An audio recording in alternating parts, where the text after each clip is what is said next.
The Adventures of Pinocchio by Carlo Collodi.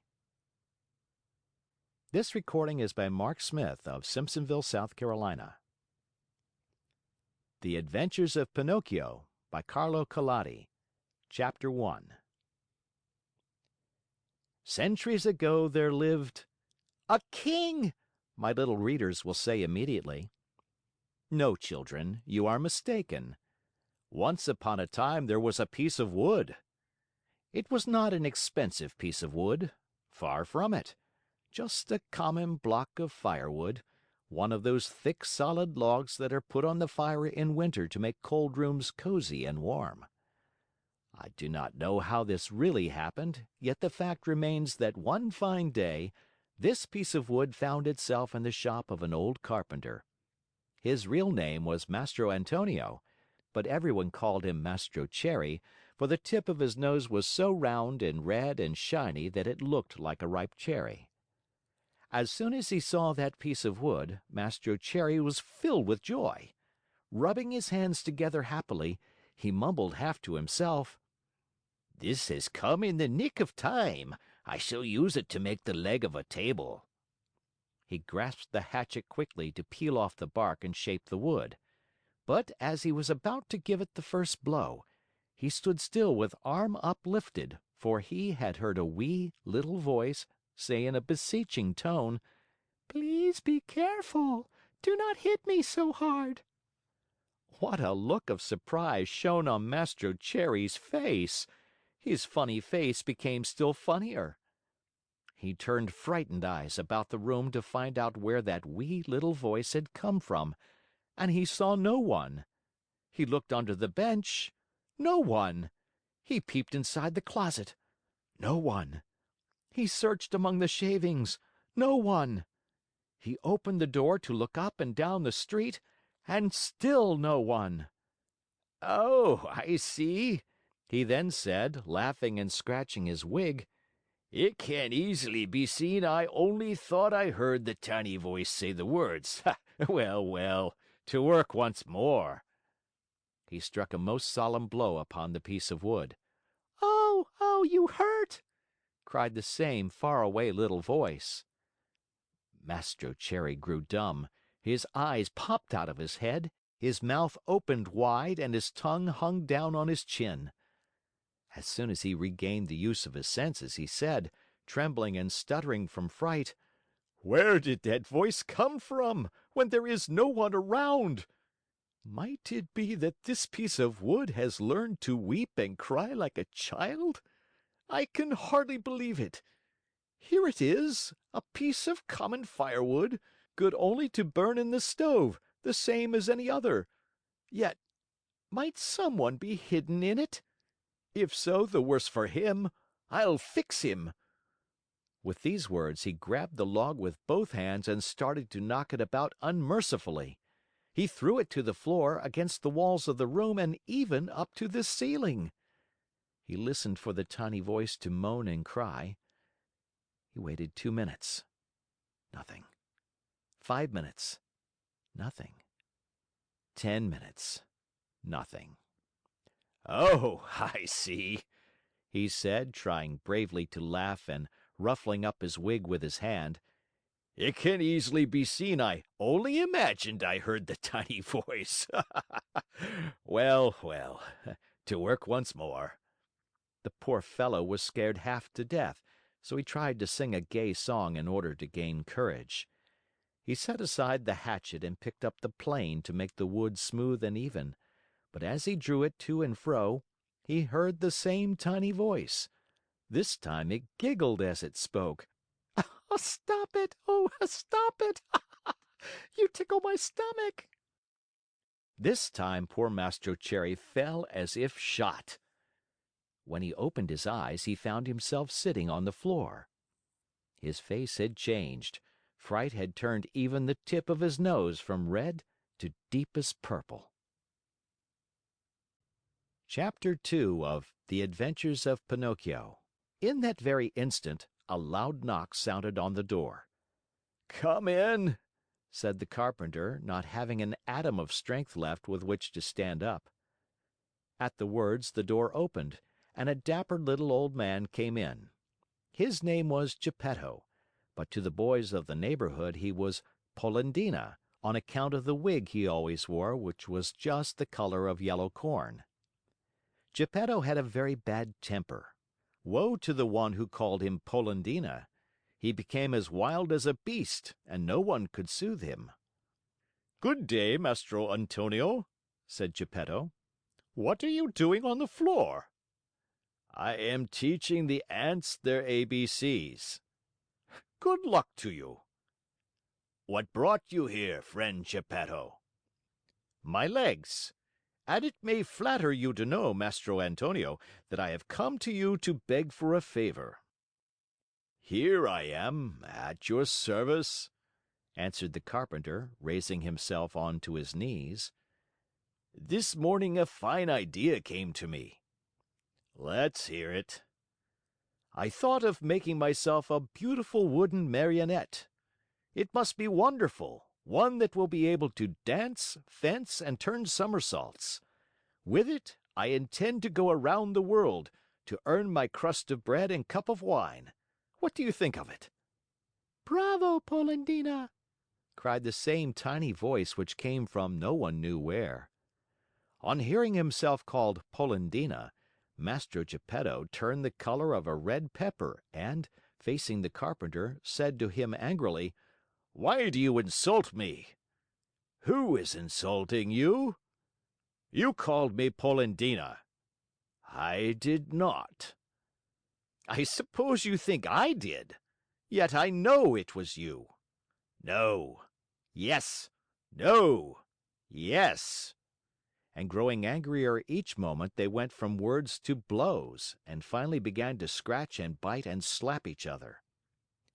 When the fight was over, Mastro Antonio had Gepetto's yellow wig in his hands, and Gepetto found the carpenter's curly wig in his mouth. "Give me back my wig!"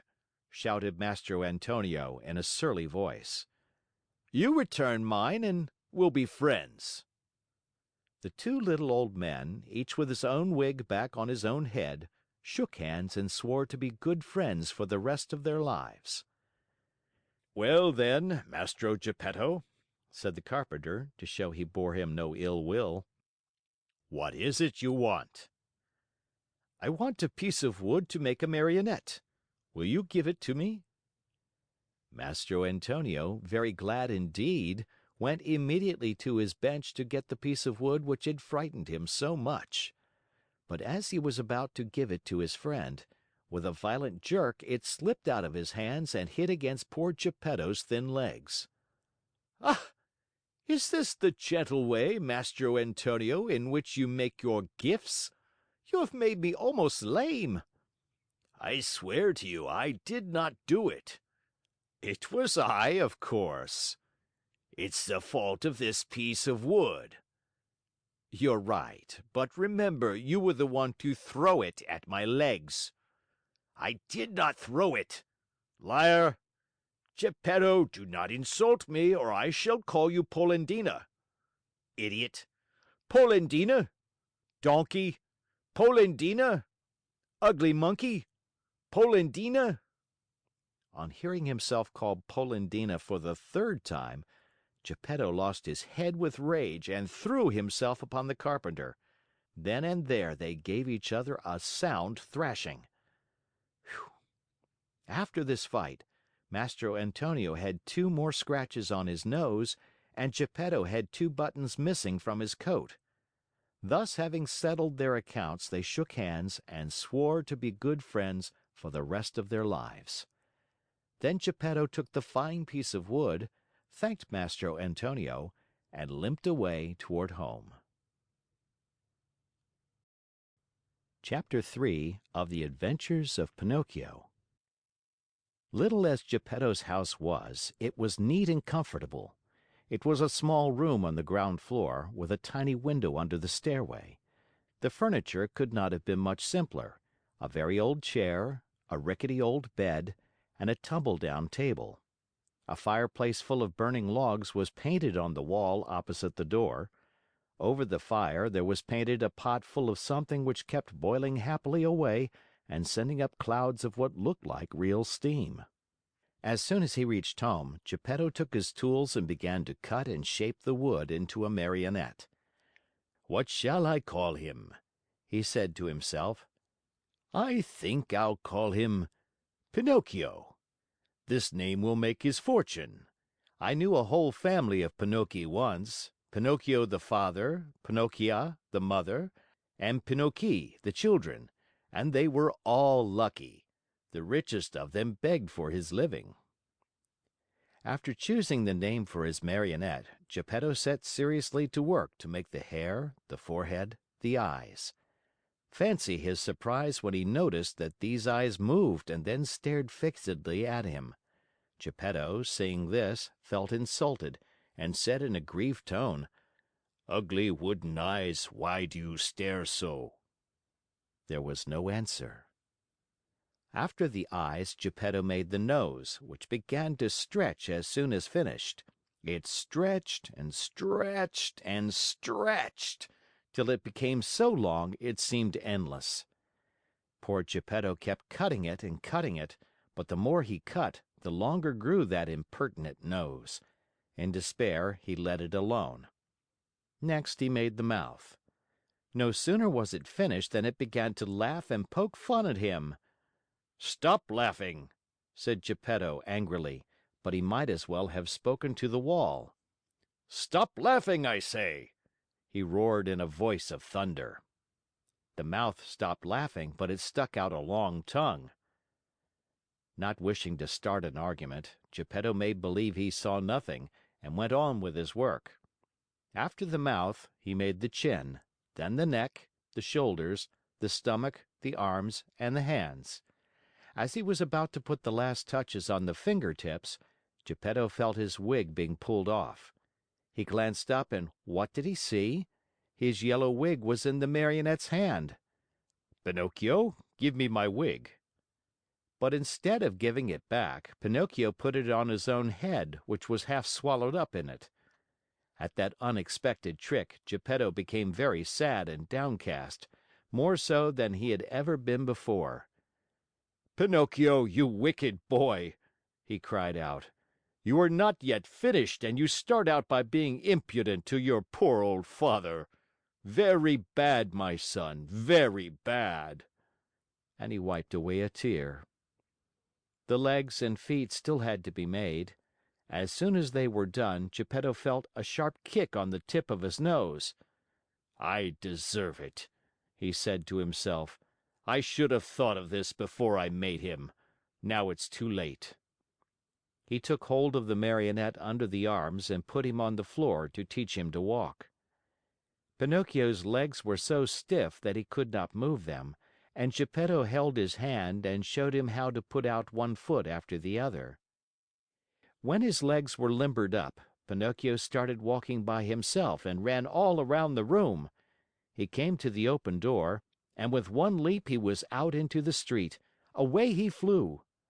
Poor Gepetto ran after him but was unable to catch him, for Pinocchio ran in leaps and bounds, his two wooden feet, as they beat on the stones of the street, making as much noise as 20 peasants in wooden shoes.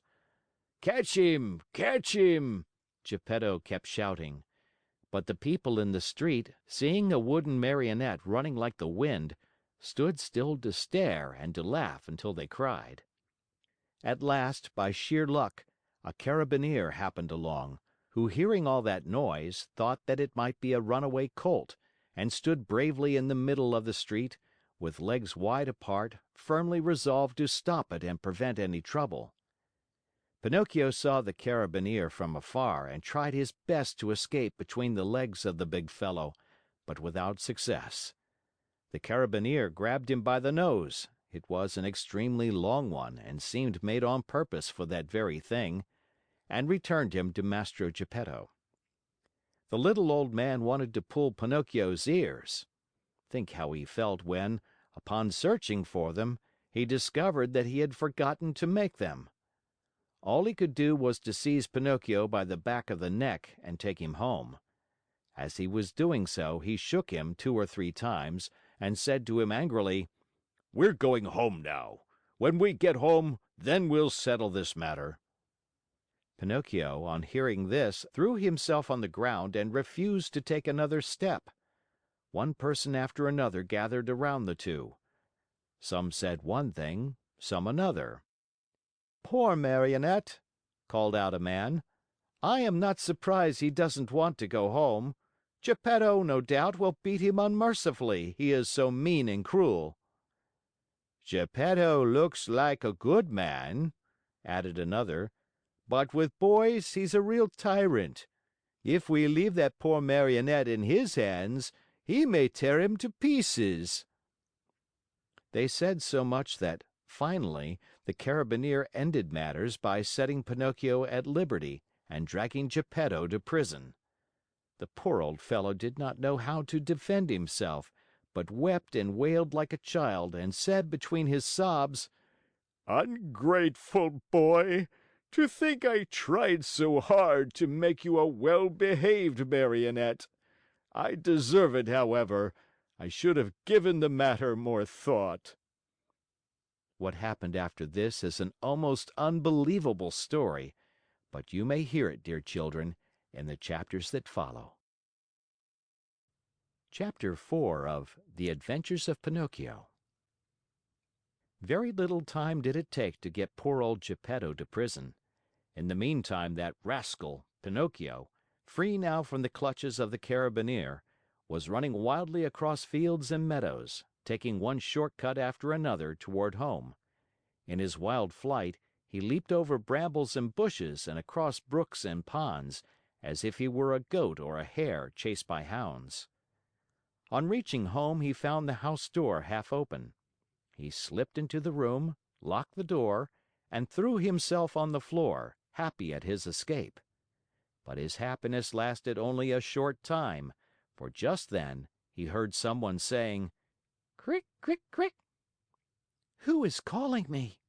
asked Pinocchio, greatly frightened. "I am." Pinocchio turned and saw a large Cricket crawling slowly up the wall. "Tell me, Cricket, who are you?"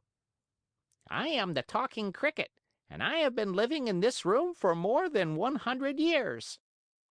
"Today, however, this room is mine," said the Marionette. "And if you wish to do me a favor, get out now and don't turn around even once."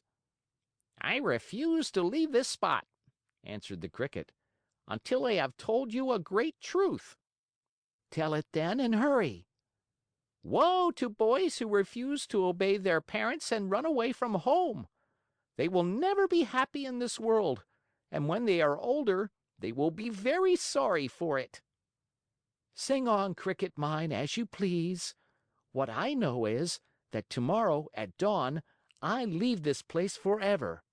If I stay here, the same thing will happen to me which happens to all other boys and girls. They are sent to school, and whether they want to or not, they must study. As for me, let me tell you, I hate to study. It's much more fun, I think, to chase after butterflies, climb trees, and steal birds' nests." Poor little silly. Don't you know that if you go on like that, you will grow into a perfect donkey, and then you'll be the laughingstock of everyone?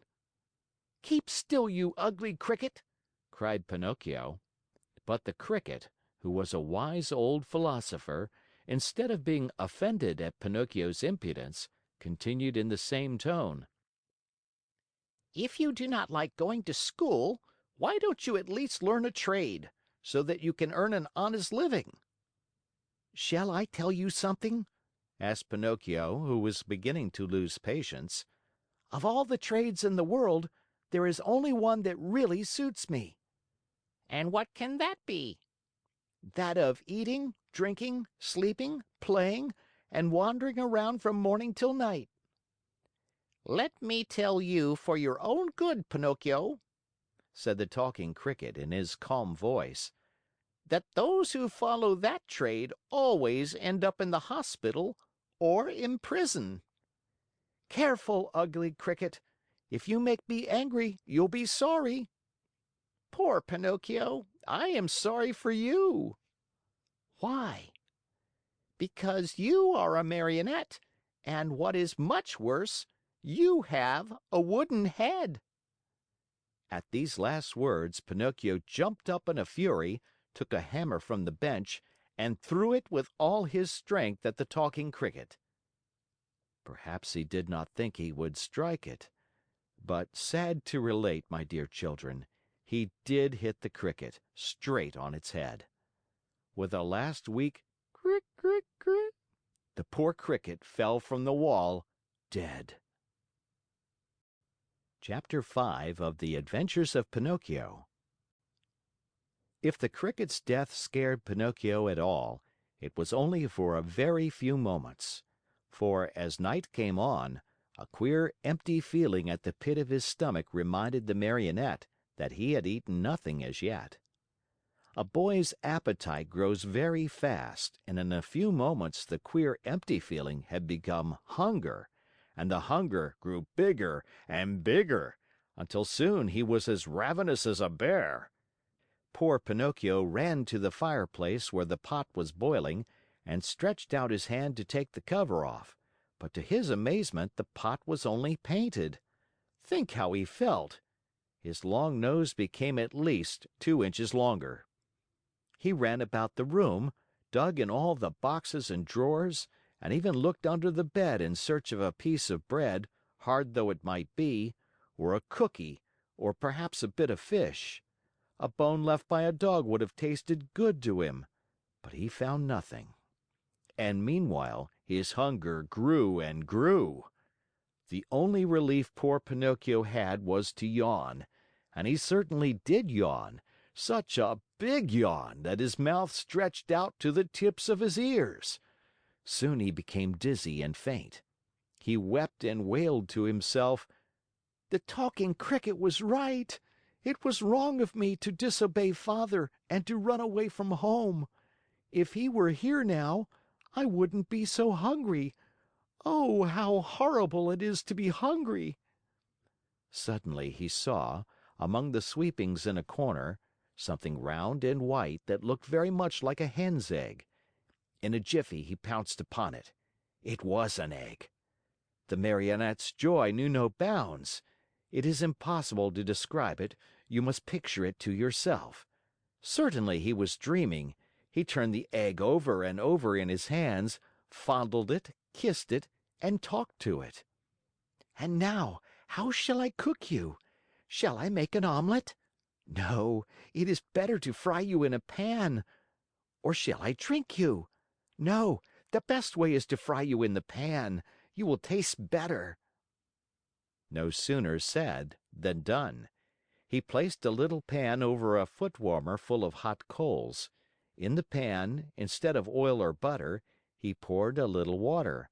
As soon as the water started to boil, tack! He broke the eggshell. But in place of the white and the yolk of the shell, a little yellow chick, fluffy and gay and smiling, escaped from it. Bowing politely to Pinocchio, he said to him: "Many, many thanks indeed, Mr. Pinocchio, for having saved me the trouble of breaking my shell. Goodbye and good luck to you, and remember me to the family."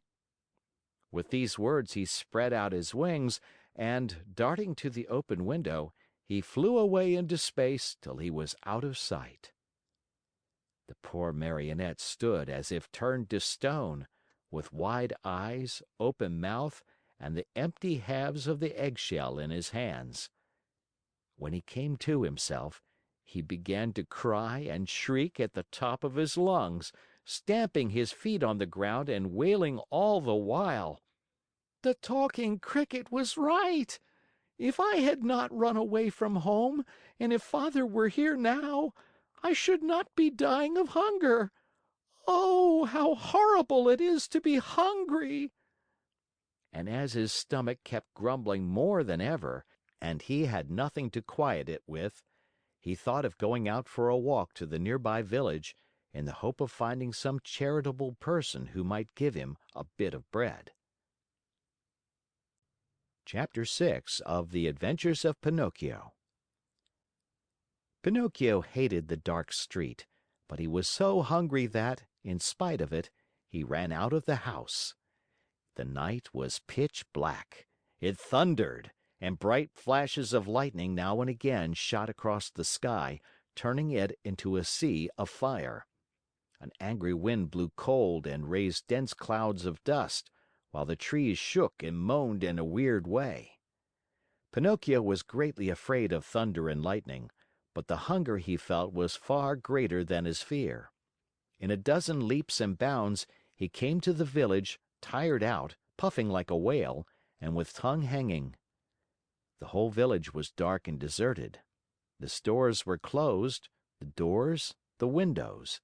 In the streets, not even a dog could be seen. It seemed the village of the dead. Pinocchio, in desperation, ran up to a doorway, threw himself upon the bell, and pulled it wildly, saying to himself, "Someone will surely answer that." He was right. An old man in a nightcap opened the window and looked out. He called down angrily, "What do you want at this hour of night?" "Will you be good enough to give me a bit of bread? I am hungry."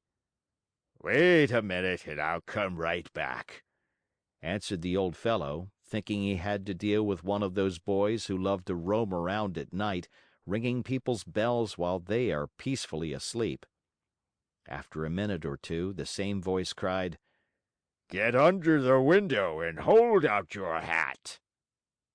Pinocchio had no hat, but he managed to get under the window just in time to feel a shower of ice cold water pour down on his poor wooden head, his shoulders, and over his whole body.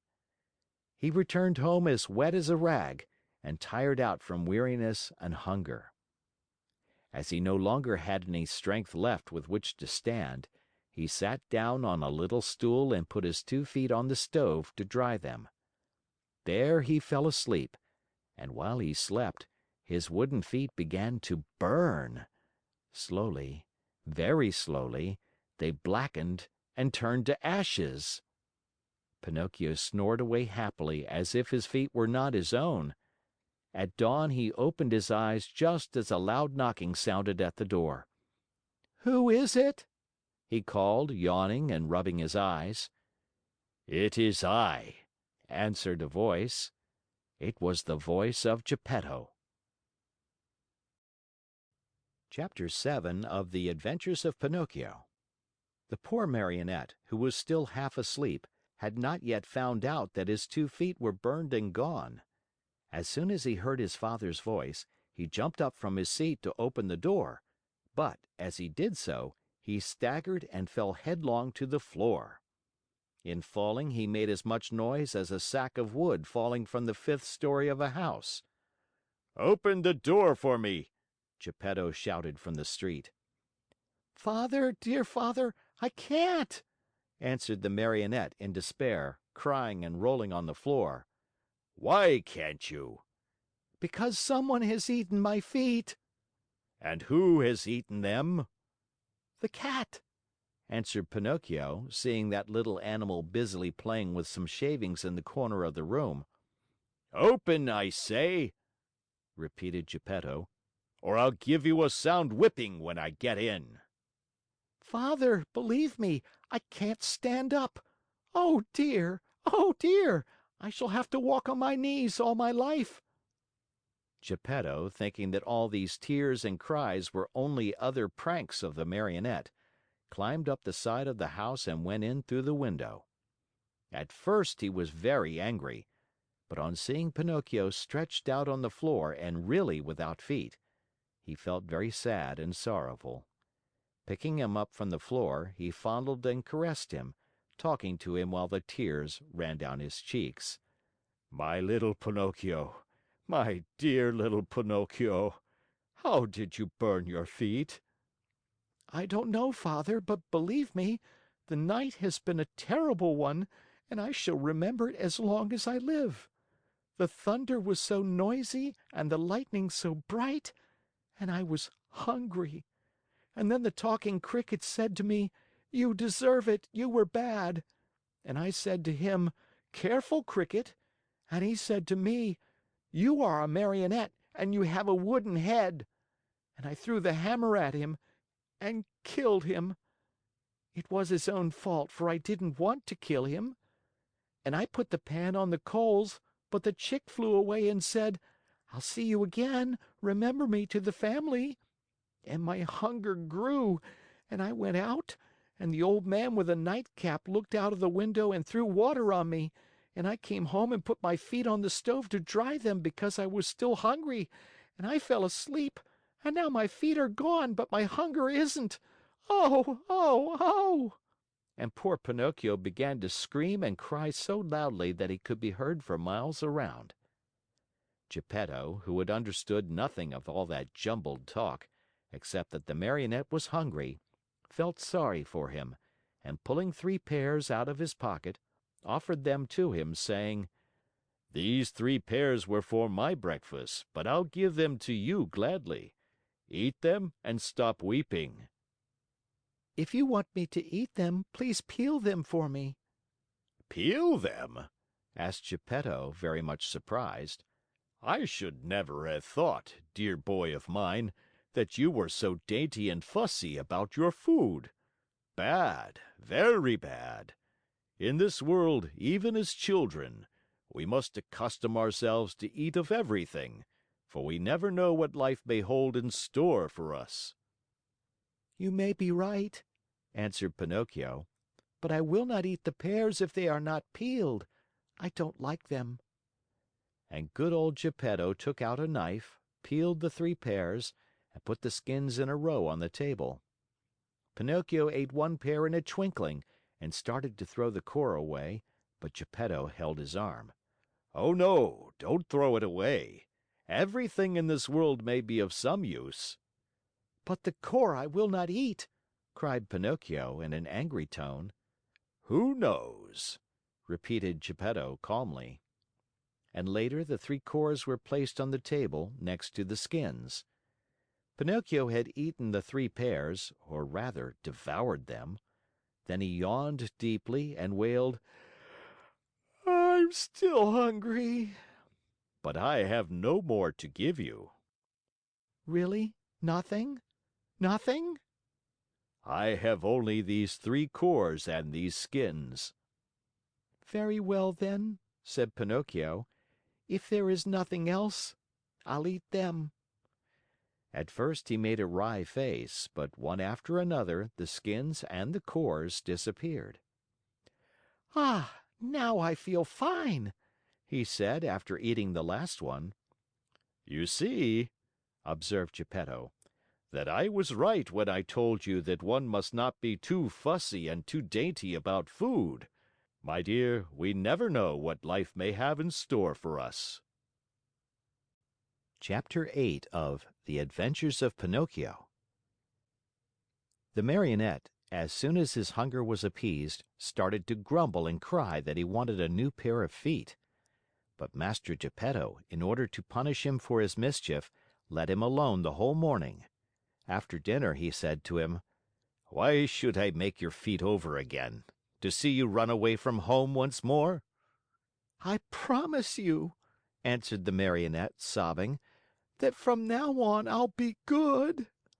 Boys always promise that when they want something, said Gepetto. "I promise to go to school every day, to study and to succeed."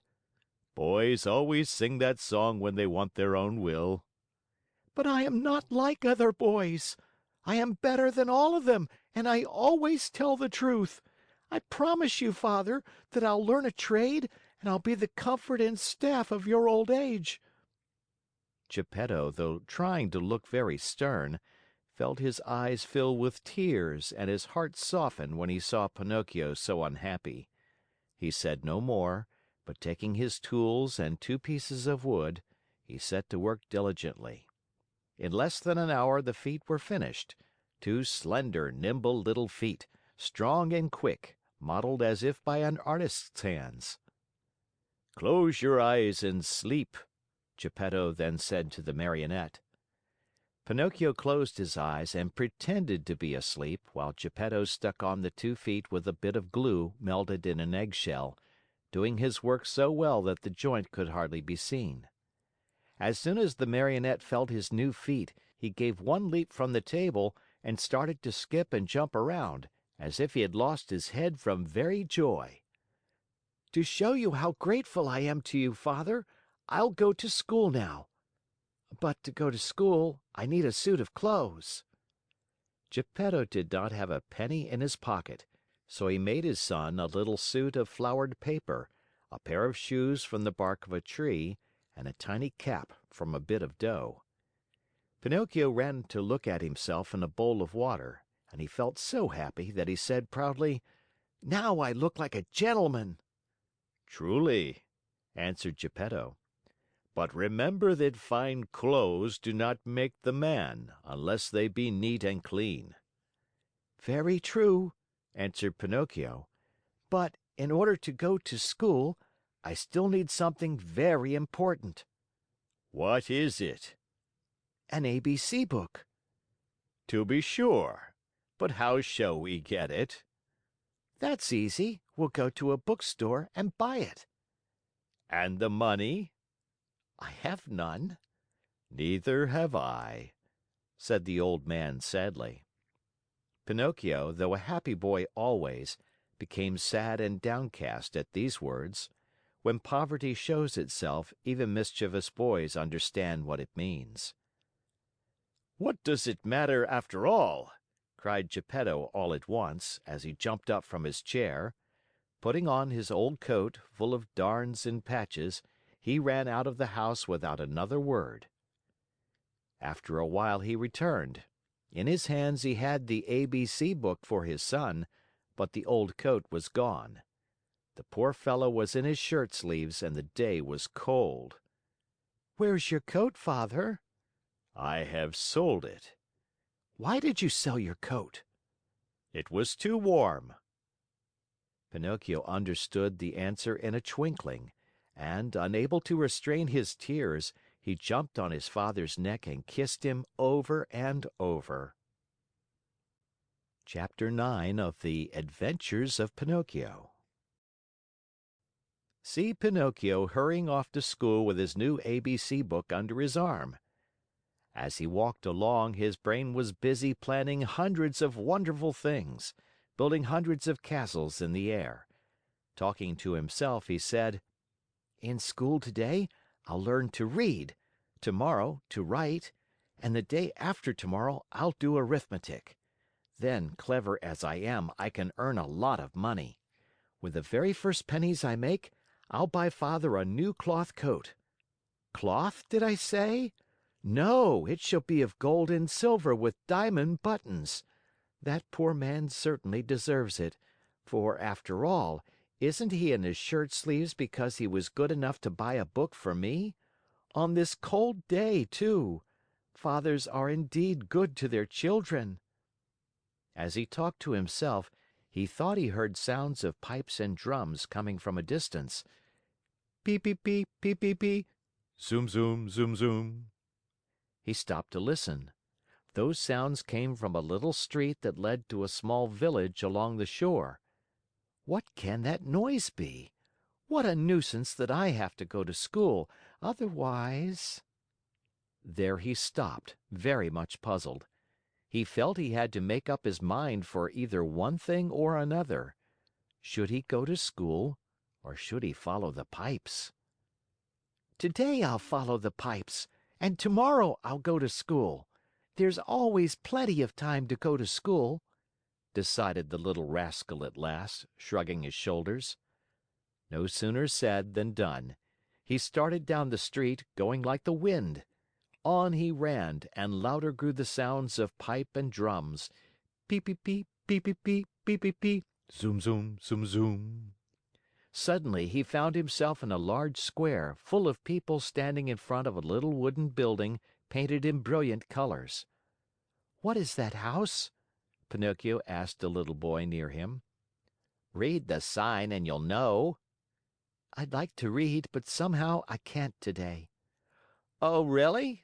Then I'll read it to you. Know then that written in letters of fire I see the words, 'Great Marionette Theater.'" When did the show start? It is starting now.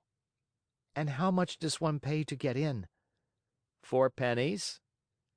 Pinocchio, who was wild with curiosity to know what was going on inside, lost all his pride and said to the boy shamelessly, "Will you give me 4 pennies until tomorrow?"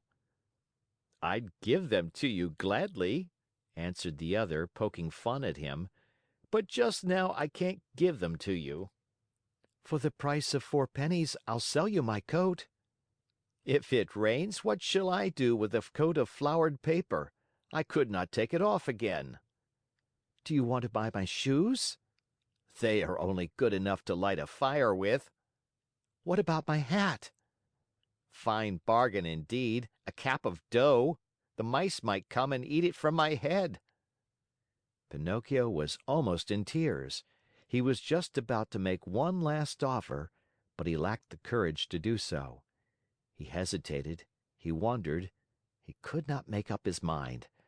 At last he said, "Will you give me 4 pennies for the book?" I am a boy and I buy nothing from boys, said the little fellow with far more common sense than the Marionette. I'll give you 4 pennies for your ABC book, said a ragpicker who stood by. Then and there the book changed hands. And to think that poor old Gepetto sat at home in his shirt sleeves, shivering with cold, having sold his coat to buy that little book for his son. Chapter 10 of The Adventures of Pinocchio. Quick as a flash, Pinocchio disappeared into the Marionette Theater. And then something happened which almost caused a riot. The curtain was up and the performance had started. Harlequin and Pulcinella were reciting on the stage, and, as usual, they were threatening each other with sticks and blows. The theater was full of people, enjoying the spectacle and laughing till they cried at the antics of the 2 Marionettes. The play continued for a few minutes, and then suddenly, without any warning, Harlequin stopped talking. Turning toward the audience, he pointed to the rear of the orchestra, yelling wildly at the same time, "Look! Look! Am I asleep or awake? Or do I really see Pinocchio there?" Yes, yes, it is Pinocchio, screamed Pulcinella. It is, shrieked Signora Rosaura, peeking in from the side of the stage. It is Pinocchio, it is Pinocchio, yelled all the Marionettes, pouring out of the wings. It is Pinocchio, it is our brother Pinocchio. Hurrah for Pinocchio! "Pinocchio, come up to me!" shouted Harlequin. "Come to the arms of your wooden brothers!" At such a loving invitation, Pinocchio, with one leap from the back of the orchestra, found himself in the front rows. With another leap, he was on the orchestra leader's head. With a third, he landed on the stage. It is impossible to describe the shrieks of joy, the warm embraces, the knocks, and the friendly greetings with which that strange company of dramatic actors and actresses received Pinocchio. It was a heartrending spectacle, but the audience, seeing that the play had stopped, became angry and began to yell, "The play! The play! We want the play!" The yelling was of no use, for the Marionettes, instead of going on with their act, made twice as much racket as before, and, lifting up Pinocchio on their shoulders, carried him around the stage in triumph. At that very moment, the director came out of his room. He had such a fearful appearance that one look at him would fill you with horror. His beard was as black as pitch, and so long that it reached from his chin down to his feet. His mouth was as wide as an oven, his teeth like yellow fangs, and his eyes 2 glowing red coals. In his huge hairy hands, a long whip, made of green snakes and black cat's tails twisted together, swished through the air in a dangerous way. Oh, at the unexpected apparition, no one dared even to breathe. One could almost hear a fly go by. Those poor Marionettes, one and all, trembled like leaves in a storm. Why have you brought such excitement into my theater? the huge fellow asked Pinocchio with the voice of an ogre suffering with a cold. Believe me, your honor, the fault was not mine. Enough! Be quiet! I'll take care of you later. As soon as the play was over, the director went to the kitchen, where a fine big lamb was slowly turning on the spit. More wood was needed to finish cooking it. He called Harlequin and Pulcinella and said to them, Bring that marionette to me. He looks as if he were made of well-seasoned wood. He'll make a fine fire for this spit. Harlequin and Pulcinella hesitated a bit. Then, frightened by a look from their master, they left the kitchen to obey him. A few minutes later they returned, carrying poor Pinocchio, who was wriggling and squirming like an eel and crying pitifully, "Father, save me! I don't want to die! I don't want to die!"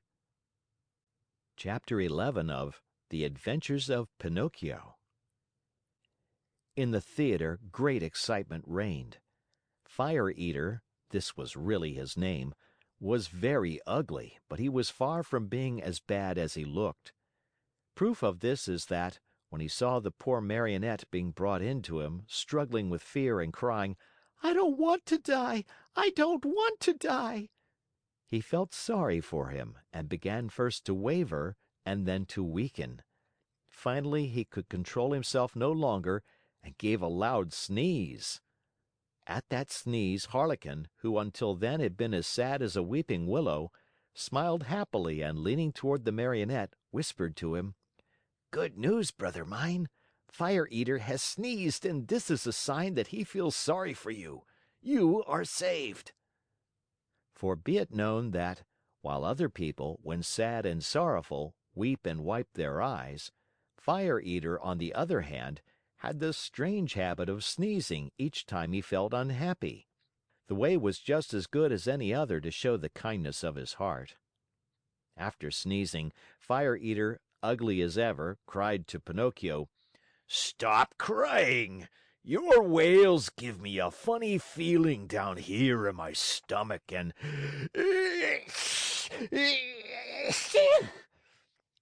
Two loud sneezes finished his speech. God bless you, said Pinocchio. Thanks. Are your father and mother still living? Demanded Fire Eater. My father, yes. My mother I have never known. Your poor father would suffer terribly if I were to use you as firewood. Poor old man. I feel sorry for him.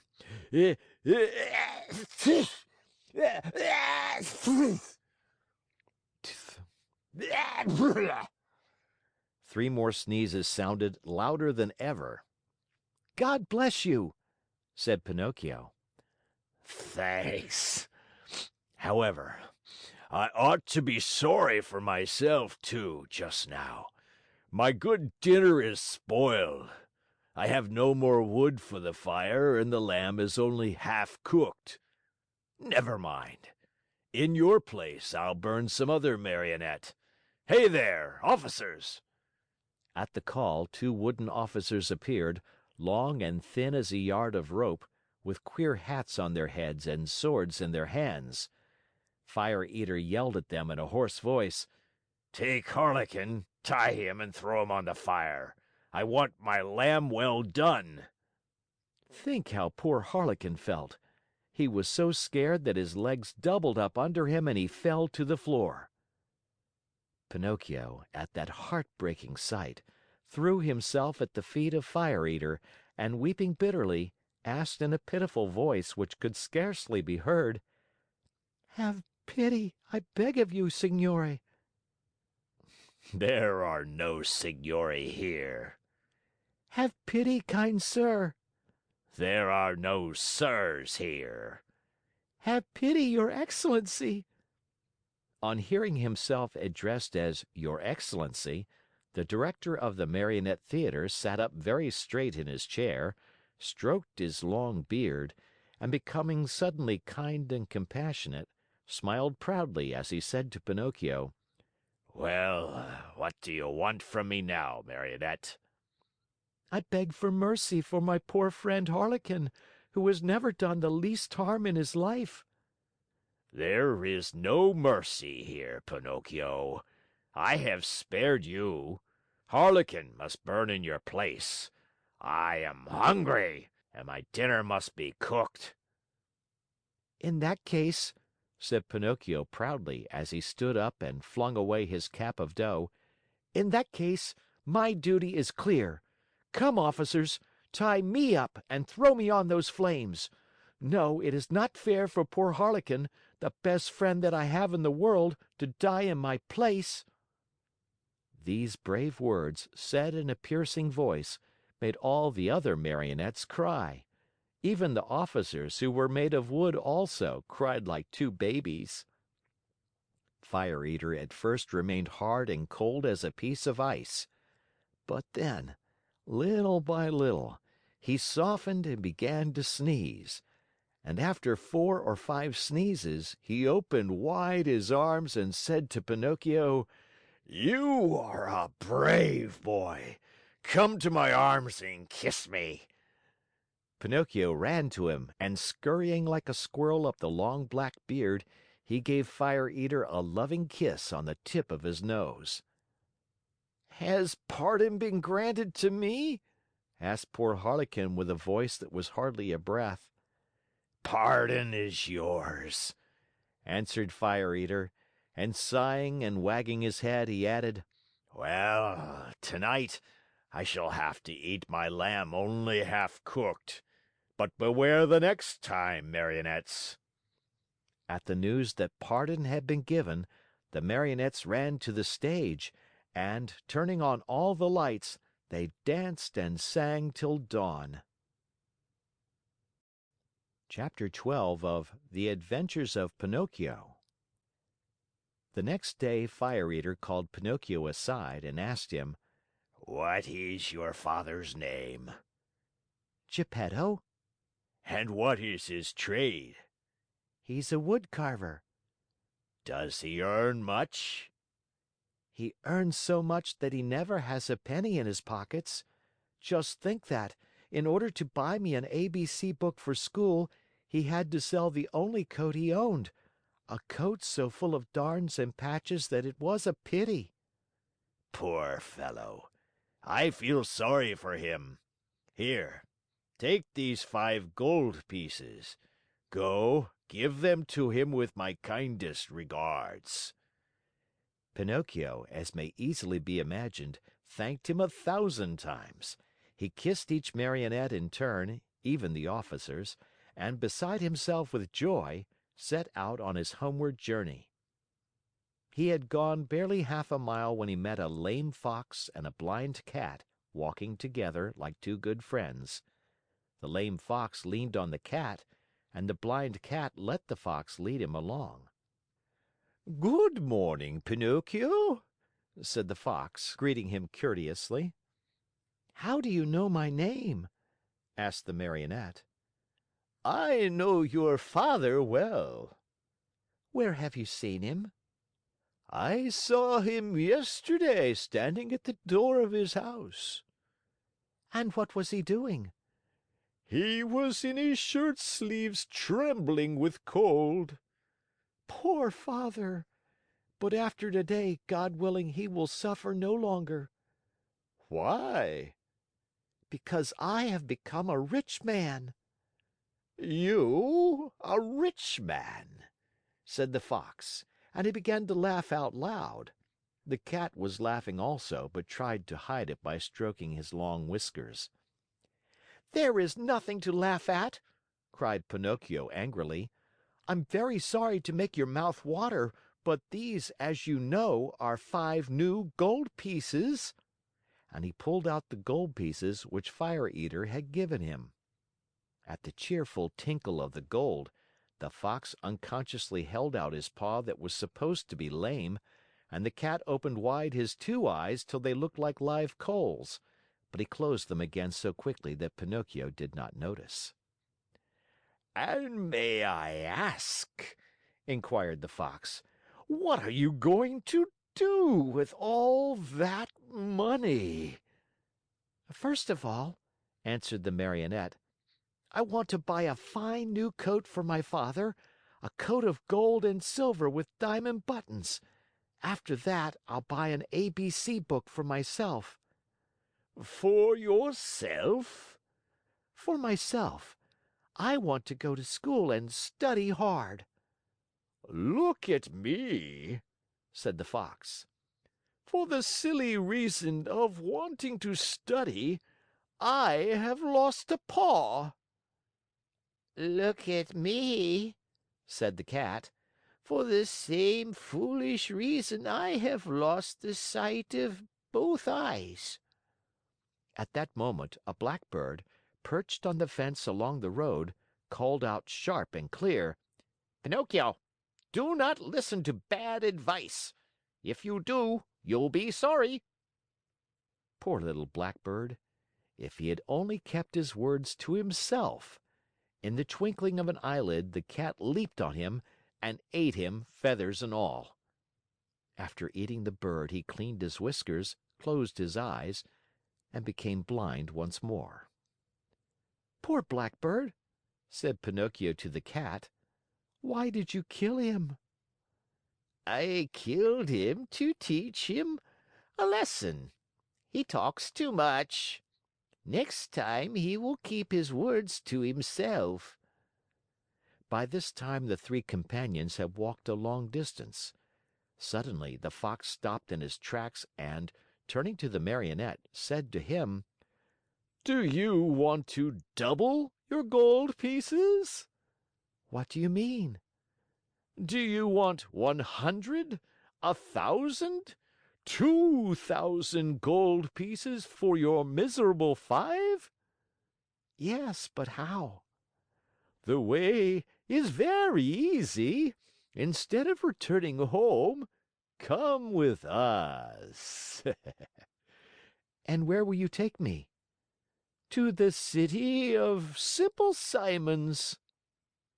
Pinocchio thought a while and then said firmly: "No, I don't want to go. Home is near, and I'm going where Father is waiting for me.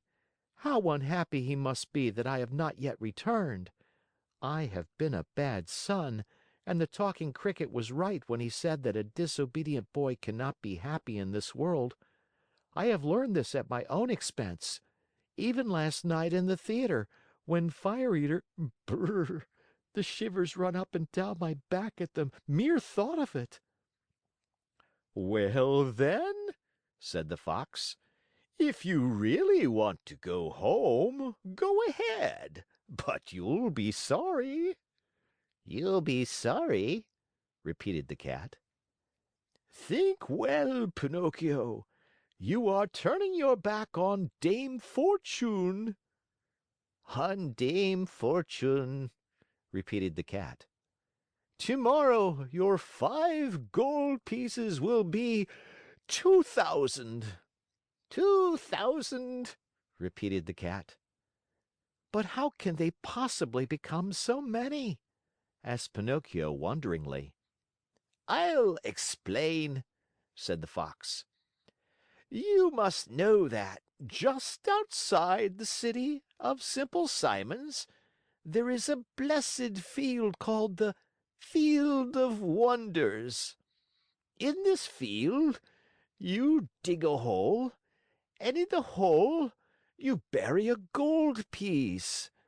After covering up the hole with earth, you water it well, sprinkle a bit of salt on it, and go to bed.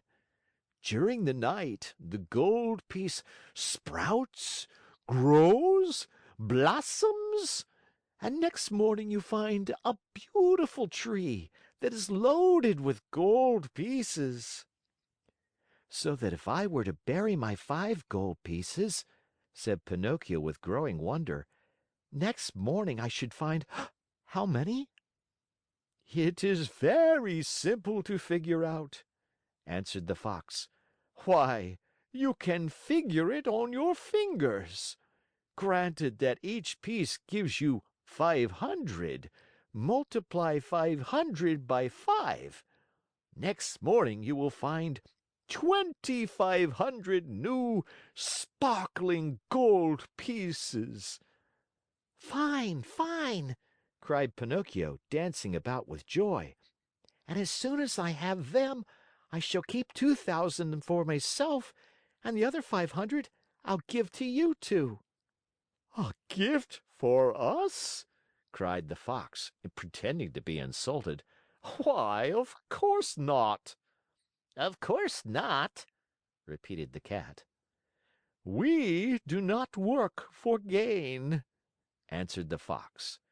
"We work only to enrich others." "To enrich others," repeated the Cat. "What good people!"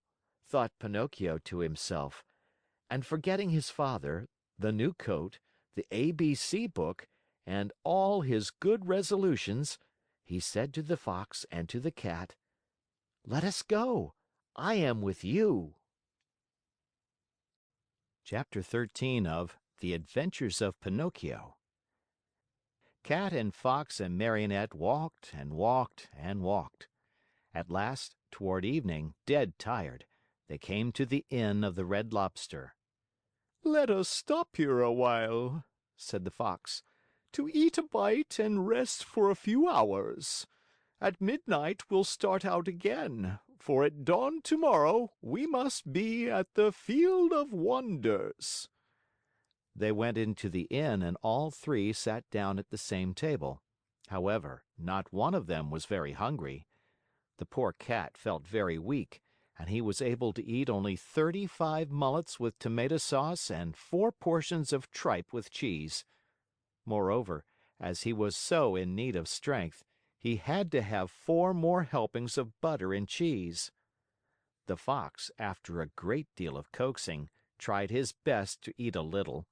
The doctor had put him on a diet, and he had to be satisfied with a small hare dressed with a dozen young and tender spring chickens. After the hare, he ordered some partridges, a few pheasants, a couple of rabbits, and a dozen frogs and lizards. That was all. He felt ill, he said, and could not eat another bite. Pinocchio ate least of all. He asked for a bite of bread and a few nuts, and then hardly touched them. The poor fellow, with his mind on the Field of Wonders, was suffering from a gold piece indigestion. Supper over, the Fox said to the innkeeper, "Give us 2 good rooms, one for Mr. Pinocchio and the other for me and my friend. Before starting out, we'll take a little nap. Remember to call us at midnight sharp, for we must continue on our journey." "Yes, sir," answered the innkeeper, winking in a knowing way at the Fox and the Cat, as if to say, "I understand." As soon as Pinocchio was in bed, he fell fast asleep and began to dream. He dreamed he was in the middle of a field. The field was full of vines heavy with grapes. The grapes were no other than gold coins which tinkled merrily as they swayed in the wind. They seemed to say, "Let him who wants us take us." Just as Pinocchio stretched out his hand to take a handful of them, he was awakened by 3 loud knocks at the door. It was the innkeeper who had come to tell him that midnight had struck. "Are my friends ready?" the Marionette asked him. "Indeed, yes. They went 2 hours ago." "Why in such a hurry?" "Unfortunately, the Cat received a telegram which said that his firstborn was suffering from chilblains and was on the point of death. He could not even wait to say good bye to you." "Did they pay for the supper?" "How could they do such a thing? Being people of great refinement, they did not want to offend you so deeply as not to allow you the honor of paying the bill." "Too bad. That offense would have been more than pleasing to me," said Pinocchio, scratching his head. "Where did my good friends say they would wait for me?" he added. "At the Field of Wonders at sunrise tomorrow morning." Pinocchio paid a gold piece for the 3 suppers and started on his way toward the field that was to make him a rich man. He walked on, not knowing where he was going, for it was dark, so dark that not a thing was visible. Round about him, not a leaf stirred. A few bats skimmed his nose now and again and scared him half to death. Once or twice he shouted, "Who goes there?" And the faraway hills echoed back to him, "Who goes there? Who goes there? Who goes?" As he walked, Pinocchio noticed a tiny insect glimmering on the trunk of a tree, a small being that glowed with a pale, soft light. "Who are you?" he asked. I am the ghost of the talking cricket," answered the little being in a faint voice that sounded as if it came from a faraway world. "What do you want?" asked the Marionette.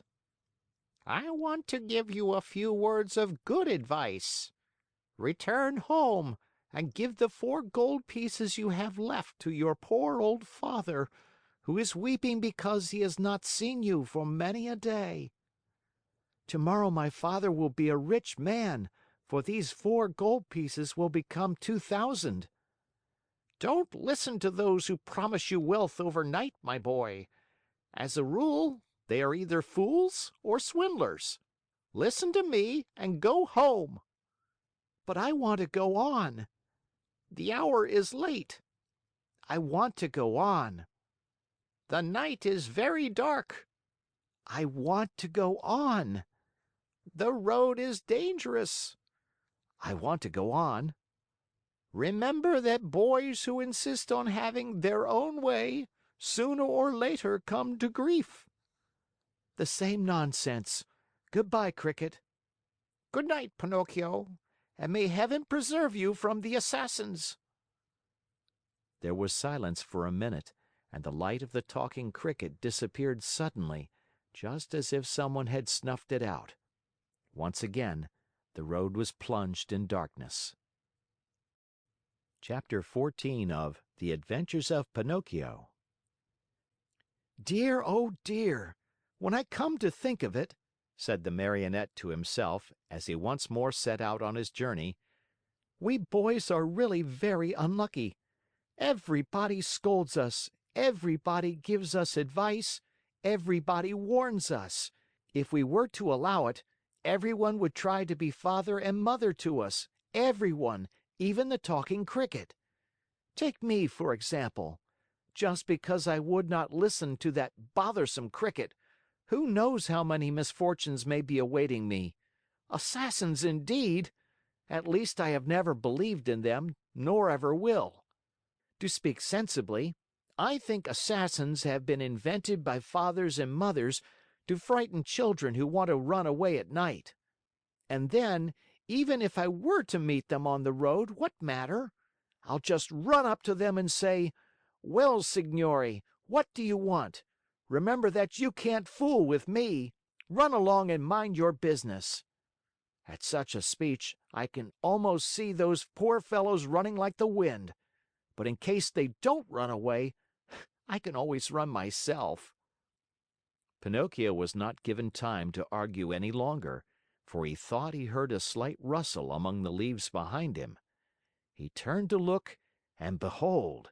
There in the darkness stood 2 big black shadows, wrapped from head to foot in black sacks. The 2 figures leaped toward him as softly as if they were ghosts. "Here they come," Pinocchio said to himself, and not knowing where to hide the gold pieces, he stuck all 4 of them under his tongue.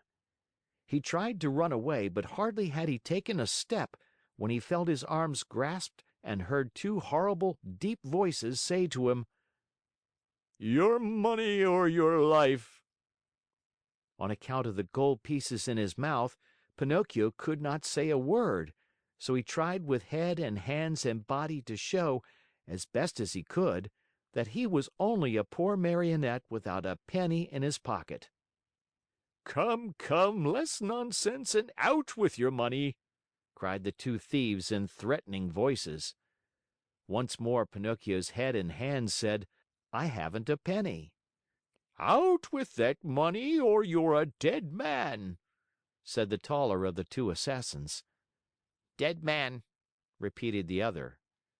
And after having killed you, we will kill your father also." "Your father also." No, no, no, not my father!" cried Pinocchio, wild with terror, but as he screamed, the gold pieces tinkled together in his mouth. "Ah, you rascal! So that's the game! You have the money hidden under your tongue. Out with it!" But Pinocchio was as stubborn as ever. "Are you deaf? Wait, young man, we'll get it from you in a twinkling." One of them grabbed the Marionette by the nose and the other by the chin, and they pulled him unmercifully from side to side in order to make him open his mouth. All was of no use. The Marionette's lips might have been nailed together. They would not open. In desperation, the smaller of the two assassins pulled out a long knife from his pocket and tried to pry Pinocchio's mouth open with it. Quick as a flash, the Marionette sank his teeth deep into the assassin's hand, bit it off, and spat it out. Fancy his surprise when he saw that it was not a hand, but a cat's paw. Encouraged by this first victory, he freed himself from the claws of his assailers and, leaping over the bushes along the road, ran swiftly across the fields. His pursuers were after him at once, like two dogs chasing a hare. After running 7 miles or so, Pinocchio was well nigh exhausted. Seeing himself lost, he climbed up a giant pine tree and sat there to see what he could see. The assassins tried to climb also, but they slipped and fell. Far from giving up the chase, this only spurred them on. They gathered a bundle of wood, piled it up at the foot of the pine, and set fire to it. In a twinkling, the tree began to sputter and burn like a candle blown by the wind. Pinocchio saw the flames climb higher and higher. Not wishing to end his days as a roasted Marionette, he jumped quickly to the ground and off he went, the assassins close to him, as before. Dawn was breaking when, without any warning whatsoever, Pinocchio found his path barred by a deep pool full of water the color of muddy coffee. What was there to do? With a 1, 2, 3, he jumped clear across it. The assassins jumped also, but not having measured their distance well, splash! They fell right into the middle of the pool. Pinocchio, who heard the splash and felt it too, cried out laughing, but never stopping in his race, "A pleasant bath to you, signori!" He thought they must surely be drowned and turned his head to see. But there were the two somber figures still following him, though their black sacks were drenched and dripping with water. Chapter 15 of the Adventures of Pinocchio. As he ran, the Marionette felt more and more certain that he would have to give himself up into the hands of his pursuers. Suddenly, he saw a little cottage gleaming white as the snow among the trees of the forest. "If I have enough breath left with which to reach that little house, I may be saved," he said to himself. Not waiting another moment, he darted swiftly through the woods, the assassins still after him. After a hard race of almost an hour, tired and out of breath, Pinocchio finally reached the door of the cottage and knocked. No one answered. He knocked again, harder than before, for behind him he heard the steps and the labored breathing of his persecutors. The same silence followed. As knocking was of no use, Pinocchio, in despair, began to kick and bang against the door, as if he wanted to break it.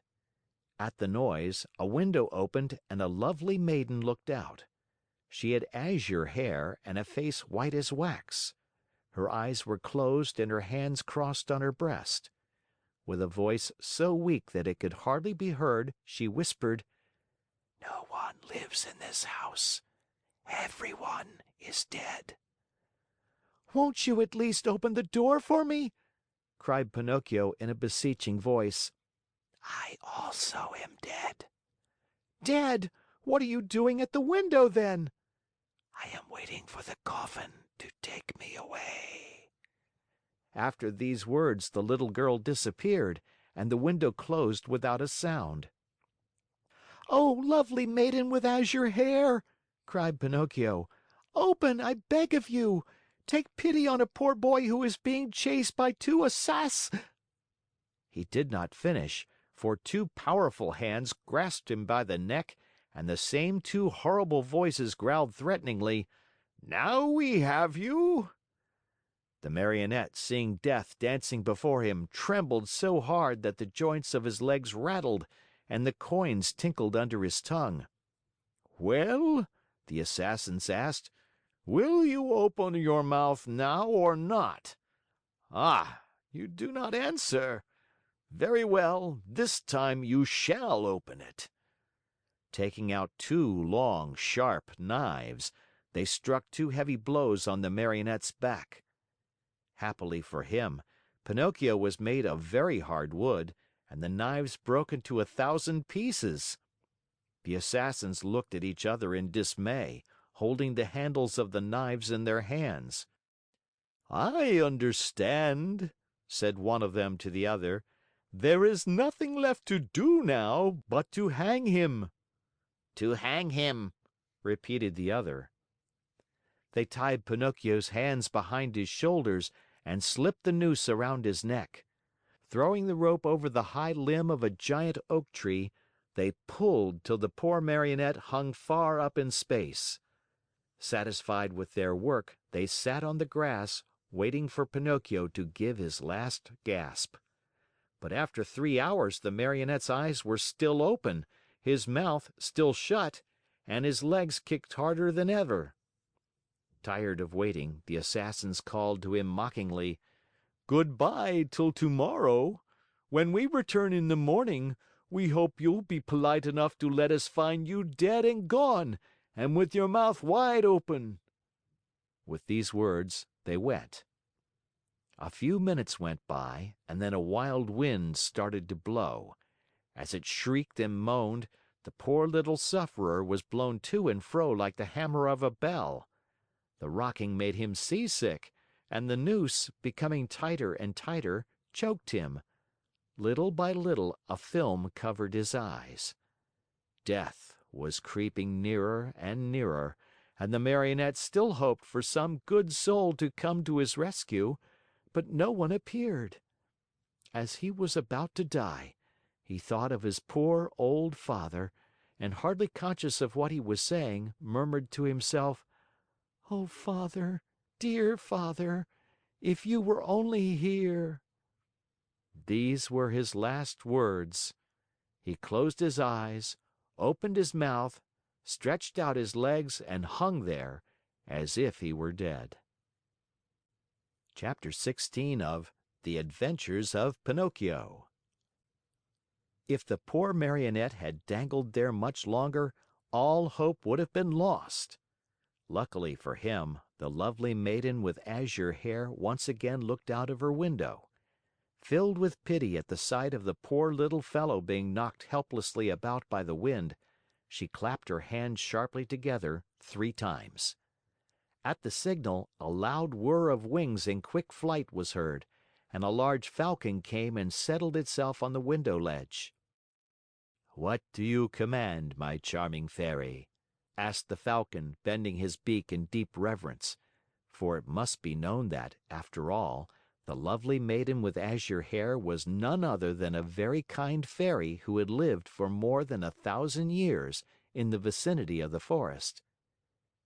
"Do you see that Marionette hanging from the limb of that giant oak tree?" "I see him." "Very well. Fly immediately to him. With your strong beak, break the knot which holds him tied, take him down, and lay him softly on the grass at the foot of the oak." The Falcon flew away and after 2 minutes returned, saying, "I have done what you have commanded." "How did you find him, alive or dead?" "At first glance, I thought he was dead. But I found I was wrong, for as soon as I loosened the knot around his neck, he gave a long sigh and mumbled with a faint voice, 'Now I feel better.'" The Fairy clapped her hands twice. A magnificent Poodle appeared, walking on its hind legs just like a man. He was dressed in court livery. A tricorn trimmed with gold lace was set at a rakish angle over a wig of white curls that dropped down to his waist. He wore a jaunty coat of chocolate-colored velvet, with diamond buttons, and with two huge pockets which were always filled with bones, dropped there at dinner by his loving mistress. Breeches of crimson velvet, silk stockings, and low, silver-buckled slippers completed his costume. His tail was encased in a blue silk covering, which was to protect it from the rain. "Come, Madero," said the Fairy to him. "Get my best coach ready and set out toward the forest. On reaching the oak tree, you will find a poor, half-dead Marionette stretched out on the grass. Lift him up tenderly, place him on the silken cushions of the coach, and bring him here to me." The Poodle, to show that he understood, wagged his silk-covered tail 2 or 3 times and set off at a quick pace. In a few minutes, a lovely little coach, made of glass, with lining as soft as whipped cream and chocolate pudding, and stuffed with canary feathers, pulled out of the stable. It was drawn by 100 pairs of white mice, and the Poodle sat on the coachman's seat and snapped his whip gaily in the air, as if he were a real coachman in a hurry to get to his destination. In a quarter of an hour, the coach was back. The Fairy, who was waiting at the door of the house, lifted the poor little Marionette in her arms, took him to a dainty room with mother-of-pearl walls, put him to bed, and sent immediately for the most famous doctors of the neighborhood to come to her. One after another the doctors came, a crow, an owl, and a talking cricket. "I should like to know, Signore," said the Fairy, turning to the 3 doctors gathered about Pinocchio's bed, "I should like to know if this poor Marionette is dead or alive." At this invitation, the Crow stepped out and felt Pinocchio's pulse, his nose, his little toe. Then he solemnly pronounced the following words: To my mind, this Marionette is dead and gone. But if by any evil chance he were not, then that would be a sure sign that he is still alive." "I am sorry," said the Owl, "to have to contradict the Crow, my famous friend and colleague. To my mind, this Marionette is alive. But if, by any evil chance, he were not, then that would be a sure sign that he is wholly dead." "And do you hold any opinion?" the Fairy asked the Talking Cricket. I say that a wise doctor, when he does not know what he is talking about, should know enough to keep his mouth shut. However, that Marionette is not a stranger to me. I have known him a long time."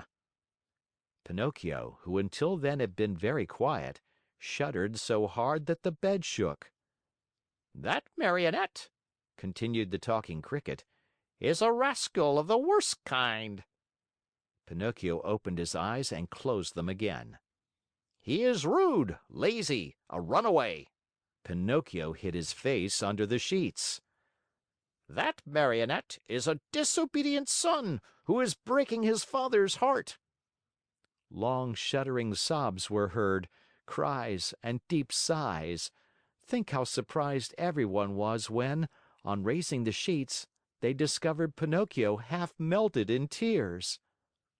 "When the dead weep, they are beginning to recover," said the Crow solemnly.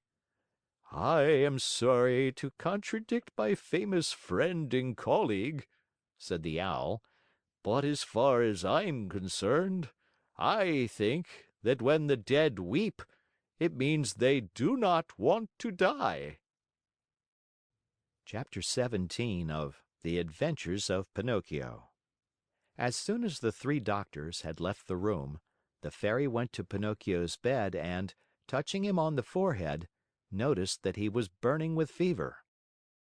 She took a glass of water, put a white powder into it, and handing it to the Marionette, said lovingly to him, "Drink this, and in a few days you'll be up and well."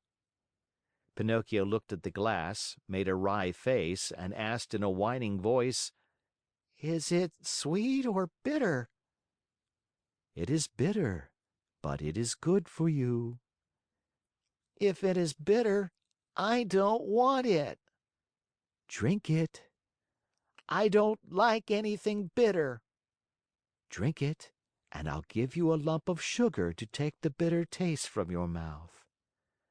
Where's the sugar? "Here it is," said the Fairy, taking a lump from a golden sugar bowl.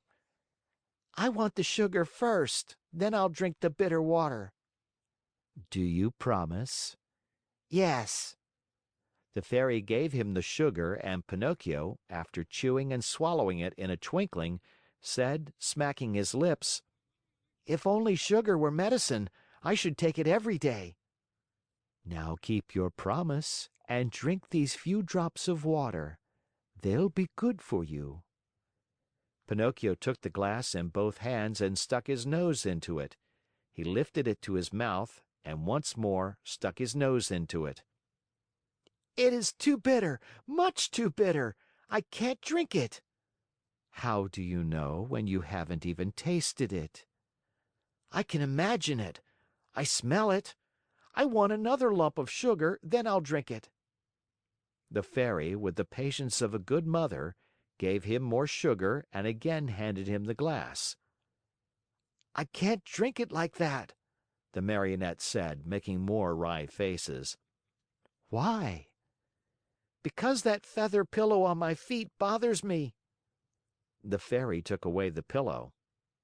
It's no use. I can't drink it even now. "What's the matter now?" I don't like the way that door looks. It's half open. The Fairy closed the door. I won't drink it, cried Pinocchio, bursting out crying. I won't drink this awful water. I won't. I won't. No, no, no, no. "My boy, you'll be sorry." I don't care. "You are very sick." I don't care. "In a few hours, the fever will take you far away to another world." I don't care. "Aren't you afraid of death?" Not a bit. I'd rather die than drink that awful medicine. At that moment, the door of the room flew open and in came 4 rabbits as black as ink, carrying a small black coffin on their shoulders. What do you want from me? Asked Pinocchio. We have come for you, said the largest rabbit. For me? But I'm not dead yet. No, not dead yet, but you will be in a few moments since you have refused to take the medicine which would have made you well. Oh, Fairy, my Fairy, the Marionette cried out. Give me that glass, quick, please. I don't want to die. No, no, not yet. Not yet. And holding the glass with his 2 hands, he swallowed the medicine at one gulp. Well, said the 4 rabbits, this time we have made the trip for nothing. And turning on their heels, they marched solemnly out of the room, carrying their little black coffin and muttering and grumbling between their teeth. In a twinkling, Pinocchio felt fine. With one leap, he was out of bed and into his clothes.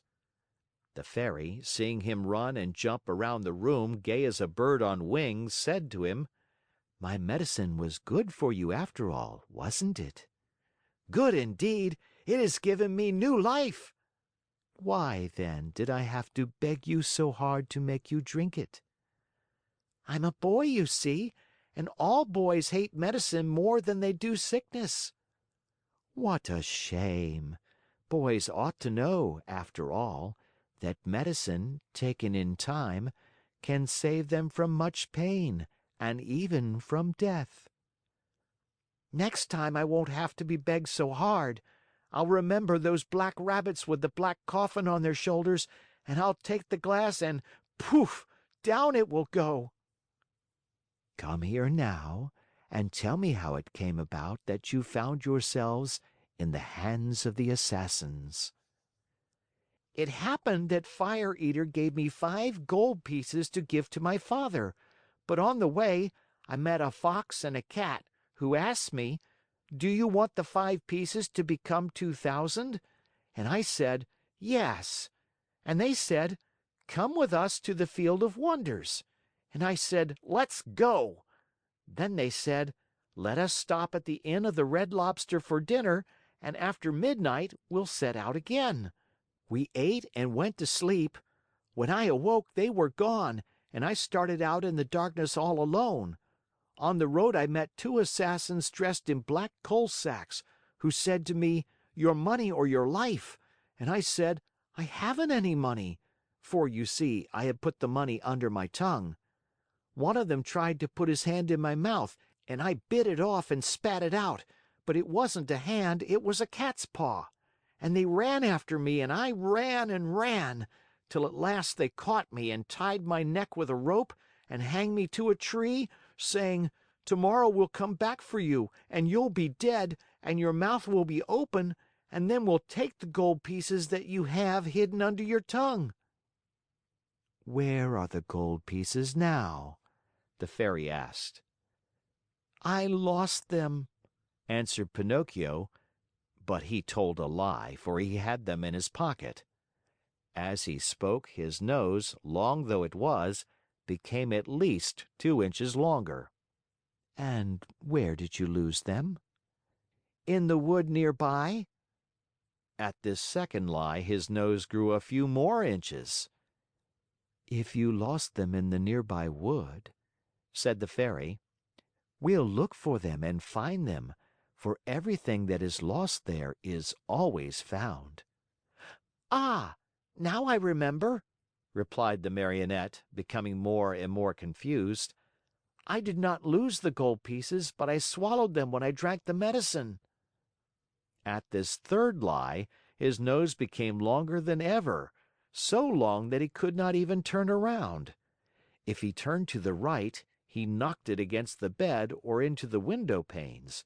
If he turned to the left, he struck the walls or the door. If he raised it a bit, he almost put the Fairy's eyes out.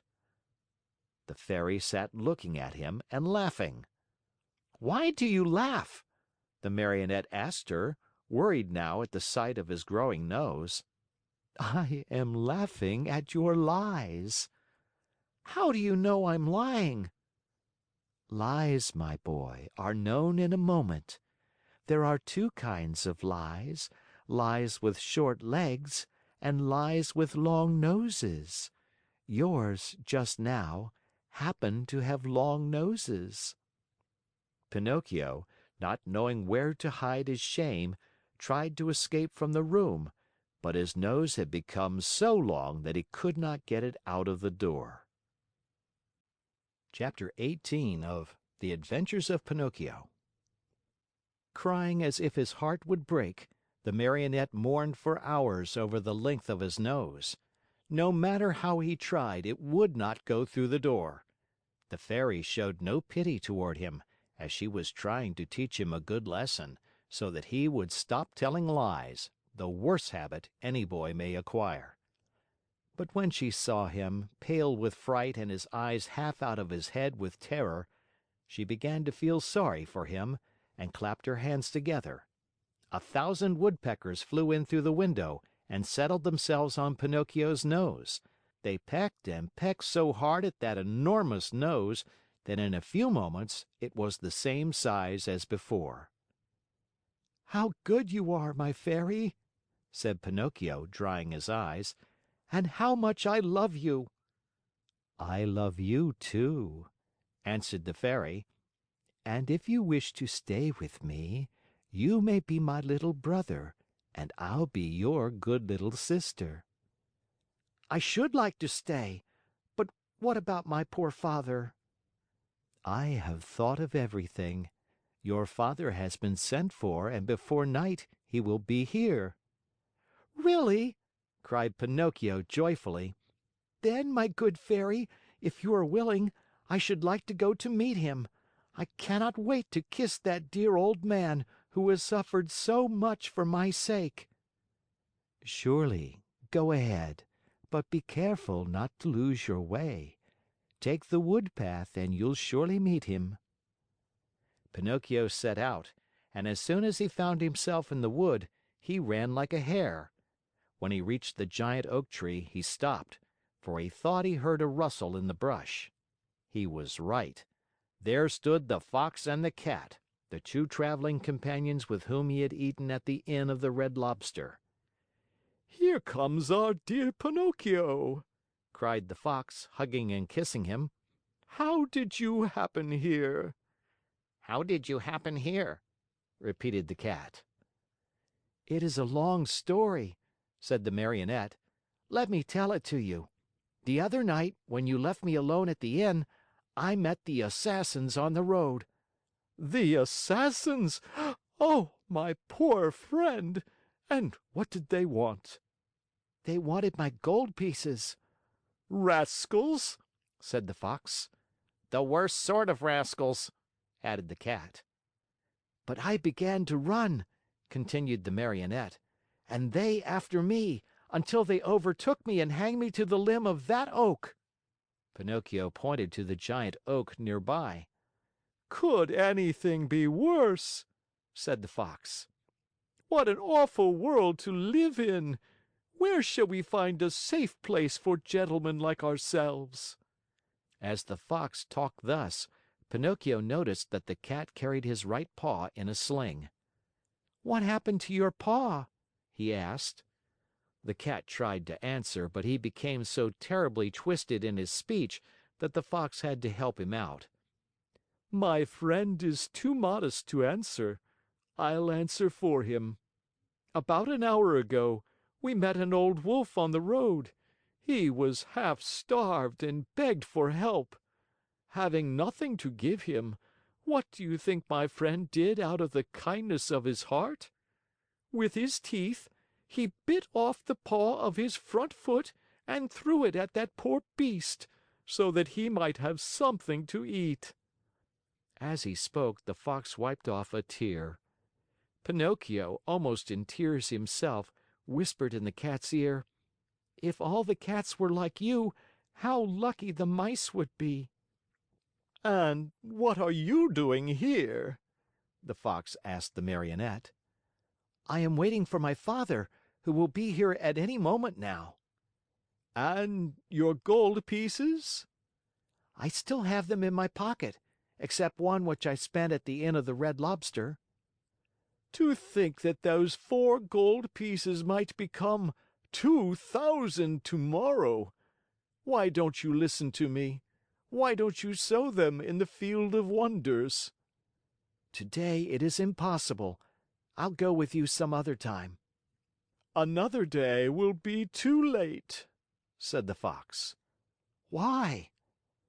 "Because that field has been bought by a very rich man, and today is the last day that it will be open to the public." "How far is this field of wonders?" "Only 2 miles away. Will you come with us? We'll be there in half an hour. You can sow the money, and after a few minutes, you will gather your 2,000 coins and return home rich. Are you coming?" Pinocchio hesitated a moment before answering, for he remembered the good fairy, old Gepetto, and the advice of the talking cricket. Then he ended by doing what all boys do when they have no heart and little brain. He shrugged his shoulders and said to the Fox and the Cat, "Let us go. I am with you." And they went. They walked and walked for a half a day at least, and at last they came to the town called the City of Simple Simons. As soon as they entered the town, Pinocchio noticed that all the streets were filled with hairless dogs yawning from hunger, with sheared sheep trembling with cold, with combless chickens begging for a grain of wheat, with large butterflies unable to use their wings because they had sold all their lovely colors, with tailless peacocks ashamed to show themselves, and with bedraggled pheasants scuttling away hurriedly, grieving for their bright feathers of gold and silver, lost to them forever. Through this crowd of paupers and beggars, a beautiful coach passed now and again.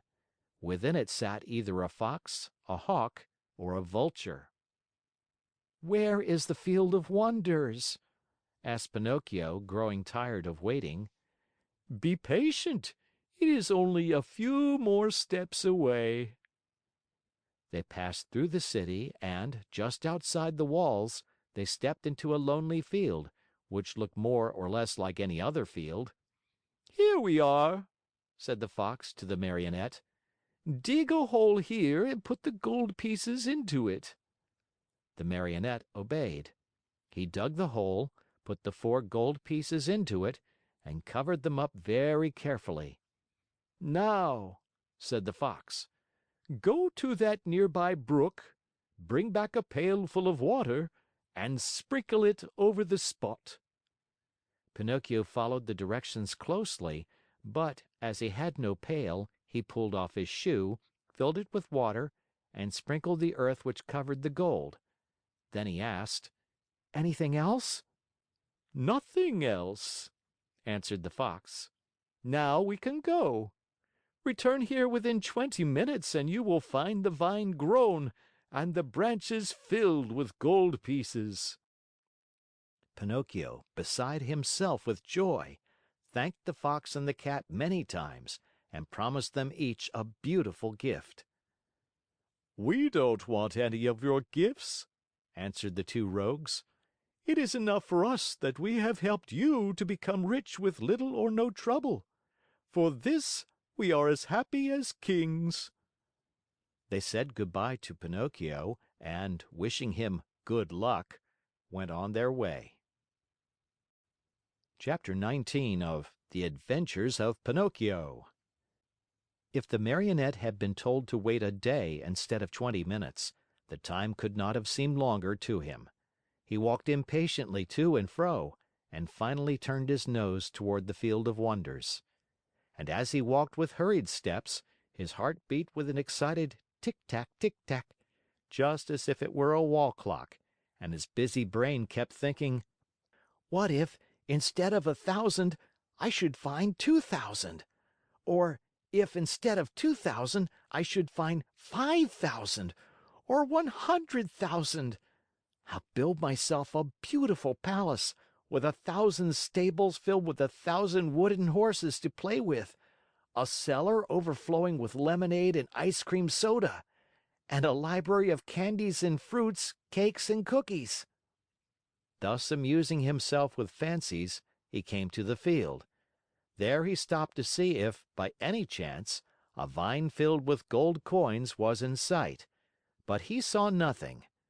He took a few steps forward and still nothing. He stepped into the field.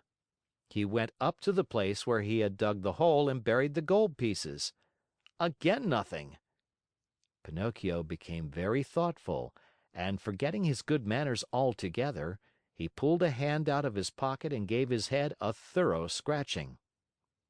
As he did so, he heard a hearty burst of laughter close to his head. He turned sharply, and there, just above him on the branch of a tree, sat a large parrot, busily preening his feathers. "What are you laughing at?" Pinocchio asked peevishly. "I am laughing because, in preening my feathers, I tickled myself under the wings." The Marionette did not answer. He walked to the brook, filled his shoe with water, and once more sprinkled the ground which covered the gold pieces.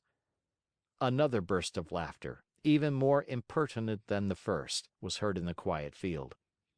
"Well," cried the Marionette, angrily this time, "may I know, Mr. Parrot, what amuses you so?"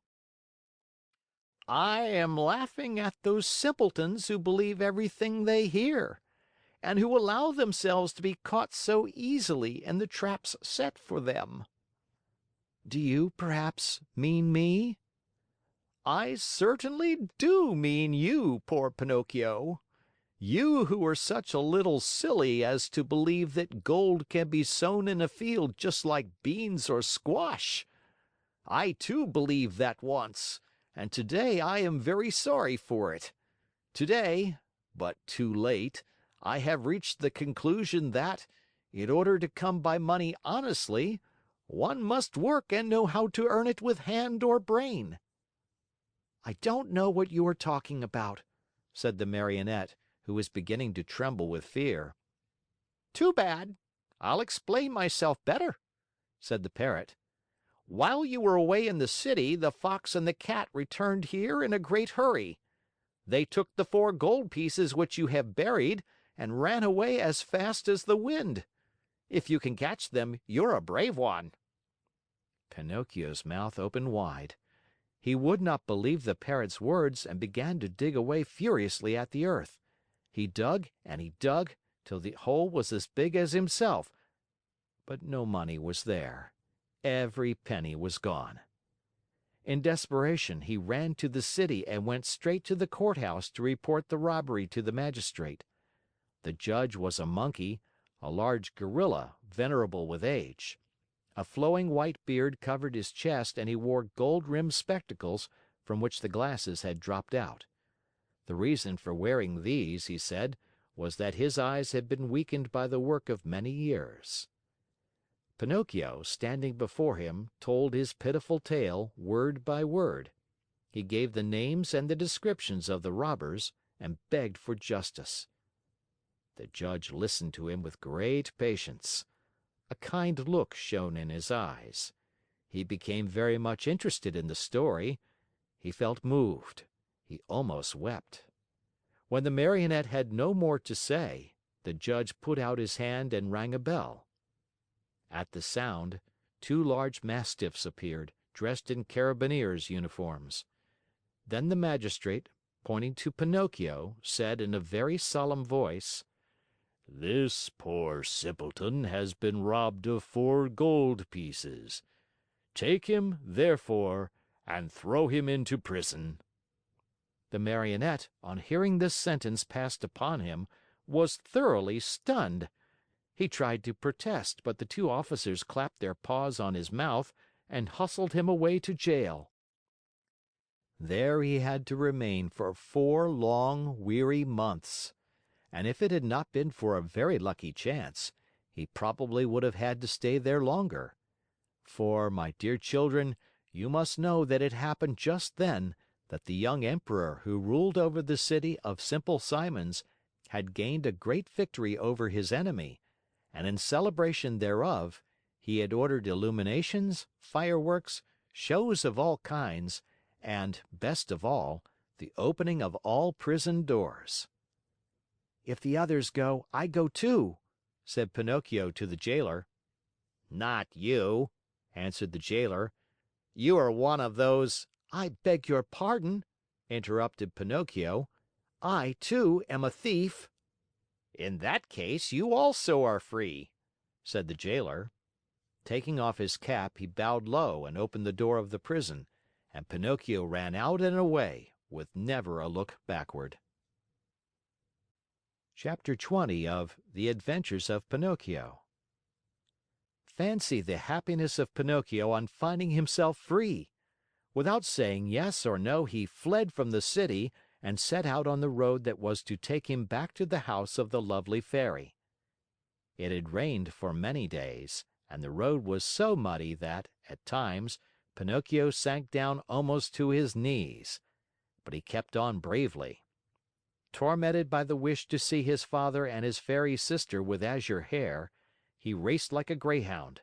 As he ran, he was splashed with mud even up to his cap. "How unhappy I have been!" he said to himself. "And yet I deserve everything, for I am certainly very stubborn and stupid. I will always have my own way. I won't listen to those who love me and who have more brains than I. But from now on, I'll be different, and I'll try to become a most obedient boy. I have found out, beyond any doubt whatever, that disobedient boys are certainly far from happy, and that in the long run, they always lose out. I wonder if Father is waiting for me? Will I find him at the Fairy's house? It is so long, poor man, since I have seen him, and I do so want his love and his kisses. And will the Fairy ever forgive me for all I have done? She who has been so good to me and to whom I owe my life. Can there be a worse or more heartless boy than I am anywhere?" As he spoke, he stopped suddenly, frozen with terror. What was the matter? An immense serpent lay stretched across the road, a serpent with a bright green skin, fiery eyes which glowed and burned, and a pointed tail that smoked like a chimney. How frightened was poor Pinocchio!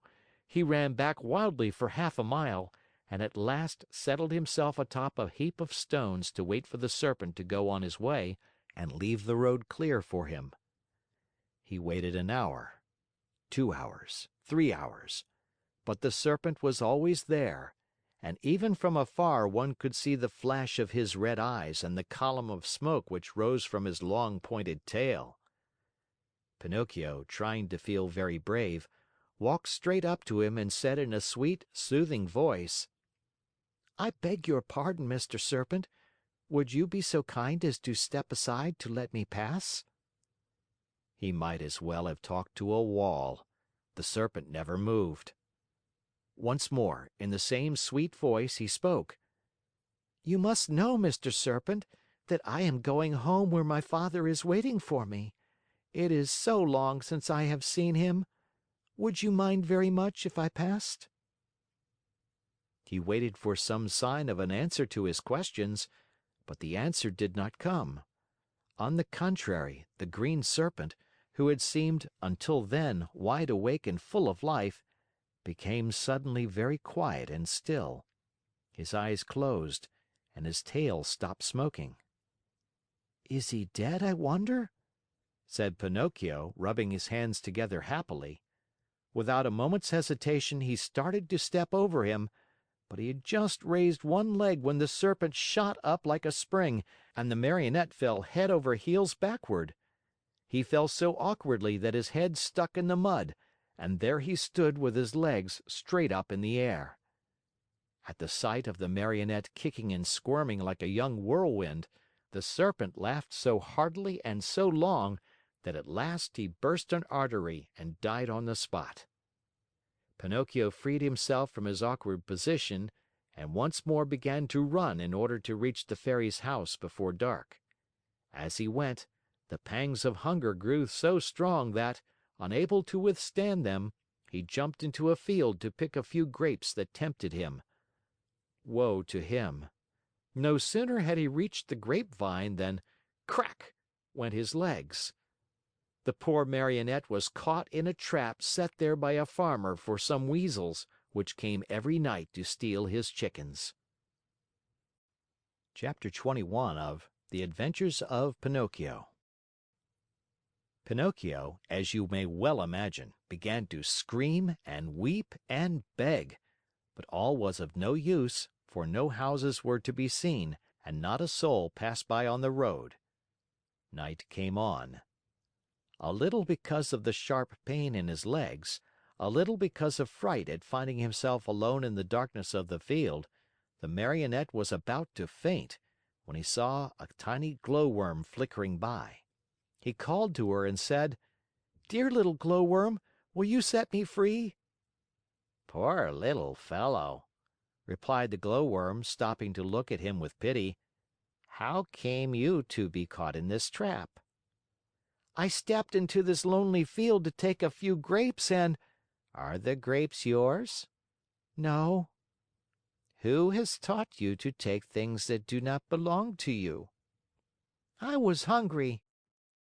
"Hunger, my boy, is no reason for taking something which belongs to another." "It's true! It's true!" cried Pinocchio in tears. "I won't do it again." Just then, the conversation was interrupted by approaching footsteps. It was the owner of the field, who was coming on tiptoes to see if, by chance, he had caught the weasels which had been eating his chickens. Great was his surprise when, on holding up his lantern, he saw that, instead of a weasel, he had caught a boy. "Ah, you little thief!" said the farmer in an angry voice. "So you are the one who steals my chickens!" No, not I! No, no!" cried Pinocchio, sobbing bitterly. "I came here only to take a very few grapes." "He who steals grapes may very easily steal chickens also. Take my word for it, I'll give you a lesson that you'll remember for a long while." He opened the trap, grabbed the Marionette by the collar, and carried him to the house as if he were a puppy. When he reached the yard in front of the house, he flung him to the ground, put a foot on his neck, and said to him roughly, "It is late now and it's time for bed. Tomorrow we'll settle matters. In the meantime, since my watchdog died today, you may take his place and guard my henhouse." No sooner said than done. He slipped a dog collar around Pinocchio's neck and tightened it so that it would not come off. A long iron chain was tied to the collar. The other end of the chain was nailed to the wall. "If tonight it should happen to rain," said the farmer, "you can sleep in that little doghouse near by, where you will find plenty of straw for a soft bed. It has been Melampo's bed for 3 years and it will be good enough for you. And if by any chance any thieves should come, be sure to bark." After this last warning, the farmer went into the house and closed the door and barred it. Poor Pinocchio huddled close to the doghouse more dead than alive from cold, hunger, and fright. Now and again he pulled and tugged at the collar which nearly choked him, and cried out in a weak voice: "I deserve it. Yes, I deserve it. I have been nothing but a truant and a vagabond. I have never obeyed anyone, and I have always done as I pleased. If I were only like so many others and had studied and worked and stayed with my poor old father, I should not find myself here now, in this field and in the darkness, taking the place of a farmer's watchdog. Oh, if I could start all over again! But what is done can't be undone, and I must be patient." After this little sermon to himself, which came from the very depths of his heart, Pinocchio went into the doghouse and fell asleep. Chapter 22 of The Adventures of Pinocchio. Even though a boy may be very unhappy, he very seldom loses sleep over his worries. The Marionette, being no exception to this rule, slept on peacefully for a few hours till well along toward midnight, when he was awakened by strange whisperings and stealthy sounds coming from the yard. He stuck his nose out of the doghouse and saw 4 slender, hairy animals. They were weasels, small animals very fond of both eggs and chickens. One of them left her companions, and going to the door of the doghouse, said in a sweet voice, "Good evening, Melampo." "My name is not Melampo," answered Pinocchio. "Who are you then?" "I am Pinocchio." "What are you doing here?" "I'm the watchdog." "But where is Melampo? Where is the old dog who used to live in this house?" "He died this morning." "Died? Poor beast! He was so good. Still, judging by your face, I think you too are a good-natured dog." "I beg your pardon. I am not a dog." "What are you then?" "I am a Marionette." "Are you taking the place of the watchdog?" "I'm sorry to say that I am. I'm being punished."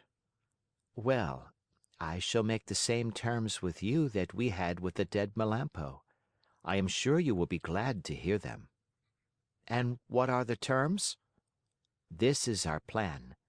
We'll come once in a while, as in the past, to pay a visit to this henhouse, and we'll take away 8 chickens. Of these, 7 are for us and 1 for you, provided, of course, that you will make believe you are sleeping and will not bark for the farmer." "Did Melampo really do that?" asked Pinocchio. "Indeed he did, and because of that we were the best of friends. Sleep away peacefully, And remember that before we go we shall leave you a nice fat chicken all ready for your breakfast in the morning. Is that understood?" "Even too well," answered Pinocchio, and shaking his head in a threatening manner, he seemed to say, "We'll talk this over in a few minutes, my friends." As soon as the four weasels had talked things over, they went straight to the chicken coop which stood close to the doghouse. Digging busily with teeth and claws, they opened the little door and slipped in. But they were no sooner in than they heard the door close with a sharp bang. The one who had done the trick was Pinocchio, who, not satisfied with that, dragged a heavy stone in front of it. That done, he started to bark, and he barked as if he were a real watchdog. "Bow wow wow wow wow!" The farmer heard the loud barks and jumped out of bed. Taking his gun, he leaped to the window and shouted, "What's the matter?" "The thieves are here," answered Pinocchio. "Where are they?" "In the chicken coop." "I'll come down in a second." And in fact, he was down in the yard in a twinkling and running toward the chicken coop. He opened the door, pulled out the weasels one by one, and after tying them in a bag, said to them in a happy voice, "You're in my hands at last. I could punish you now, but I'll wait. In the morning you may come with me to the inn, and there you'll make a fine dinner for some hungry mortal. It is really too great an honor for you, one you do not deserve. But as you see, I'm really a very kind and generous man, and I'm going to do this for you." Then he went up to Pinocchio and began to pet and caress him. "How did you ever find them out so quickly? And to think that Melampo, my faithful Melampo, never saw them in all these years." The Marionette could have told, then and there, all he knew about the shameful contract between the dog and the weasels. But thinking of the dead dog, he said to himself, "Melampo is dead. What is the use of accusing him? The dead are gone and they cannot defend themselves. The best thing to do is to leave them in peace." "Were you awake or asleep when they came?" continued the farmer. "I was asleep," answered Pinocchio, "but they awakened me with their whisperings. One of them even came to the door of the doghouse and said to me, 'If you promise not to bark, we will make you a present of one of the chickens for your breakfast.' Did you hear that? They had the audacity to make such a proposition as that to me. For you must know that, though I am a very wicked Marionette full of faults, still I have never been, nor shall ever be, bribed." "Fine boy!" cried the farmer, slapping him on the shoulder in a friendly way. "You ought to be proud of yourself. And to show you what I think of you, you are free from this instant." And he slipped the dog collar from his neck. Chapter 23 of The Adventures of Pinocchio. As soon as Pinocchio no longer felt the shameful weight of the dog collar around his neck, he started to run across the fields and meadows and never stopped till he came to the main road that was to take him to the fairy's house. When he reached it, he looked into the valley far below him, and there he saw the wood where unluckily he had met the fox and the cat, and the tall oak tree where he had been hanged. But though he searched far and near, he could not see the house where the fairy with the azure hair lived. He became terribly frightened, and, running as fast as he could, he finally came to the spot where it had once stood. The little house was no longer there. In its place lay a small marble slab, which bore this sad inscription: "Here lies the lovely fairy with azure hair, who died of grief when abandoned by her little brother, Pinocchio." The poor Marionette was heartbroken at reading these words. He fell to the ground, and, covering the cold marble with kisses, burst into bitter tears. He cried all night, and dawn found him still there, though his tears had dried and only hard, dry sobs shook his wooden frame. But these were so loud that they could be heard by the faraway hills. As he sobbed, he said to himself, "Oh, my fairy, my dear, dear fairy, why did you die? Why did I not die, who am so bad, instead of you, who are so good? And my father, where can he be? Please, dear Fairy, tell me where he is, and I shall never, never leave him again. You are not really dead, are you? If you love me, you will come back, alive as before. Don't you feel sorry for me? I'm so lonely. If the two assassins come, they'll hang me again from the giant oak tree, and I will really die this time. What shall I do alone in the world? Now that you are dead, my father is lost, where shall I eat? Where shall I sleep? Who will make my new clothes? Oh, I want to die. Yes, I want to die. Oh, oh, oh. Poor Pinocchio! He even tried to tear his hair, but as it was only painted on his wooden head, he could not even pull it. Just then a large pigeon flew far above him. Seeing the Marionette, he cried to him, Tell me, little boy, what are you doing there? Can't you see? I'm crying, said Pinocchio, lifting his head toward the voice and rubbing his eyes with his sleeve. Tell me, asked the pigeon, do you by chance know of a Marionette, Pinocchio by name? Pinocchio? Did you say Pinocchio? Replied the Marionette, jumping to his feet. Why, I am Pinocchio. At this answer, the pigeon flew swiftly down to the earth. He was much larger than a turkey. Then you know Gepetto also? Do I know him? He's my father, my poor dear father. Has he perhaps spoken to you of me? Will you take me to him? Is he still alive? Answer me, please. Is he still alive? I left him 3 days ago on the shore of a large sea. What was he doing? He was building a little boat with which to cross the ocean. For the last 4 months, that poor man has been wandering around Europe looking for you.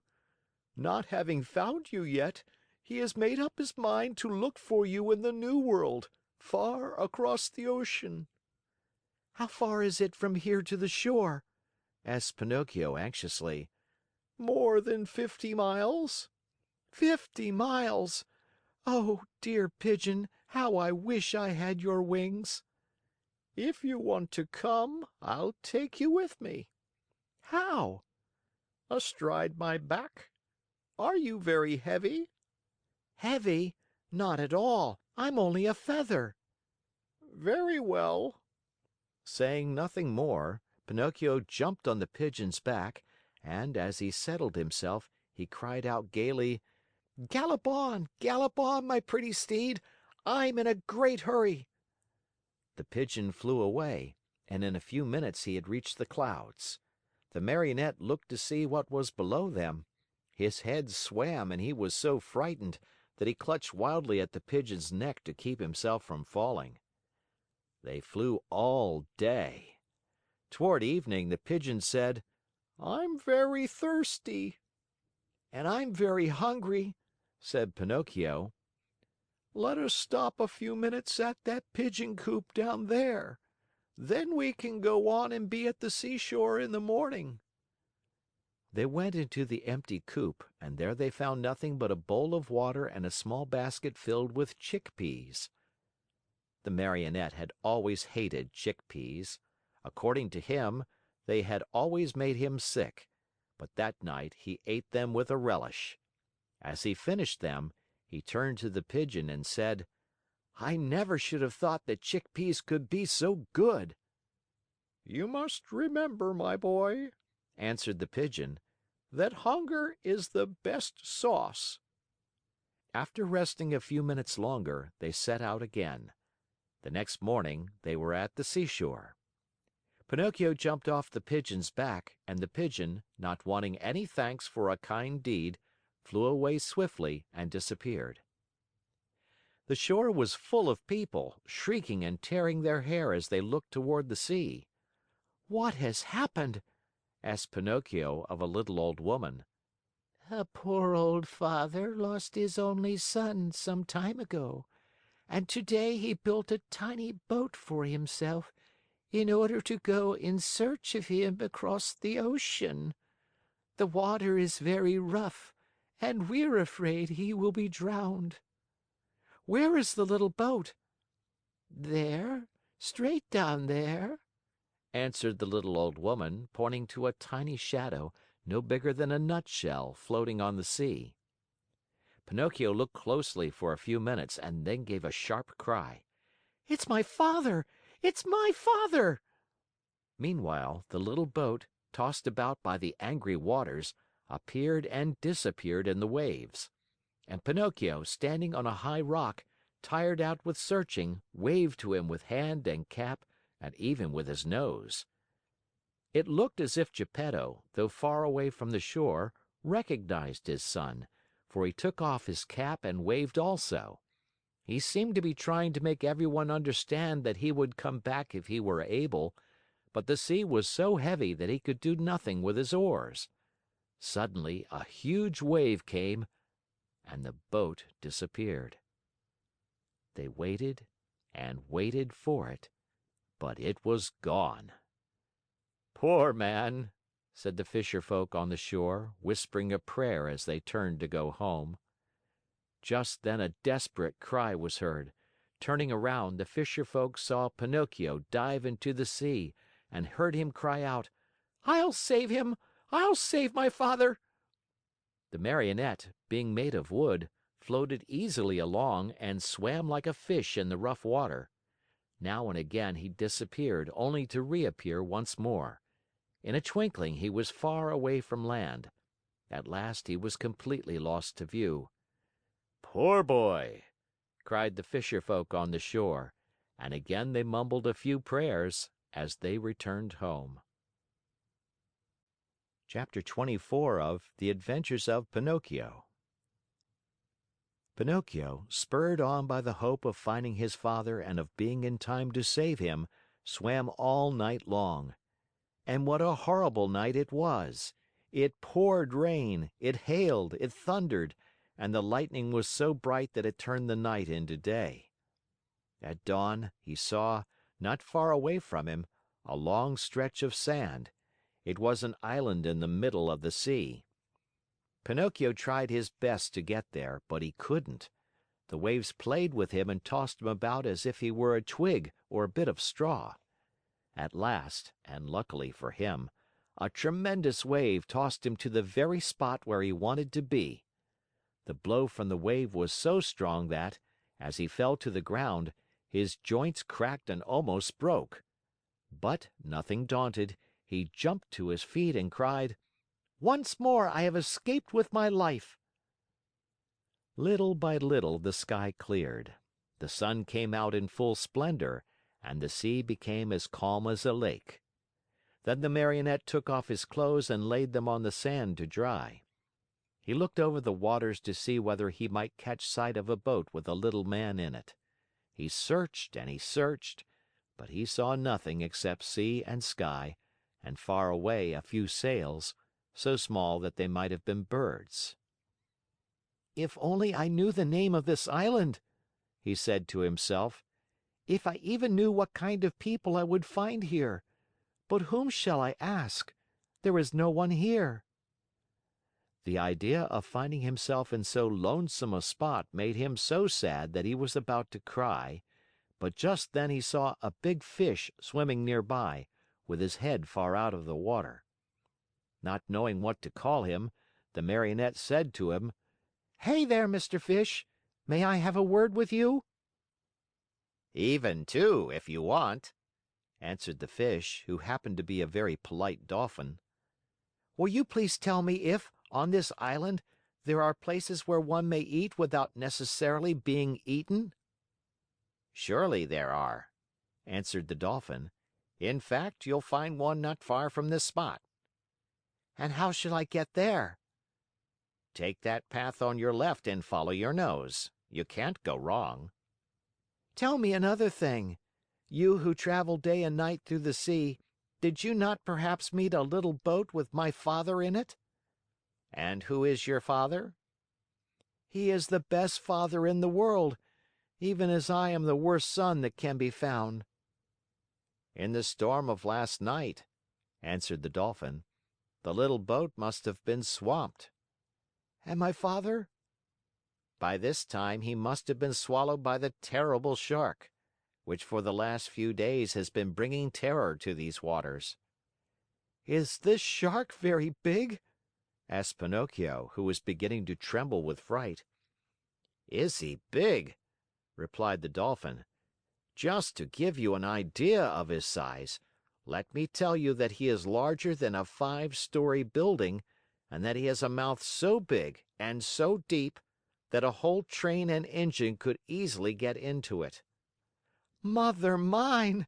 cried the Marionette, scared to death, and dressing himself as fast as he could, he turned to the Dolphin and said: "Farewell, Mr. Fish. Pardon the bother, and many thanks for your kindness." This said, he took the path at so swift a gait that he seemed to fly, and at every small sound he heard, he turned in fear to see whether the terrible shark, 5 stories high and with a train in his mouth, was following him. After walking a half hour, he came to a small country called the Land of the Busy Bees. The streets were filled with people running to and fro about their tasks. Everyone worked, everyone had something to do. Even if one were to search with a lantern, not one idle man or one tramp could have been found. "I understand," said Pinocchio at once, wearily. "This is no place for me. I was not born for work." But in the meantime he began to feel hungry, for it was 24 hours since he had eaten. What was to be done? There were only two means left to him in order to get a bite to eat. He either had to work or to beg. He was ashamed to beg, because his father had always preached to him that begging should be done only by the sick or the old. He had said that the real poor in this world, deserving of our pity and help, were only those who, either through age or sickness, had lost the means of earning their bread with their own hands. All others should work, and if they didn't and went hungry, so much the worse for them. Just then a man passed by, worn out and wet with perspiration, pulling, with difficulty, 2 heavy carts filled with coal. Pinocchio looked at him and, judging him by his looks to be a kind man, said to him with eyes downcast in shame: "Will you be so good as to give me a penny, for I am faint with hunger?" Not only 1 penny," answered the coal man. "I'll give you 4 if you will help me pull these 2 wagons." "I am surprised," answered the Marionette, very much offended.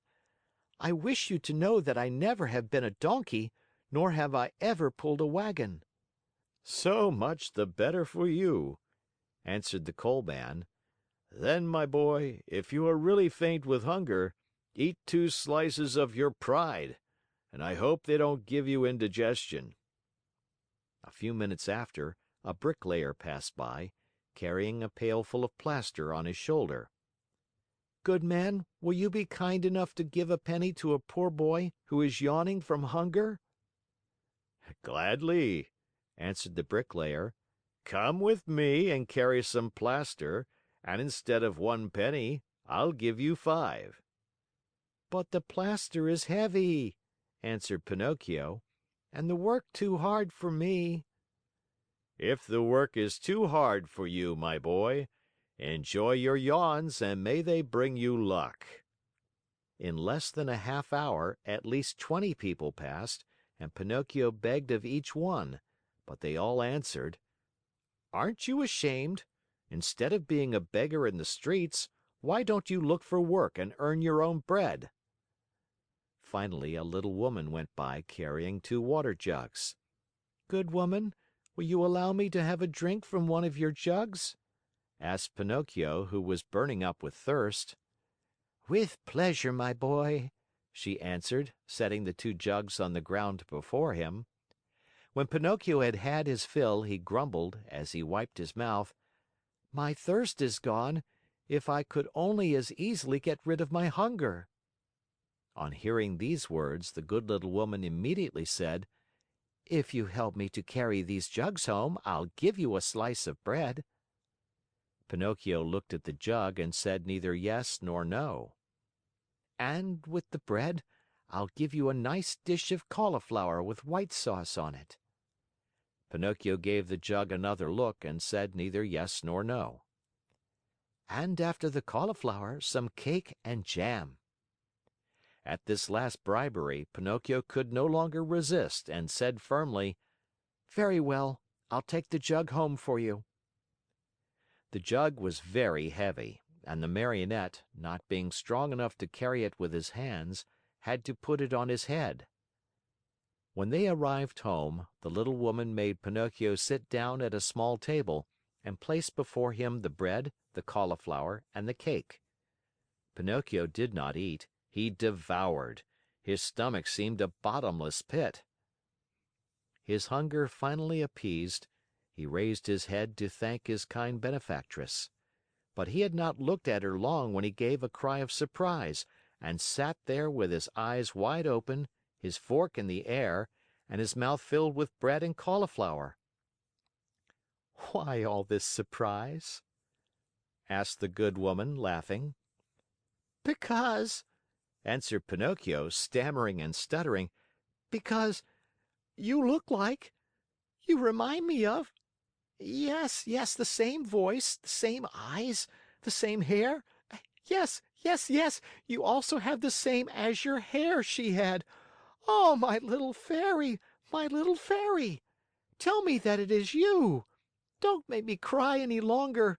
If you only knew! I have cried so much, I have suffered so!"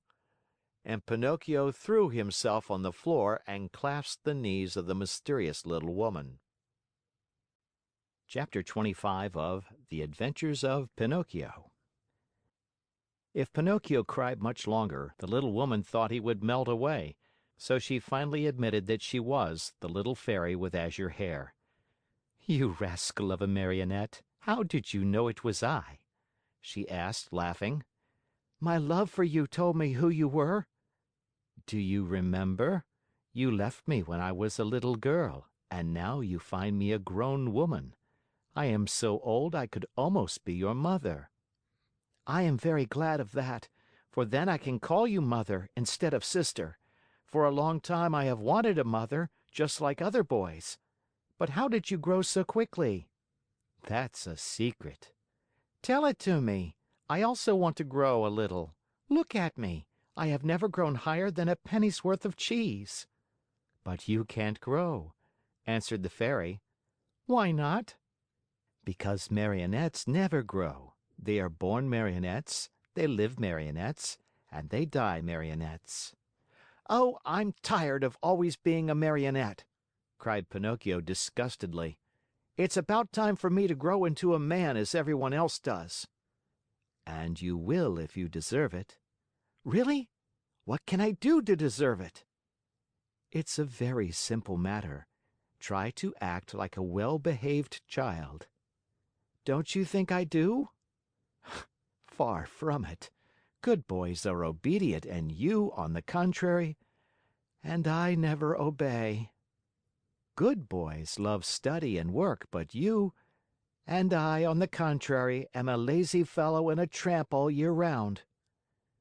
Good boys always tell the truth, and I always tell lies. Good boys go gladly to school, and I get sick if I go to school. From now on, I'll be different.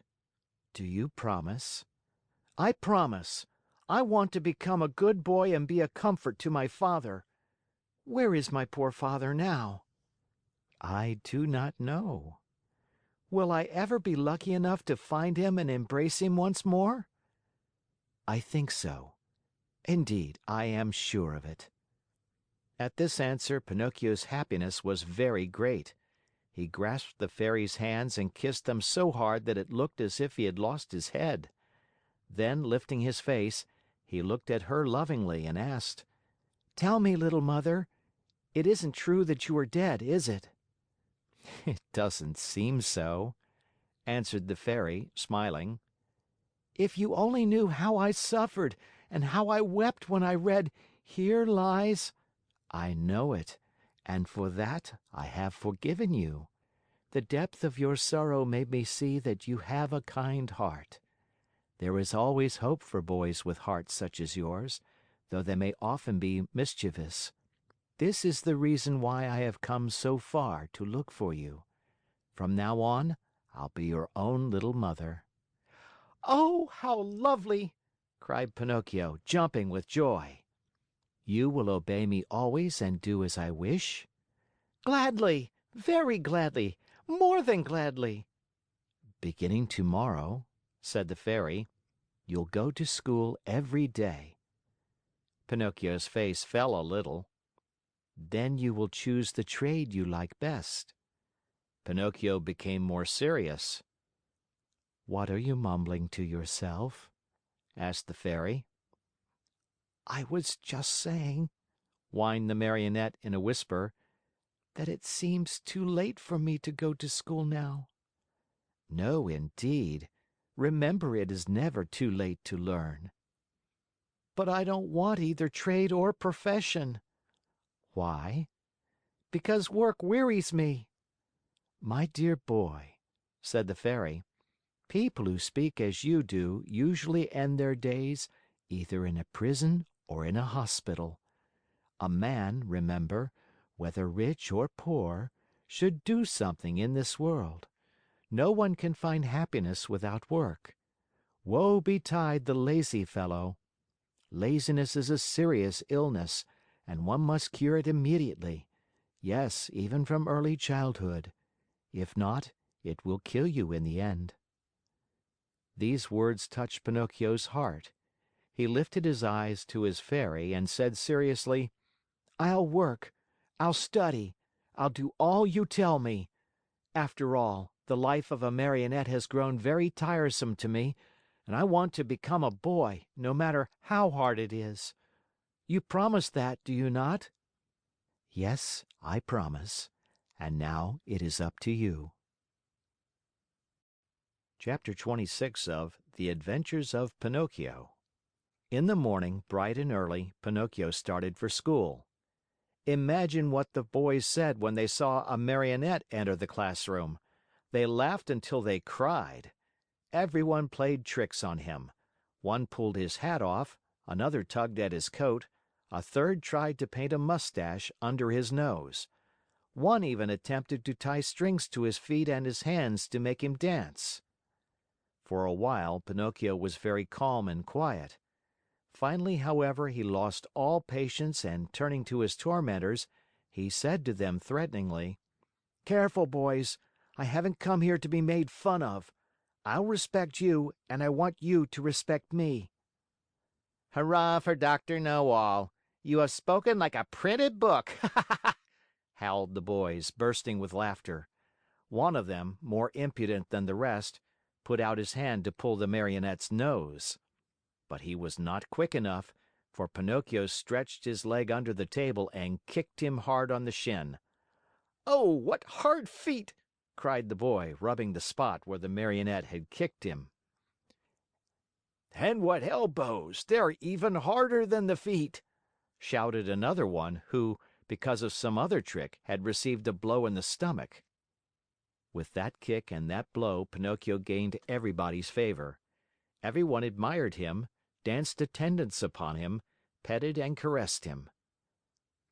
As the days passed into weeks, even the teacher praised him, for he saw him attentive, hard-working, and wide awake, always the first to come in the morning and the last to leave when school was over.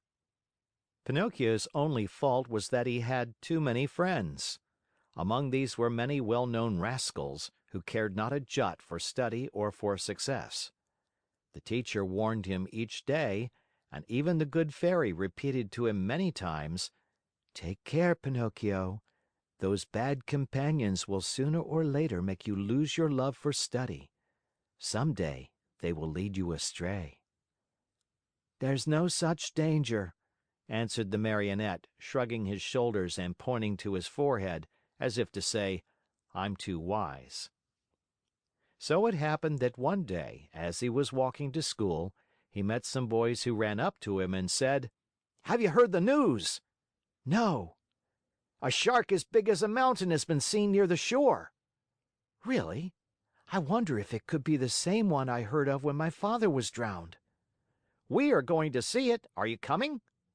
No, not I. I must go to school. "What do you care about school? You can go there tomorrow. With a lesson more or less, we are always the same donkeys." And what will the teacher say? "Let him talk. He is paid to grumble all day long." And my mother? "Mothers don't know anything," answered those scamps. Do you know what I'll do?" said Pinocchio. "For certain reasons of mine, I too want to see that shark. But I'll go after school. I can see him then as well as now." "Poor simpleton!" cried one of the boys. "Do you think that a fish of that size will stand there waiting for you? He turns and off he goes, and no one will ever be the wiser." How long does it take from here to the shore?" asked the Marionette. 1 hour there and back." Very well then, let's see who gets there first!" cried Pinocchio. At the signal, the little troop, with books under their arms, dashed across the fields. Pinocchio led the way, running as if on wings, the others following as fast as they could. Now and again he looked back and, seeing his followers hot and tired, and with tongues hanging out, he laughed out heartily. Unhappy boy! If he had only known then the dreadful things that were to happen to him on account of his disobedience. Chapter 27 of The Adventures of Pinocchio. Going like the wind, Pinocchio took but a very short time to reach the shore. He glanced all about him, but there was no sign of a shark. The sea was as smooth as glass. "Hey there, boys! Where's that shark?" he asked, turning to his playmates. "He may have gone for his breakfast," said one of them, laughing. "Or perhaps he went to bed for a little nap," said another, laughing also. From the answers and the laughter which followed them, Pinocchio understood that the boys had played a trick on him. "What now?" he said angrily to them. "What's the joke?" "Oh, the joke's on you!" cried his tormentors, laughing more heartily than ever and dancing gaily around the Marionette. "And that is?" "That we have made you stay out of school to come with us. Aren't you ashamed of being such a goody-goody and studying so hard? You never have a bit of enjoyment." "And what is it to you if I do study?" What does the teacher think of us, you mean? "Why?" Don't you see? If you study and we don't, we pay for it. After all, it's only fair to look out for ourselves." "What do you want me to do?" "Hate school and books and teachers as we all do. They are your worst enemies, you know, and they like to make you as unhappy as they can." "And if I go on studying, what will you do to me?" "You'll pay for it." "Really, you amuse me," answered the Marionette, nodding his head. "Hey, Pinocchio!" cried the tallest of them all. "That will do. We are tired of hearing you bragging about yourself, you little turkey cock. You may not be afraid of us, but remember we are not afraid of you either. You are alone, you know, and we are 7. "Like the 7 sins," said Pinocchio, still laughing. "Did you hear that? He has insulted us all. He has called us sins. Pinocchio, apologize for that or look out." "Cuckoo!" said the Marionette, mocking them with his thumb to his nose. "You'll be sorry." "Cuckoo!" "We'll whip you soundly." "Cuckoo!" "You'll go home with a broken nose." "Cuckoo!" "Very well, then. Take that and keep it for your supper," cried out the boldest of his tormentors. And with the words he gave Pinocchio a terrible blow on the head. Pinocchio answered with another blow, and that was the signal for the beginning of the fray. In a few moments the fight raged hot and heavy on both sides. Pinocchio, although alone, defended himself bravely. With those 2 wooden feet of his, he worked so fast that his opponents kept at a respectful distance. Wherever they landed, they left their painful mark, and the boys could only run away and howl. Enraged at not being able to fight the Marionette at close quarters, they started to throw all kinds of books at him. Readers, geographies, histories, grammars flew in all directions. But Pinocchio was keen of eye and swift of movement, and the books only passed over his head, landed in the sea, and disappeared. The fish, thinking they might be good to eat, came to the top of the water in great numbers. Some took a nibble, some took a bite, but no sooner had they tasted a page or 2 than they spat them out with a wry face, as if to say, "What a horrid taste! Our own food is so much better." Meanwhile, the battle waxed more and more furious. At the noise, a large crab crawled slowly out of the water, and with a voice that sounded like a trombone suffering from a cold, he cried out, "Stop fighting, you rascals! These battles between boys rarely end well. Trouble is sure to come to you." Poor Crab! He might as well have spoken to the wind. Instead of listening to his good advice, Pinocchio turned to him and said as roughly as he knew how, "Keep quiet, ugly Gab. It would be better for you to chew a few cough drops to get rid of that cold you have. Go to bed and sleep. You will feel better in the morning." In the meantime, the boys, having used all their books, looked around for new ammunition. Seeing Pinocchio's bundle lying idle nearby, they somehow managed to get hold of it. One of the books was a very large volume, an arithmetic text, heavily bound in leather. It was Pinocchio's pride. Among all his books, he liked that one the best. Thinking it would make a fine missile, one of the boys took hold of it and threw it with all his strength at Pinocchio's head.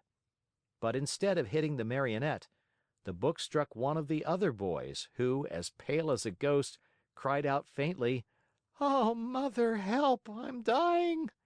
and fell senseless to the ground. At the sight of that pale little corpse, the boys were so frightened that they turned tail and ran.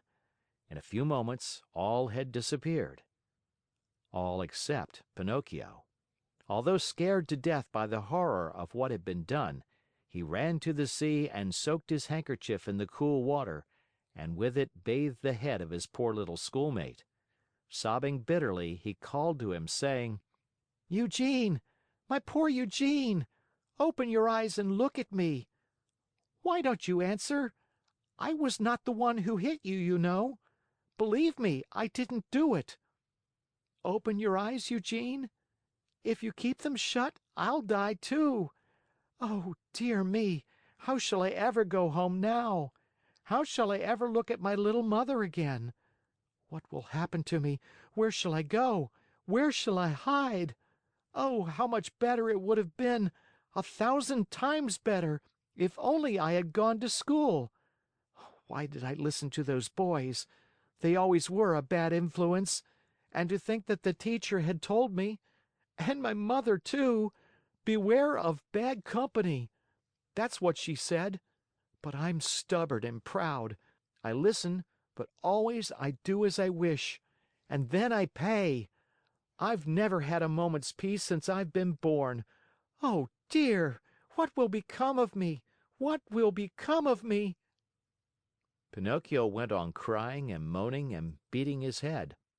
Again and again he called to his little friend, when suddenly he heard heavy steps approaching. He looked up and saw 2 tall carabineers near him. "What are you doing stretched out on the ground?" they asked Pinocchio. "I'm helping this schoolfellow of mine." "Has he fainted?" "I should say so," said one of the carabineers, bending to look at Eugene. "This boy has been wounded on the temple. Who has hurt him?" "Not I," stammered the Marionette, who had hardly a breath left in his whole body. "If it wasn't you, who was it then?" "Not I," repeated Pinocchio. "And with what was he wounded?" "With this book," and the Marionette picked up the arithmetic text to show it to the officer. And whose book is this? Mine? Enough. Not another word. Get up as quickly as you can and come along with us. But Come with us. Before starting out, the officers called out to several fishermen passing by in a boat and said to them, Take care of this little fellow who has been hurt. Take him home and bind his wounds. Tomorrow we'll come after him. They then took hold of Pinocchio and, putting him between them, said to him in a rough voice, March, and go quickly, or it will be the worse for you. They did not have to repeat their words. The Marionette walked swiftly along the road to the village. But the poor fellow hardly knew what he was about. He thought he had a nightmare. He felt ill. His eyes saw everything double. His legs trembled. His tongue was dry. And, try as he might, he could not utter a single word. Yet in spite of this numbness of feeling, he suffered keenly at the thought of passing under the windows of his good little fairy's house. What would she say on seeing him between two carabineers? They had just reached the village when a sudden gust of wind blew off Pinocchio's cap and made it go sailing far down the street. "Would you allow me," the Marionette asked the carabineers, "to run after my cap?" Very well, go, but hurry. The Marionette went, picked up his cap, but instead of putting it on his head, he stuck it between his teeth and then raced toward the sea. He went like a bullet out of a gun. The carabineers, judging that it would be very difficult to catch him, sent a large mastiff after him, one that had won first prize in all the dog races. Pinocchio ran fast and the dog ran faster. At so much noise, the people hung out of the windows or gathered in the street, anxious to see the end of the contest. But they were disappointed, for the dog and Pinocchio raised so much dust on the road that, after a few moments, it was impossible to see them. Chapter 28 of The Adventures of Pinocchio. During that wild chase, Pinocchio lived through a terrible moment when he almost gave himself up as lost. This was when Alidoro, that was the Mastiff's name, in a frenzy of running, came so near that he was on the very point of reaching him.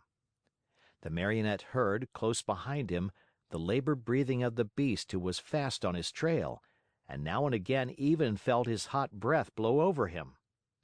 Luckily, by this time he was very near the shore, and the sea was in sight, in fact, only a few short steps away. As soon as he set foot on the beach, Pinocchio gave a leap and fell into the water. Alidoro tried to stop, but as he was running very fast, he couldn't, and he too landed far out in the sea. Strange though it may seem, the dog could not swim. He beat the water with his paws to hold himself up, but the harder he tried, the deeper he sank. As he stuck his head out once more, the poor fellow's eyes were bulging, and he barked out wildly, "I drown! I drown!" "Drown!" answered Pinocchio from afar, happy at his escape. Help, Pinocchio! Dear little Pinocchio!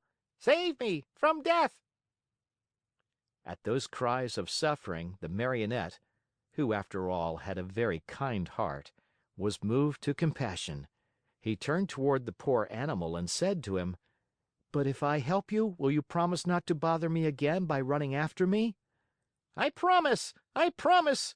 Only hurry, for if you wait another second, I'll be dead and gone!" Pinocchio hesitated still another minute.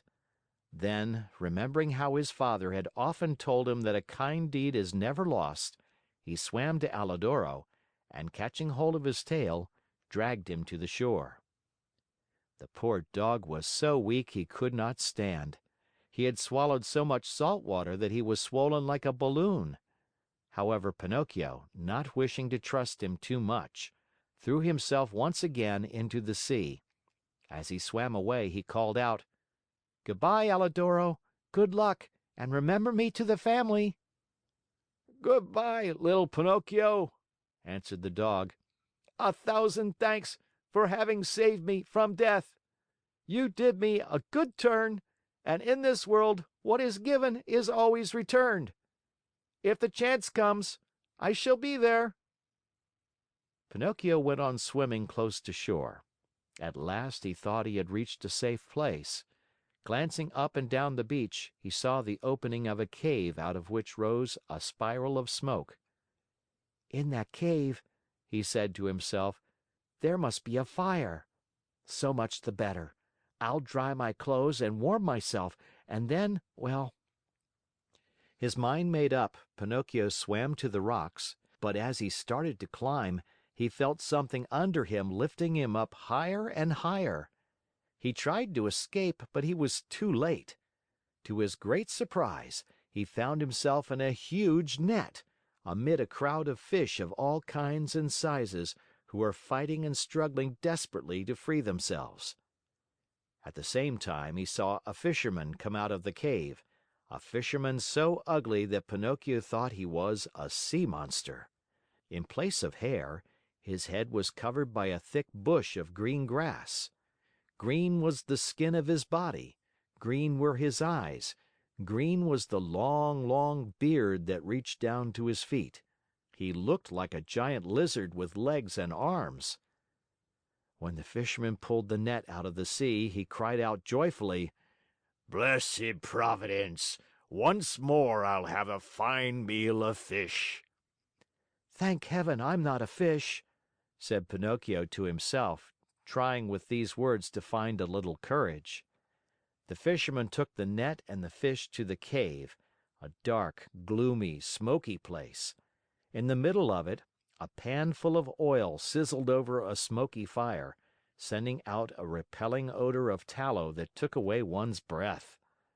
"Now, let us see what kind of fish we have caught today," said the green fisherman. He put a hand as big as a spade into the net and pulled out a handful of mullets. "Fine mullets, these," he said, after looking at them and smelling them with pleasure. After that, he threw them into a large empty tub. Many times he repeated this performance. As he pulled each fish out of the net, his mouth watered with the thought of the good dinner coming, and he said, "Fine fish, these bass. Very tasty, these whitefish. Delicious flounders, these. What splendid crabs! And these dear little anchovies with their heads still on." As you can well imagine, the bass, the flounders, the whitefish, and even the little anchovies all went together into the tub to keep the mullets company. The last to come out of the net was Pinocchio. As soon as the fisherman pulled him out, his green eyes opened wide with surprise, and he cried out in fear, "What kind of fish is this? I don't remember ever eating anything like it." He looked at him closely, and after turning him over and over, he said at last, "I understand. He must be a crab."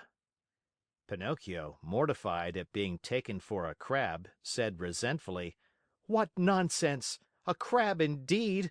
I am no such thing. Beware how you deal with me. I am a Marionette, I want you to know." "A Marionette?" asked the fisherman. "I must admit that a marionette fish is, for me, an entirely new kind of fish. So much the better. I'll eat you with greater relish." "Eat me? But can't you understand that I'm not a fish? Can't you hear that I speak and think as you do?" "It's true," answered the fisherman, "but since I see that you are a fish, well able to talk and think as I do, I'll treat you with all due respect." "And that is?" "That, as a sign of my particular esteem, I'll leave to you the choice of the manner in which you are to be cooked. Do you wish to be fried in a pan, or do you prefer to be cooked with tomato sauce?" "To tell you the truth," answered Pinocchio, "if I must choose, I should much rather go free so I may return home." "Are you fooling? Do you think that I want to lose the opportunity to taste such a rare fish? A marionette fish does not come very often to these seas. Leave it to me. I'll fry you in the pan with the others. I know you'll like it. It's always a comfort to find oneself in good company." The unlucky Marionette, hearing this, began to cry and wail and beg. With tears streaming down his cheeks, he said, "How much better it would have been for me to go to school! I did listen to my playmates and now I am paying for it. Oh, oh, oh!" And as he struggled and squirmed like an eel to escape from him, the Green Fisherman took a stout cord and tied him hand and foot, and threw him into the bottom of the tub with the others. Then he pulled a wooden bowl full of flour out of a cupboard and started to roll the fish into it, one by one. When they were white with it, he threw them into the pan. The first to dance in the hot oil were the mullets. The bass followed, then the whitefish, the flounders, and the anchovies. Pinocchio's turn came last. Seeing himself so near to death, and such a horrible death, he began to tremble so with fright that he had no voice left with which to beg for his life. The poor boy beseeched only with his eyes. But the Green Fisherman, not even noticing that it was he, turned him over and over in the flour until he looked like a marionette made of chalk. Then he took him by the head and... Chapter 29 of The Adventures of Pinocchio. Mindful of what the Fisherman had said, Pinocchio knew that all hope of being saved had gone. He closed his eyes and waited for the final moment. Suddenly, a large dog, attracted by the odor of the boiling oil, came running into the cave. "Get out!" cried the Fisherman threateningly, and still holding on to the Marionette, who was all covered with flour. But the poor dog was very hungry, and whining and wagging his tail, he tried to say, "Give me a bite of the fish and I'll go in peace." "Get out, I say!" repeated the Fisherman. And he drew back his foot to give the dog a kick. Then the dog, who, being really hungry, would take no refusal, turned in a rage toward the Fisherman and bared his terrible fangs. And at that moment a pitiful little voice was heard saying, "Save me, Alidoro! If you don't, I fry!" The dog immediately recognized Pinocchio's voice. Great was his surprise to find that the voice came from the little flour-covered bundle that the Fisherman held in his hand. Then what did he do? With one great leap, he grasped that bundle in his mouth, and, holding it lightly between his teeth, ran through the door and disappeared like a flash. The Fisherman, angry at seeing his meal snatched from under his nose, ran after the dog, but a bad fit of coughing made him stop and turn back.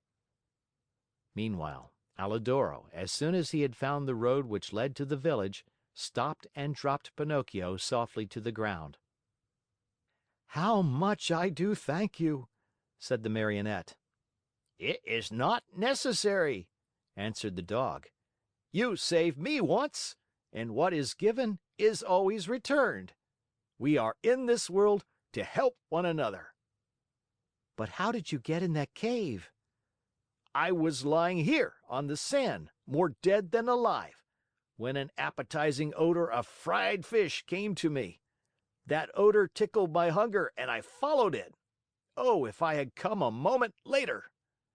"Don't speak about it," wailed Pinocchio, still trembling with fright. "Don't say a word. If you had come a moment later, I would be fried, eaten, and digested by this time. Brrr! I shiver at the mere thought of it." Alidoro laughingly held out his paw to the Marionette, who shook it heartily, feeling that now he and the dog were good friends. Then they bid each other good bye, and the dog went home. Pinocchio, left alone, walked toward a little hut near by, where an old man sat at the door sunning himself, and asked, "Tell me, good man, have you heard anything of a poor boy with a wounded head, whose name was Eugene?" "The boy was brought to this hut, and now—" "Now he is dead?" Pinocchio interrupted sorrowfully. "No, he is now alive, and he is already returned home." "Really? Really?" cried the Marionette, jumping around with joy. "Then the wound was not serious?" "But it might have been, and even mortal," answered the old man, "for a heavy book was thrown at his head." And who threw it? "A schoolmate of his, a certain Pinocchio." And who is this Pinocchio? Asked the Marionette, feigning ignorance. "They say he is a mischief maker, a tramp, a street urchin." Calumnies! All calumnies! "Do you know this Pinocchio?" By sight," answered the Marionette. "And what do you think of him?" asked the old man. I think he's a very good boy, fond of study, obedient, kind to his father and to his whole family. As he was telling all these enormous lies about himself, Pinocchio touched his nose and found it twice as long as it should be. Scared out of his wits, he cried out, "Don't listen to me, good man. All the wonderful things I have said are not true at all. I know Pinocchio well, and he is indeed a very wicked fellow, lazy and disobedient, who instead of going to school, runs away with his playmates to have a good time." At this speech, his nose returned to its natural size. "Why are you so pale?" the old man asked suddenly. Let me tell you. Without knowing it, I rubbed myself against a newly painted wall. He lied, ashamed to say that he had been made ready for the frying pan. "What have you done with your coat and your hat and your breeches?" I met thieves and they robbed me. Tell me, my good man, have you not perhaps a little suit to give me so that I may go home? "My boy, as for clothes, I have only a bag in which I keep hops. If you want it, take it, there it is." Pinocchio did not wait for him to repeat his words. He took the bag, which happened to be empty, and after cutting a big hole at the top and two at the sides, he slipped into it as if it were a shirt. Lightly clad as he was, he started out toward the village. Along the way he felt very uneasy. In fact, he was so unhappy that he went along taking 2 steps forward and 1 back, and as he went he said to himself, "How shall I ever face my good little Fairy? What will she say when she sees me? Will she forgive this last trick of mine? I am sure she won't. Oh, no, she won't. And I deserve it as usual, for I am a rascal, fine on promises which I never keep." He came to the village late at night. It was so dark he could see nothing and it was raining pitchforks. Pinocchio ran straight to the Fairy's house, firmly resolved to knock at the door. When he found himself there, he lost courage and ran back a few steps.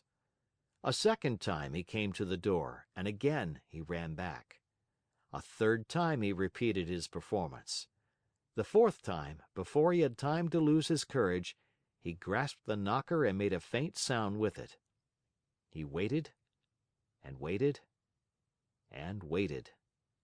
Finally, after a full half hour, a top floor window (the house had 4 stories) opened, and Pinocchio saw a large snail look out. A tiny light glowed on top of her head. "Who knocks at this late hour?" she called. "Is the Fairy home?" asked the Marionette. "The Fairy is asleep and does not wish to be disturbed. Who are you?" "It is I." "Who's I?" "Pinocchio." "Who is Pinocchio?" "The Marionette, the one who lives in the Fairy's house."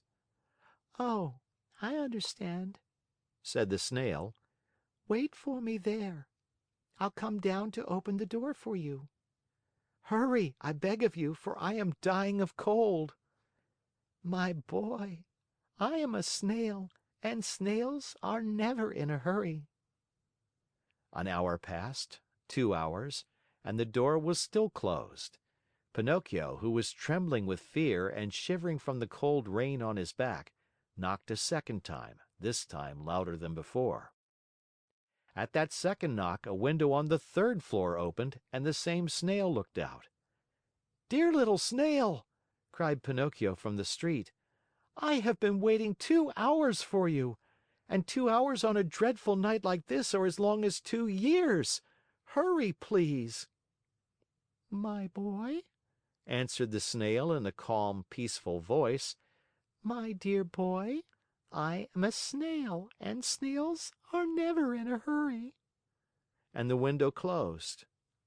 A few minutes later midnight struck, then 1 o'clock, 2 o'clock, and the door still remained closed. Then Pinocchio, losing all patience, grabbed the knocker with both hands, fully determined to awaken the whole house and street with it. As soon as he touched the knocker, however, it became an eel and wiggled away into the darkness. "Really," cried Pinocchio, blind with rage, "if the knocker is gone, I can still use my feet." he stepped back and gave the door a most solemn kick. He kicked so hard that his foot went straight through the door, and his leg followed almost to the knee. No matter how he pulled and tugged, he could not pull it out. There he stayed as if nailed to the door. Poor Pinocchio! The rest of the night he had to spend with one foot through the door and the other one in the air. As dawn was breaking, the door finally opened. That brave little animal, the snail, had taken exactly 9 hours to go from the 4th floor to the street. How she must have raced! "What are you doing with your foot through the door?" she asked the Marionette, laughing. "It was a misfortune. Won't you try, pretty little snail, to free me from this terrible torture?" "My boy, we need a carpenter here, and I have never been one." "Ask the Fairy to help me." "The Fairy is asleep and does not want to be disturbed." "But what do you want me to do, nailed to the door like this?" "Enjoy yourself counting the ants which are passing by." "Bring me something to eat, at least, for I am faint with hunger." "Immediately." In fact, after 3 hours and a half, Pinocchio saw her return with a silver tray on her head. On the tray there was bread, roast chicken, fruit. "Here is the breakfast the Fairy sends to you," said the snail. At the sight of all these good things, the Marionette felt much better. What was his disgust, however, when on tasting the food, he found the bread to be made of chalk, the chicken of cardboard, and the brilliant fruit of colored alabaster. He wanted to cry. He wanted to give himself up to despair. He wanted to throw away the tray and all that was on it. Instead, either from pain or weakness, he fell to the floor in a dead faint. When he regained his senses, he found himself stretched out on a sofa, and the Fairy was seated near him. "This time also I forgive you," said the Fairy to him, "but be careful not to get into mischief again." Pinocchio promised to study and to behave himself, and he kept his word for the remainder of the year. At the end of it, he passed first in all his examinations, and his report was so good that the Fairy said to him happily, "Tomorrow your wish will come true." "And what is it?" "Tomorrow you will cease to be a Marionette and will become a real boy." Pinocchio was beside himself with joy. All his friends and schoolmates must be invited to celebrate the great event. The Fairy promised to prepare 200 cups of coffee and milk, and 400 slices of toast buttered on both sides. The day promised to be a very gay and happy one. But, unluckily, in a Marionette's life there is always a "but," which is apt to spoil everything.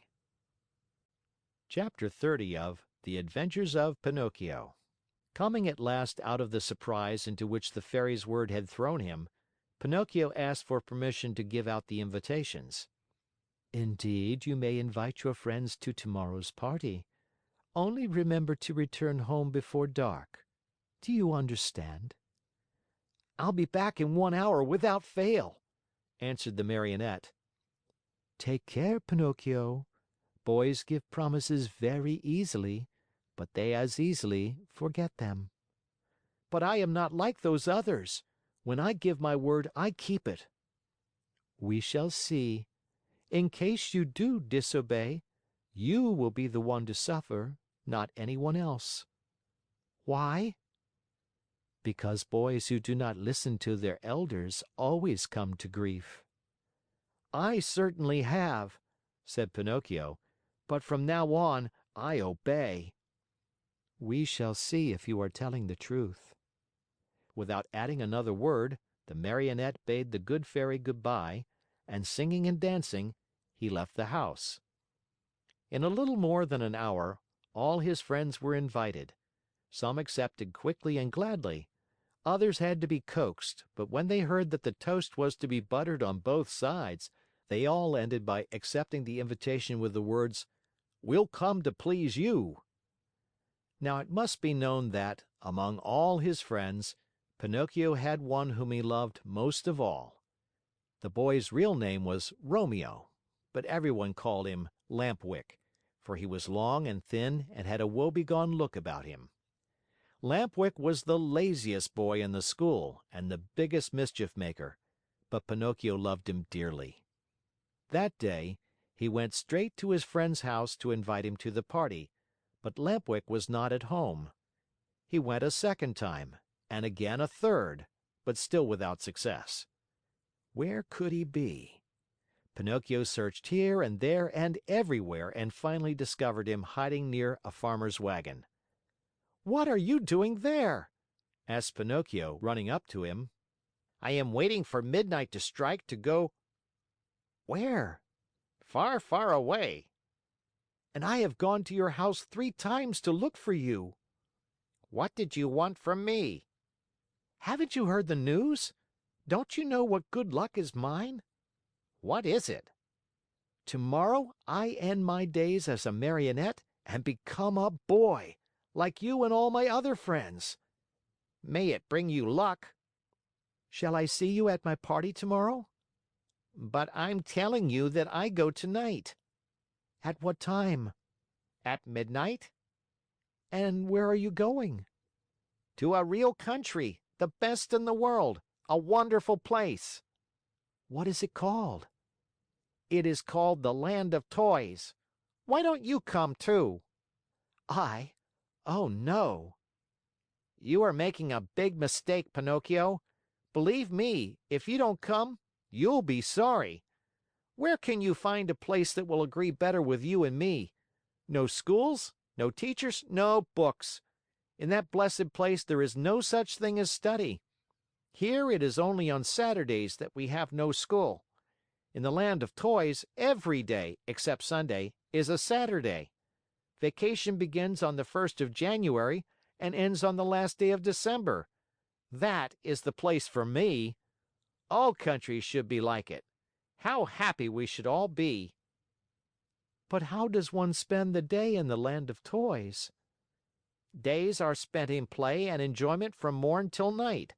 At night one goes to bed, and next morning the good times begin all over again. What do you think of it?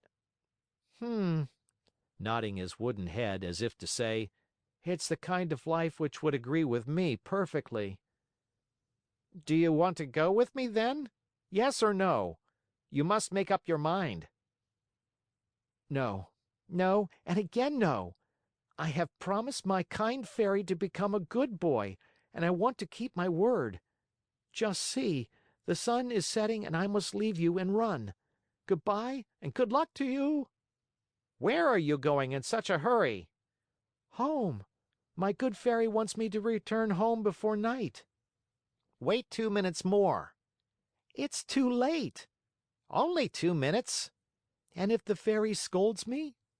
Let her scold. After she gets tired, she will stop, said Lampwick. Are you going alone or with others? Alone? There will be more than 100 of us. Will you walk? At midnight, the wagon passes here that is to take us within the boundaries of that marvelous country.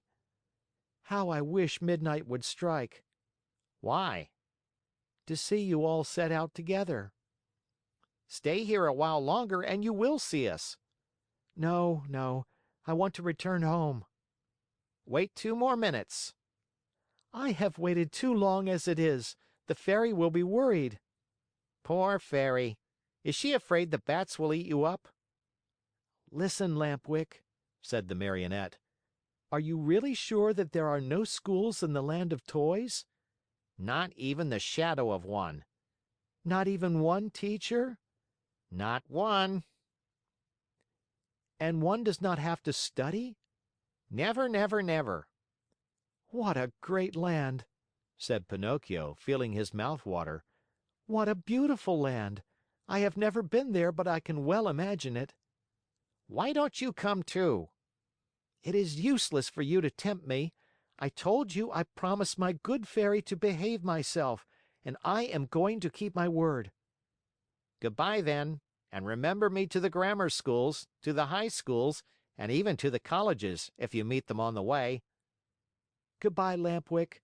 Have a pleasant trip, enjoy yourself, and remember your friends once in a while." With these words, the Marionette started on his way home. Turning once more to his friend, he asked him, "But are you sure that, in that country, each week is composed of 6 Saturdays and 1 Sunday?" Very sure. "And that vacation begins on the 1st of January and ends on the 31st of December?" Very, very sure. "What a great country!" repeated Pinocchio, puzzled as to what to do.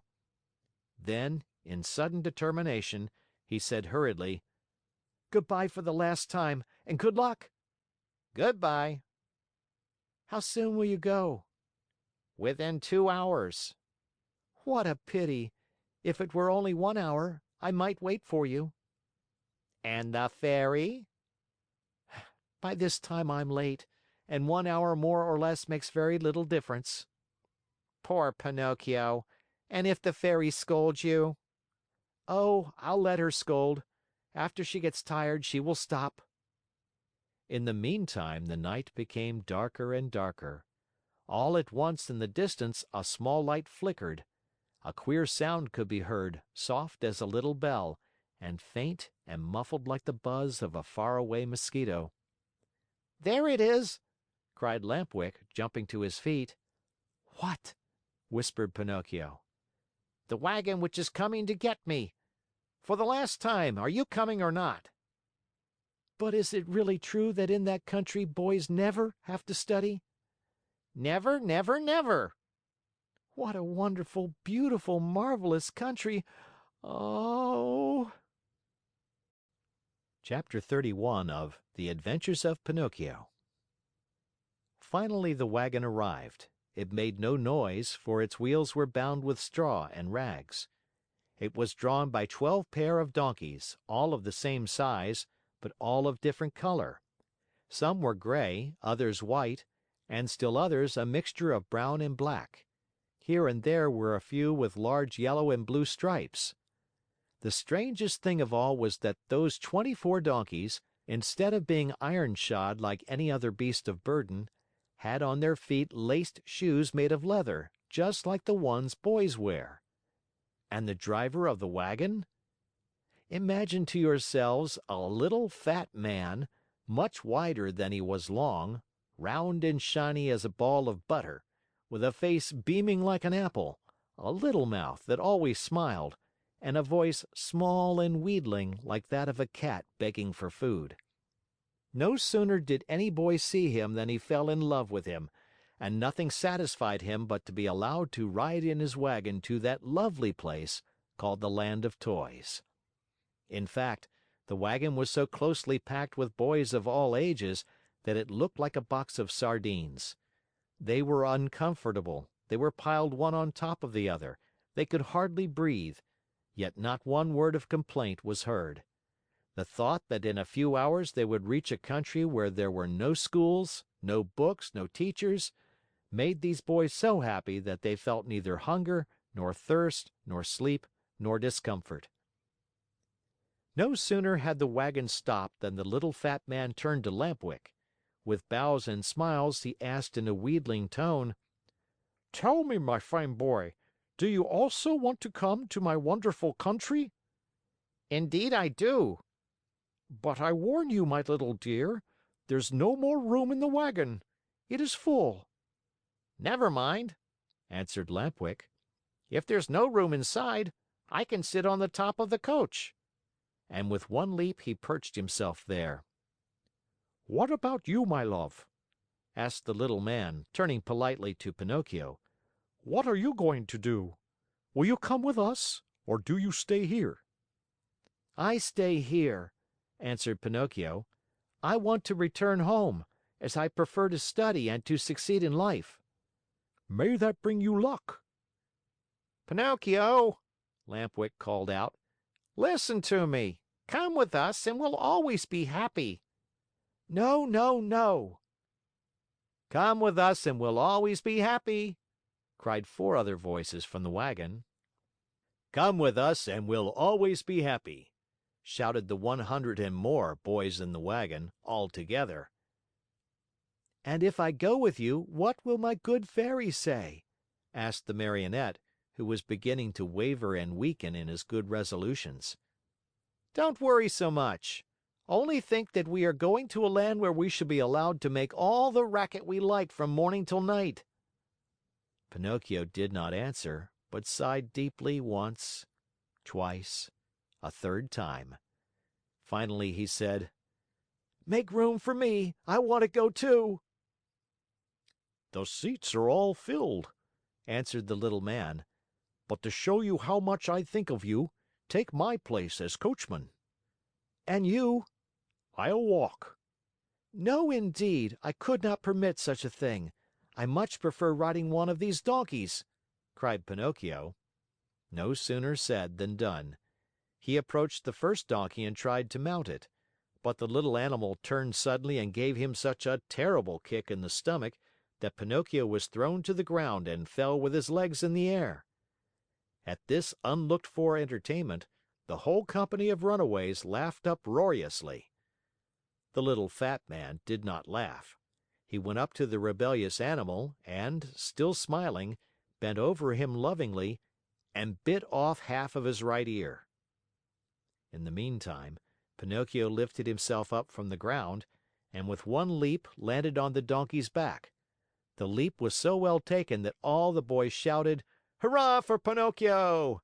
and clapped their hands in hearty applause. Suddenly, the little donkey gave a kick with his two hind feet, and at this unexpected move, the poor Marionette found himself once again sprawling right in the middle of the road.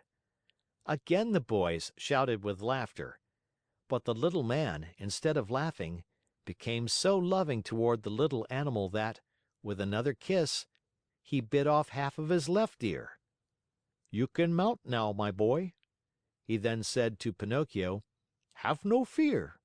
That donkey was worried about something, but I have spoken to him and now he seems quiet and reasonable." Pinocchio mounted and the wagon started on its way.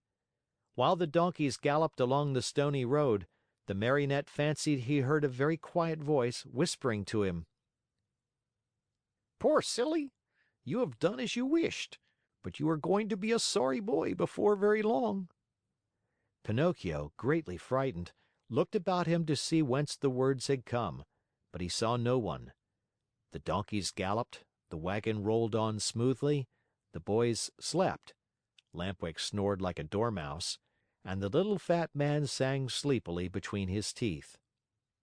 After a mile or so, Pinocchio again heard the same faint voice whispering, "Remember, little simpleton, boys who stop studying and turn their backs upon books and schools and teachers in order to give all their time to nonsense and pleasure, sooner or later come to grief. Oh, how well I know this! How well I can prove it to you! A day will come when you will weep bitterly, even as I am weeping now. But it will be too late." At these whispered words, the Marionette grew more and more frightened. He jumped to the ground, ran up to the donkey on whose back he had been riding, and taking his nose in his hands, looked at him. Think how great was his surprise when he saw that the donkey was weeping, weeping just like a boy. "Hey, Mr. Driver!" cried the Marionette. "Do you know what strange thing is happening here? This donkey weeps." "Let him weep. When he gets married, he will have time to laugh." Have you perhaps taught him to speak?" "No, he learned to mumble a few words when he lived for 3 years with a band of trained dogs." "Poor beast!" "Come, come," said the little man. "Do not lose time over a donkey that can weep. Mount quickly and let us go. The night is cool and the road is long." Pinocchio obeyed without another word. The wagon started again. Toward dawn the next morning they finally reached that much longed for country, the land of toys. This great land was entirely different from any other place in the world. Its population, large though it was composed wholly of boys. The oldest were about 14 years of age, the youngest 8. In the street there was such a racket, such shouting, such blowing of trumpets, that it was deafening. Everywhere groups of boys were gathered together. Some played at marbles, at hopscotch, at ball. Others rode on bicycles or on wooden horses. Some played at blindman's buff, others at tag. Here a group played circus, there another sang and recited. A few turned somersaults, others walked on their hands with their feet in the air. Generals in full uniform leading regiments of cardboard soldiers passed by. Laughter, shrieks, howls, catcalls, hand clapping followed this parade. One boy made a noise like a hen, another like a rooster, and a third imitated a lion in his den. All together they created such a pandemonium that it would have been necessary for you to put cotton in your ears. The squares were filled with small wooden theaters, overflowing with boys from morning till night, and on the walls of the houses, written with charcoal, were words like these: "Hurrah for the land of toys! Down with arithmetic! No more school!" As soon as they had set foot in that land, Pinocchio, Lampwick, and all the other boys who had traveled with them started out on a tour of investigation. They wandered everywhere, they looked into every nook and corner, house and theater. They became everybody's friend. Who could be happier than they? What with entertainments and parties, the hours, the days, the weeks passed like lightning. "Oh, what a beautiful life this is!" said Pinocchio each time that, by chance, he met his friend Lampwick. "Was I right or wrong?" answered Lampwick. "And to think you did not want to come! To think that even yesterday the idea came into your head to return home to see your fairy and to start studying again! If today you are free from pencils and books and school, you owe it to me, to my advice, to my care. Do you admit it? Only true friends count, after all." "It's true, Lampwick, it's true. If today I am a really happy boy, it is all because of you. And to think that the teacher, when speaking of you, used to say, 'Do not go with that Lampwick. He is a bad companion, and some day he will lead you astray.'" "Poor teacher," answered the other, nodding his head. "Indeed, I know how much he disliked me and how he enjoyed speaking ill of me. But I am of a generous nature and I gladly forgive him." "Great soul!" said Pinocchio, fondly embracing his friend. 5 months passed, and the boys continued playing and enjoying themselves from morn till night, without ever seeing a book or a desk or a school. But, my children, there came a morning when Pinocchio awoke and found a great surprise awaiting him, a surprise which made him feel very unhappy, as you shall see. Chapter 32 of The Adventures of Pinocchio. Everyone, at one time or another, has found some surprise awaiting him. Of the kind which Pinocchio had on that eventful morning of his life, there are but few. What was it? I will tell you, my dear little readers. On awakening, Pinocchio put his hand up to his head and there he found... Guess. He found that during the night, his ears had grown at least 10 full inches. You must know that the Marionette, even from his birth, had very small ears, so small indeed that to the naked eye they could hardly be seen. Fancy how he felt when he noticed that overnight those two dainty organs had become as long as shoe brushes. He went in search of a mirror, but not finding any, he just filled a basin with water and looked at himself. There he saw what he never could have wished to see. His manly figure was adorned and enriched by a beautiful pair of donkey's ears. I leave you to think of the terrible grief, the shame, the despair of the poor Marionette. He began to cry, to scream, to knock his head against the wall, but the more he shrieked, the longer and the more hairy grew his ears. At those piercing shrieks, a dormouse came into the room, a fat little dormouse who lived upstairs. Seeing Pinocchio so grief-stricken, she asked him anxiously, "What is the matter, dear little neighbor?" "I am sick, my little dormouse, very, very sick, and from an illness which frightens me. Do you understand how to feel the pulse?" "A little." "Feel mine then and tell me if I have a fever." The dormouse took Pinocchio's wrist between her paws, and after a few minutes looked up at him sorrowfully and said, "My friend, I am sorry, but I must give you some very sad news." "What is it?" "You have a very bad fever." "But what fever is it?" "The donkey fever." "I don't know anything about that fever," answered the Marionette, beginning to understand even too well what was happening to him. "Then I will tell you all about it," said the Dormouse. "Know then that, within 2 or 3 hours, you will no longer be a Marionette, nor a boy."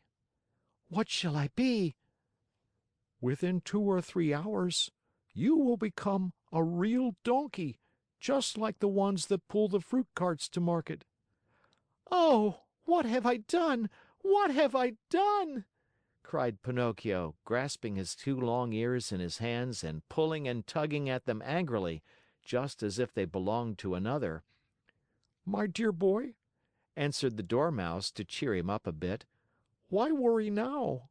What is done cannot be undone, you know.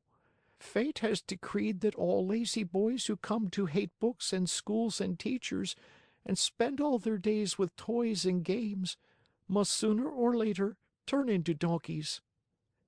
"But is it really so?" asked the Marionette, sobbing bitterly. "I am sorry to say it is. And tears are now useless. You should have thought of all this before." "But the fault is not mine. Believe me, little Dormouse, the fault is all Lampwick's." "And who is this Lampwick?" "A classmate of mine. I wanted to return home. I wanted to be obedient. I wanted to study and to succeed in school, but Lampwick said to me, 'Why do you want to waste your time studying? Why do you want to go to school? Come with me to the land of toys.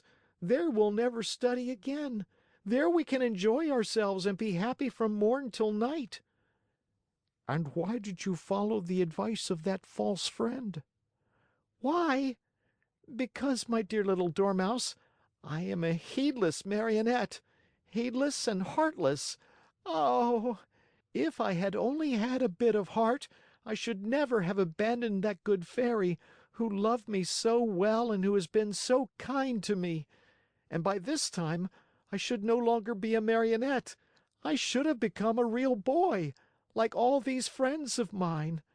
Oh, if I meet Lampwick, I am going to tell him what I think of him, and more too." After this long speech, Pinocchio walked to the door of the room, but when he reached it, remembering his donkey ears, he felt ashamed to show them to the public and turned back. He took a large cotton bag from a shelf, put it on his head, and pulled it far down to his very nose. Thus adorned, he went out. He looked for Lampwick everywhere, along the streets, in the squares, inside the theaters, everywhere, but he was not to be found. He asked everyone whom he met about him, but no one had seen him. In desperation, he returned home and knocked at the door. "Who is it?" asked Lampwick from within. "It is I," answered the Marionette. "Wait a minute." After a full half hour, the door opened. Another surprise awaited Pinocchio. There in the room stood his friend, with a large cotton bag on his head pulled far down to his very nose. At the sight of that bag, Pinocchio felt slightly happier and thought to himself, "My friend must be suffering from the same sickness that I am. I wonder if he, too, has donkey fever." But pretending he had seen nothing, he asked with a smile, "How are you, my dear Lampwick?" "Very well. Like a mouse in a Parmesan cheese." "Is that really true?" "Why should I lie to you?" "I beg your pardon, my friend, but why then are you wearing that cotton bag over your ears?" "The doctor has ordered it because one of my knees hurts. And you, dear Marionette, why are you wearing that cotton bag down to your nose?" "The doctor has ordered it because I have bruised my foot." "Oh, my poor Pinocchio!"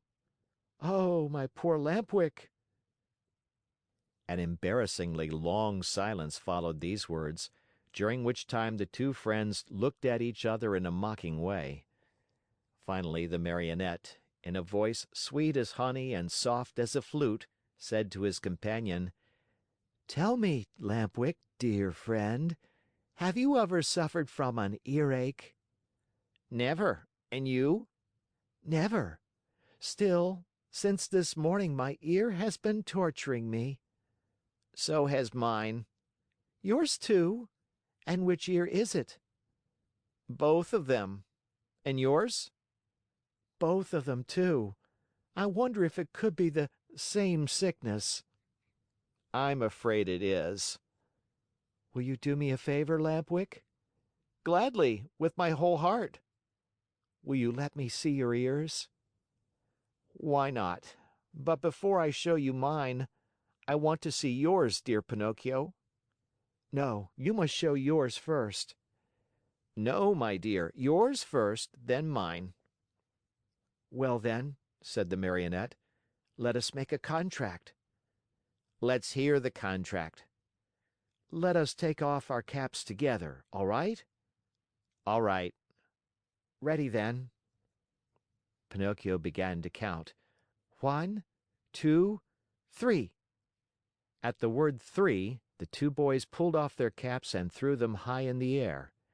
And then a scene took place which is hard to believe, but it is all too true.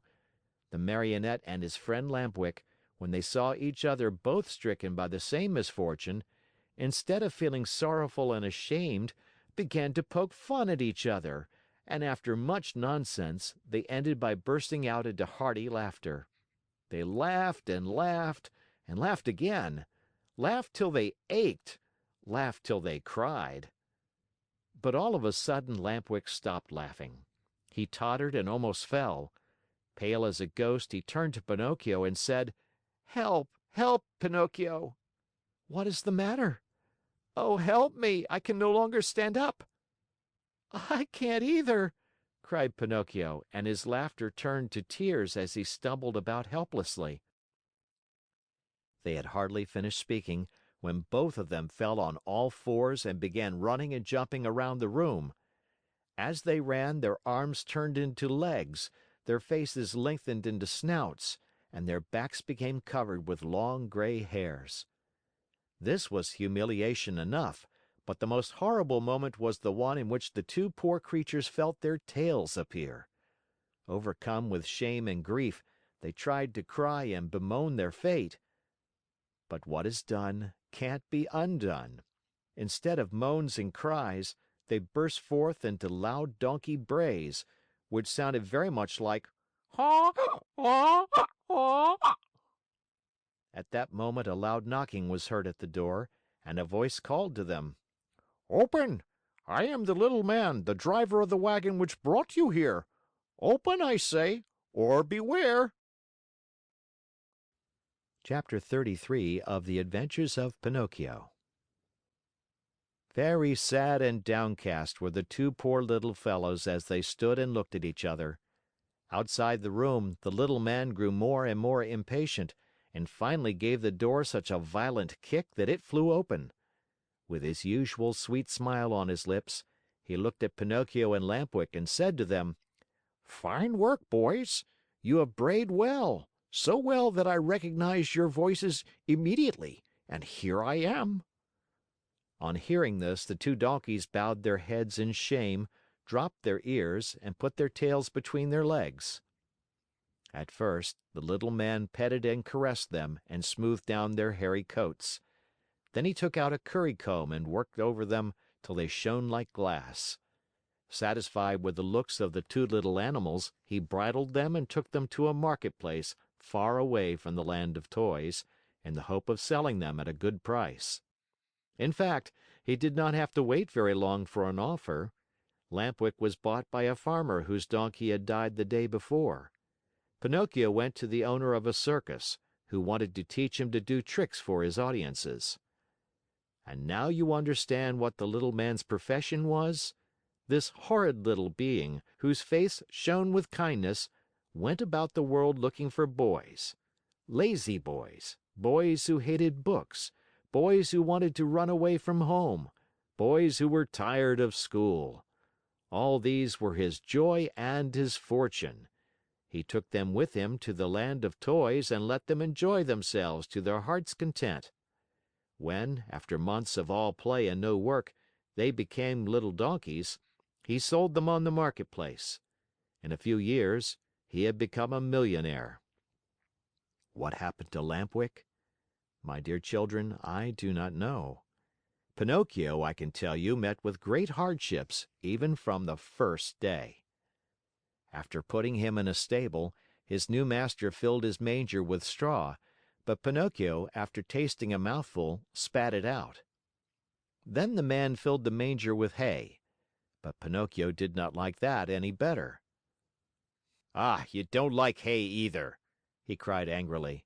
"Wait, my pretty donkey, I'll teach you not to be so particular." Without more ado, he took a whip and gave the donkey a hearty blow across the legs. Pinocchio screamed with pain, and as he screamed, he brayed, "Yaw, yaw, yaw! I can't digest straw." "Then eat the hay," answered his master, who understood the donkey perfectly. "Yaw, yaw, yaw! Hay gives me headache." "Do you pretend, by any chance, that I should feed you duck or chicken?" asked the man again, and angrier than ever, he gave poor Pinocchio another lashing. At that second beating, Pinocchio became very quiet and said no more. After that, the door of the stable was closed and he was left alone.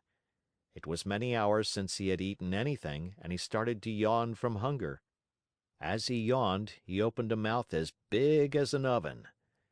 Finally, not finding anything else in the manger, he tasted the hay. After tasting it, he chewed it well, closed his eyes, and swallowed it. "This hay is not bad," he said to himself, "but how much happier I should be if I had studied! Just now, instead of hay, I should be eating some good bread and butter. Patience."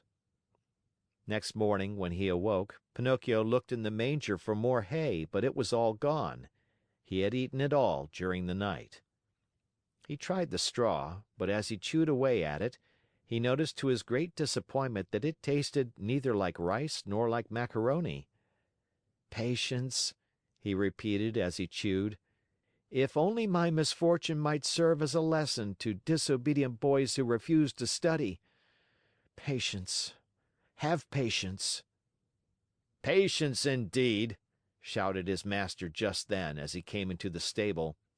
"Do you think, perhaps, my little donkey, that I have brought you here only to give you food and drink? Oh, no! You are to help me earn some fine gold pieces, do you hear? Come along now. I am going to teach you to jump and bow, to dance a waltz and a polka, and even to stand on your head." Poor Pinocchio, whether he liked it or not, had to learn all these wonderful things, but it took him 3 long months and cost him many, many lashings before he was pronounced perfect. The day came at last when Pinocchio's master was able to announce an extraordinary performance. The announcements, posted all around the town, and written in large letters, read thus: "Great spectacle tonight! leaps and exercises by the great artists and the famous horses of the company. First public appearance of the famous donkey called Pinocchio, the star of the dance. The theater will be as light as day." That night, as you can well imagine, the theater was filled to overflowing 1 hour before the show was scheduled to start. Not an orchestra chair could be had, not a balcony seat, nor a gallery seat, not even for their weight in gold. The place swarmed with boys and girls of all ages and sizes, wriggling and dancing about in a fever of impatience to see the famous donkey dance. When the first part of the performance was over, the owner and manager of the circus, in a black coat, white knee breeches, and patent leather boots, presented himself to the public and in a loud, pompous voice made the following announcement: "Most honored friends, gentlemen and ladies, your humble servant, the manager of this theater, presents himself before you tonight in order to introduce to you the greatest, the most famous donkey in the world, a donkey that has had the great honor in his short life of performing before the kings and queens and emperors of all the great courts of Europe. We thank you for your attention." This speech was greeted by much laughter and applause. And the applause grew to a roar when Pinocchio, the famous donkey, appeared in the circus ring. He was handsomely arrayed. A new bridle of shining leather with buckles of polished brass was on his back. 2 white camellias were tied to his ears. Ribbons and tassels of red silk adorned his mane, which was divided into many curls.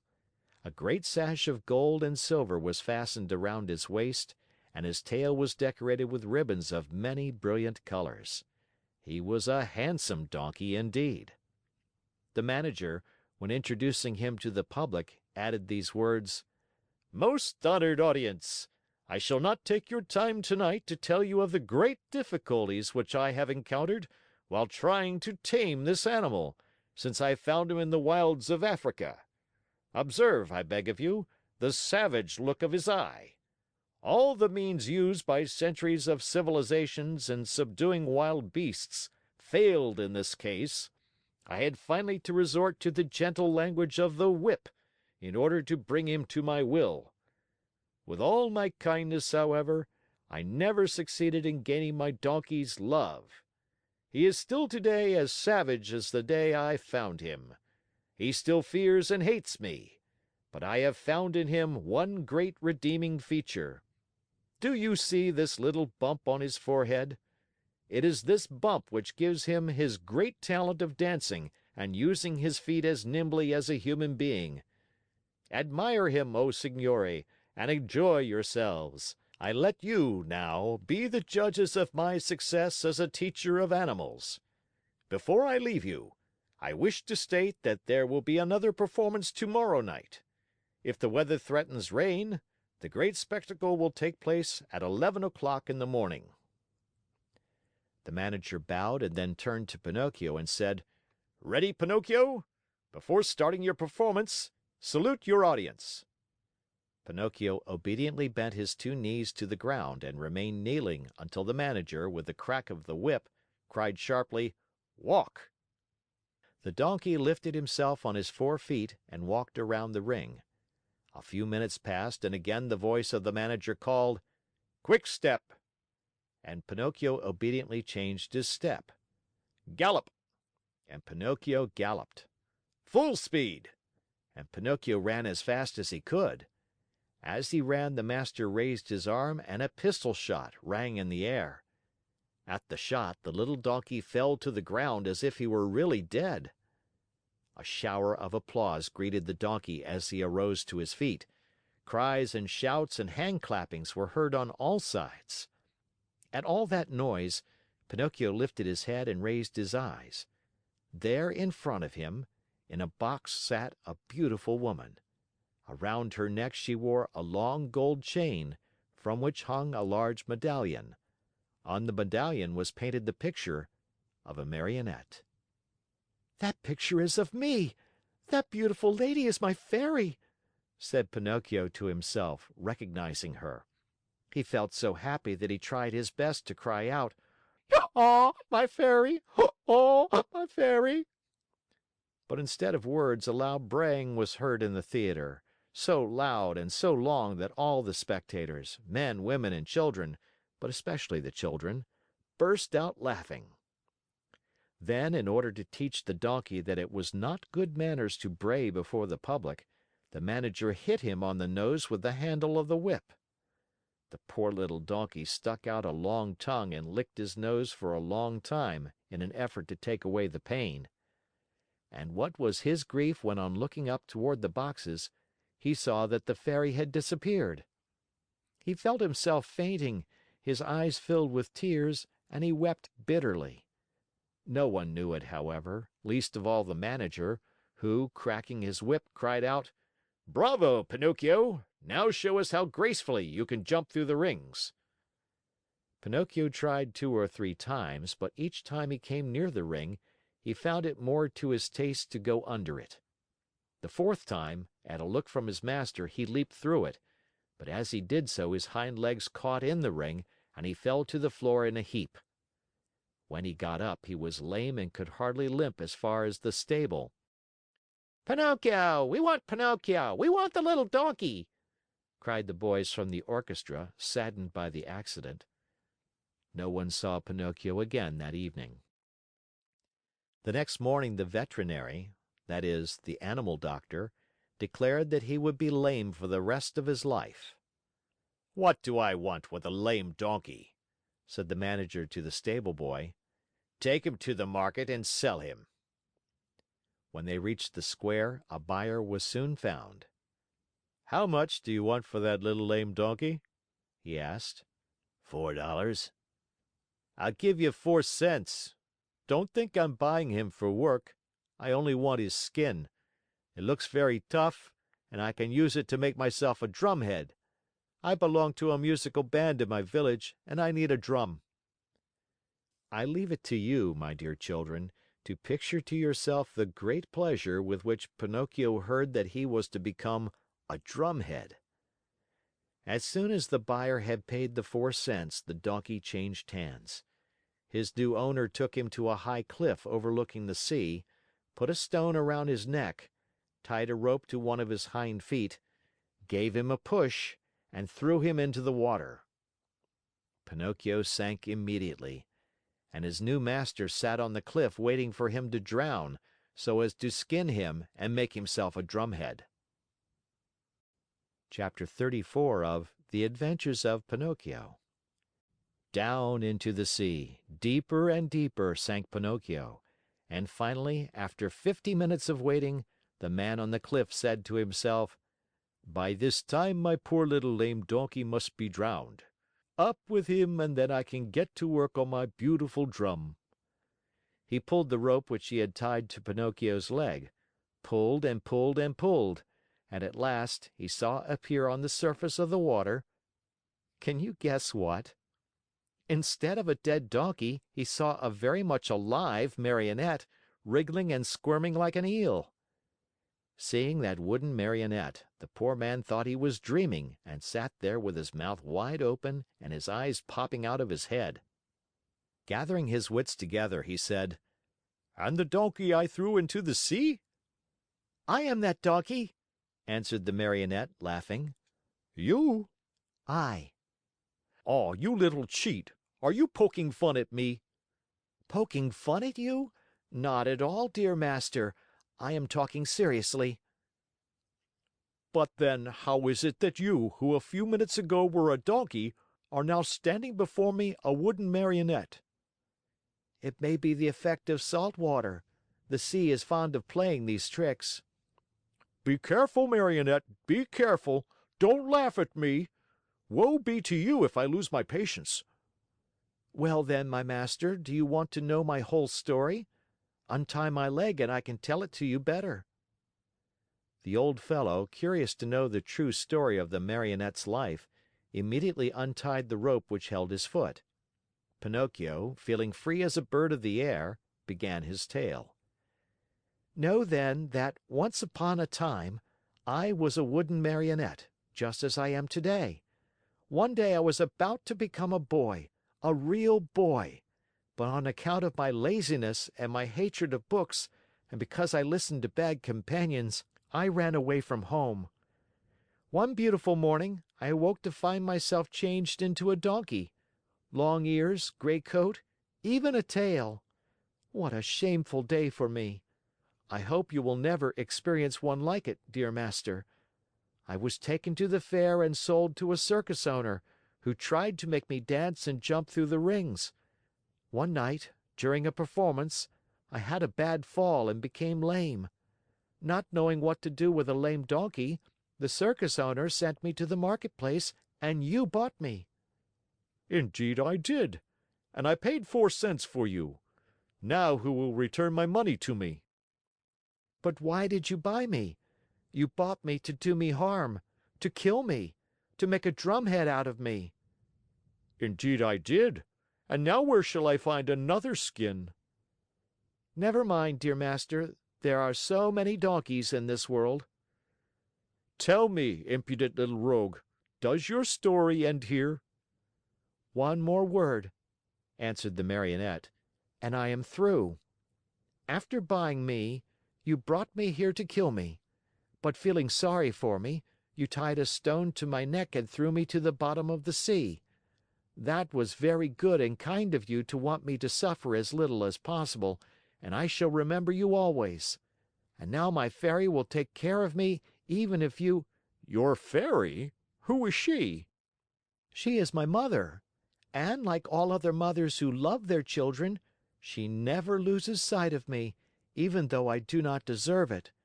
And today this good fairy of mine, as soon as she saw me in danger of drowning, sent 1,000 fishes to the spot where I lay. They thought I was really a dead donkey and began to eat me. What great bites they took! One ate my ears, another my nose, a third my neck and my mane. Some went at my legs and some at my back, and among the others there was one tiny fish so gentle and polite that he did me the great favor of eating even my tail. From now on, said the man, horrified, I swear I shall never again taste fish. How I should enjoy opening a mullet or a whitefish just to find there the tail of a dead donkey. I think as you do, answered the Marionette, laughing. Still, you must know that when the fish finished eating my donkey coat, which covered me from head to foot, they naturally came to the bones, or rather, in my case, to the wood, for as you know, I am made of very hard wood. After the first few bites, those greedy fish found out that the wood was not good for their teeth, and afraid of indigestion, they turned and ran here and there without saying goodbye or even as much as thank you to me. Here, dear master, you have my story. You know now why you found a Marionette and not a dead donkey when you pulled me out of the water. I laugh at your story, cried the man angrily. I know that I spent 4 cents to get you, and I want my money back. Do you know what I can do? I am going to take you to the market once more and sell you as dry firewood. Very well, sell me. I am satisfied, said Pinocchio. But as he spoke, he gave a quick leap and dived into the sea. Swimming away as fast as he could, he cried out, laughing, "Goodbye, master!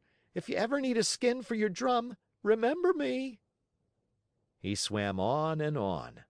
After a while, he turned around again and called louder than before, "Goodbye, master! If you ever need a piece of good dry firewood, remember me!" In a few seconds he had gone so far he could hardly be seen. All that could be seen of him was a very small black dot moving swiftly on the blue surface of the water, a little black dot which now and then lifted a leg or an arm in the air. One would have thought that Pinocchio had turned into a porpoise, playing in the sun. After swimming for a long time, Pinocchio saw a large rock in the middle of the sea, a rock as white as marble. High on the rock stood a little goat bleating and calling and beckoning to the Marionette to come to her. There was something very strange about that little goat. Her coat was not white or black or brown as that of any other goat, but azure, a deep, brilliant color that reminded one of the hair of the lovely maiden.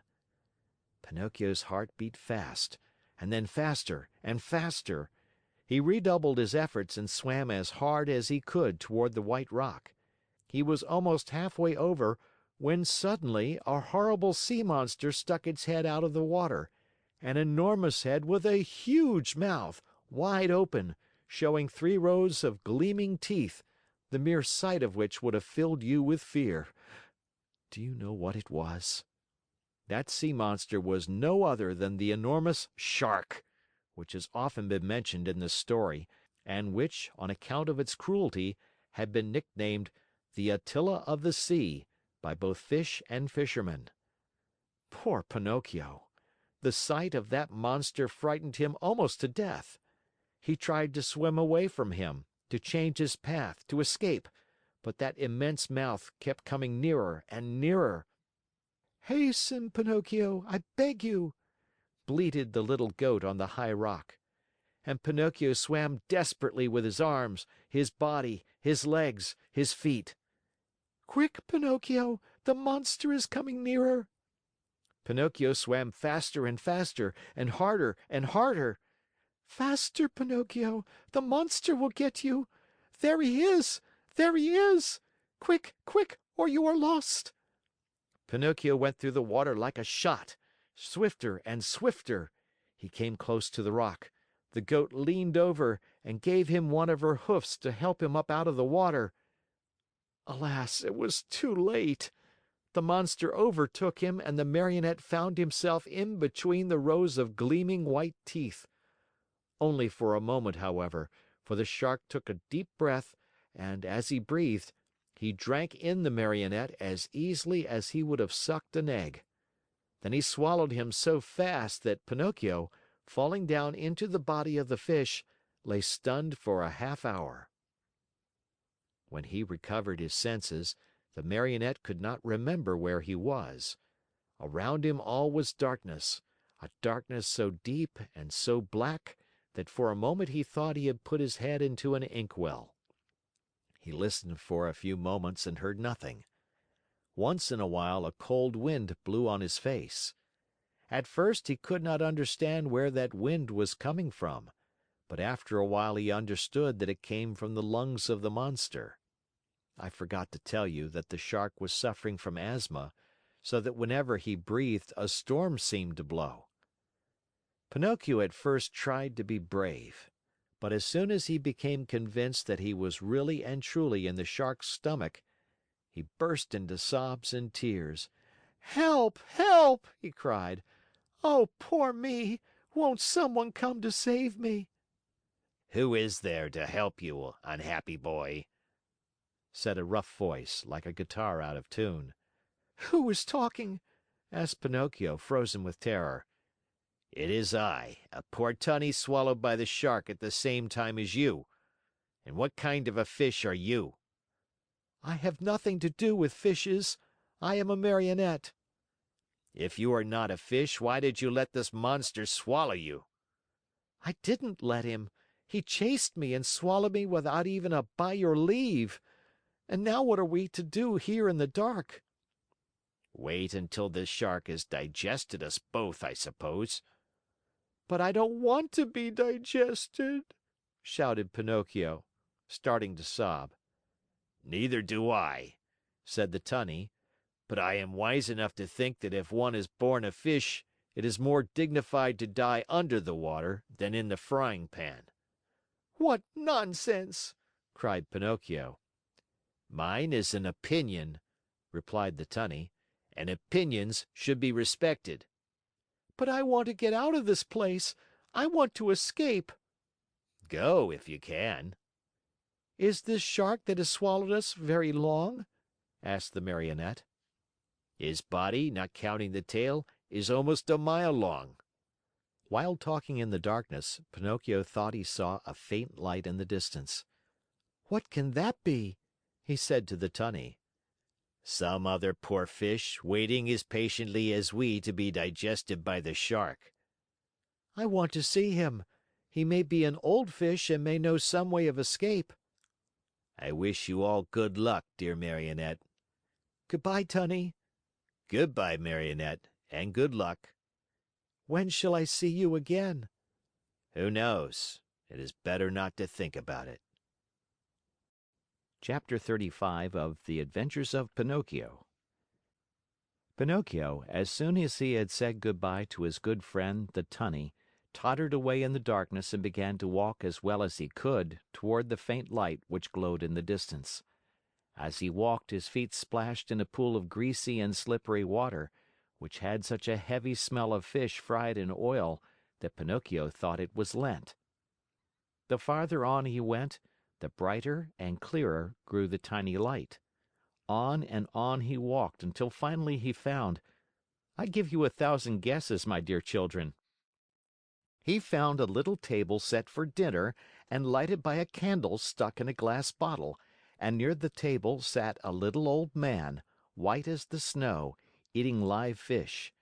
They wriggled so that, now and again, one of them slipped out of the old man's mouth and escaped into the darkness under the table.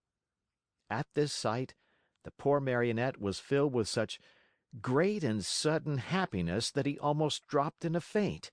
He wanted to laugh. He wanted to cry.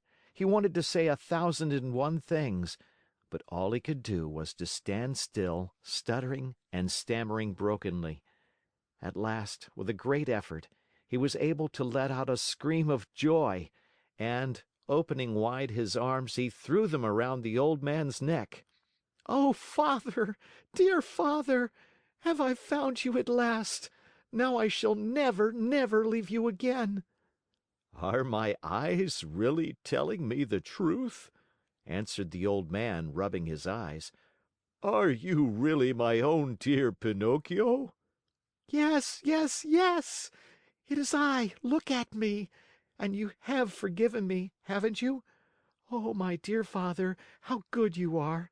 And to think that oh, but if you only knew how many misfortunes have fallen on my head and how many troubles I have had!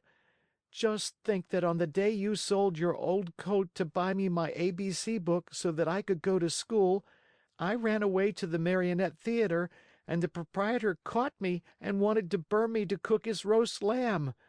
He was the one who gave me the 5 gold pieces for you, but I met the Fox and the Cat, who took me to the Inn of the Red Lobster.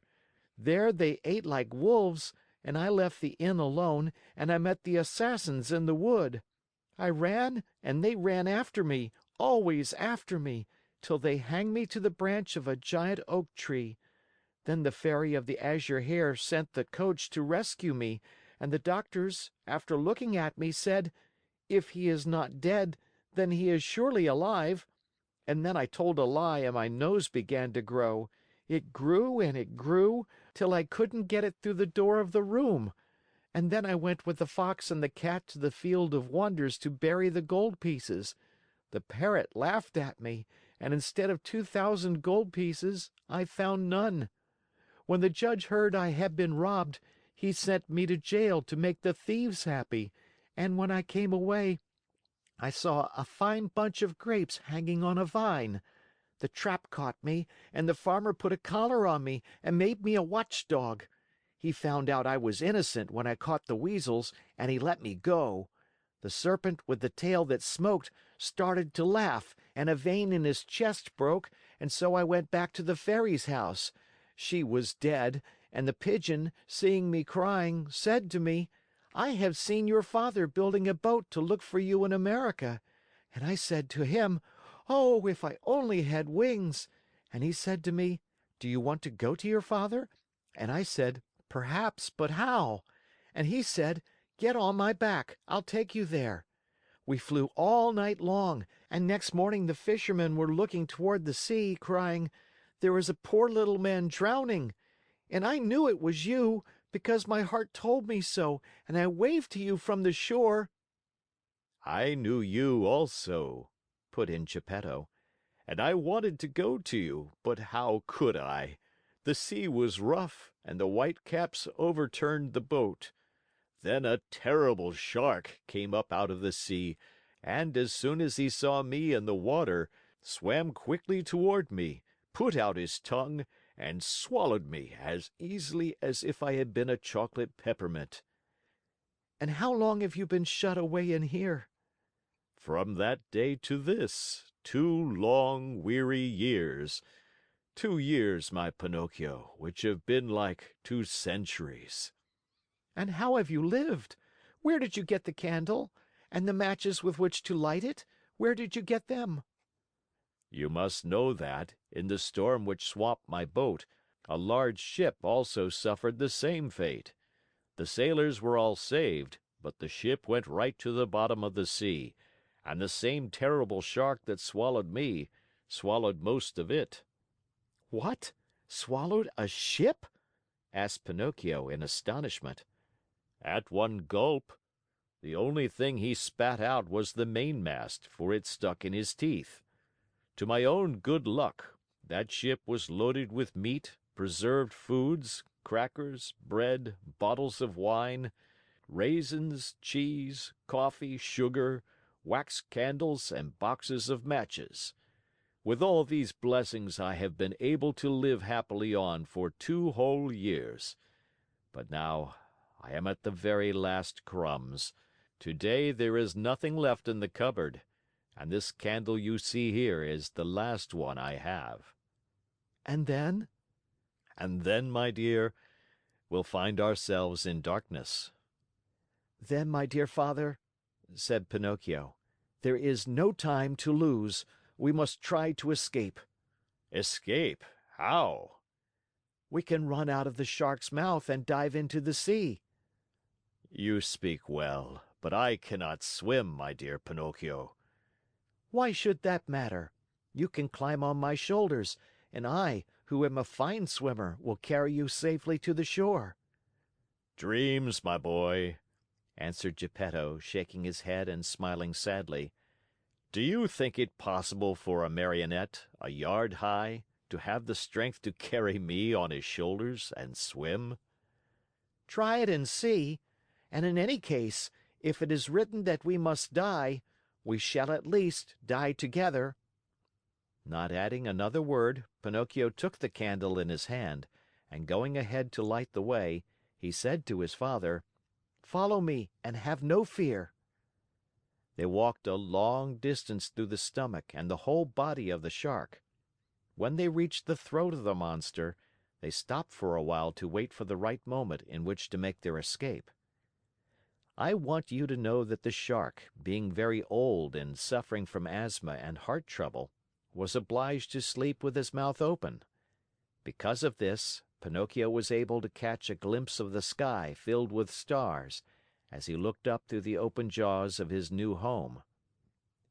"The time has come for us to escape," he whispered, turning to his father. "The shark is fast asleep. The sea is calm, and the night is as bright as day. Follow me closely, dear father, and we shall soon be saved." No sooner said than done. They climbed up the throat of the monster till they came to that immense open mouth. There they had to walk on tiptoes, for if they tickled the shark's long tongue, he might awaken, and where would they be then? The tongue was so wide and so long that it looked like a country road. The two fugitives were just about to dive into the sea, when the shark sneezed very suddenly, and, as he sneezed, he gave Pinocchio and Gepetto such a jolt that they found themselves thrown on their backs and dashed once more and very unceremoniously into the stomach of the monster. To make matters worse, the candle went out, and father and son were left in the dark. "And now?" asked Pinocchio with a serious face. "Now we are lost." "Why lost? Give me your hand, dear father, and be careful not to slip." "Where will you take me?"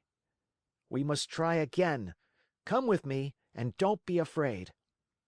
With these words, Pinocchio took his father by the hand, and, always walking on tiptoes, they climbed up the monster's throat for a second time. They then crossed the whole tongue and jumped over 3 rows of teeth. But before they took the last great leap, the Marionette said to his father, Climb on my back and hold on tightly to my neck. I'll take care of everything else." As soon as Geppetto was comfortably seated on his shoulders, Pinocchio, very sure of what he was doing, dived into the water and started to swim. The sea was like oil, the moon shone in all splendor, and the Shark continued to sleep so soundly that not even a cannon shot would have awakened him. Chapter 36, the final chapter of The Adventures of Pinocchio. "My dear Father, we are saved!" cried the Marionette. "All we have to do now is to get to the shore, and that is easy." Without another word, he swam swiftly away in an effort to reach land as soon as possible. All at once, he noticed that Geppetto was shivering and shaking as if with a high fever. Was he shivering from fear or from cold? Who knows? Perhaps a little of both. But Pinocchio, thinking his father was frightened, tried to comfort him by saying, "Courage, Father! In a few moments we shall be safe on land." "But where is that blessed shore?" asked the little old man, more and more worried as he tried to pierce the faraway shadows. "Here I am searching on all sides, and I see nothing but sea and sky." "I see the shore," said the Marionette. "Remember, Father, that I am like a cat. I see better at night than by day." Poor Pinocchio pretended to be peaceful and contented, but he was far from that. He was beginning to feel discouraged. His strength was leaving him, and his breathing was becoming more and more labored. He felt he could not go on much longer, and the shore was still far away. He swam a few more strokes. Then he turned to Gepetto and cried out weakly, "Help me, Father, help, for I am dying." Father and son were really about to drown, when they heard a voice like a guitar out of tune call from the sea, "What is the trouble?"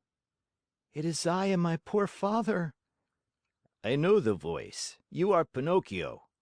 "Exactly. And you?" "I am the Tunny, your companion in the Shark's stomach." "And how did you escape?"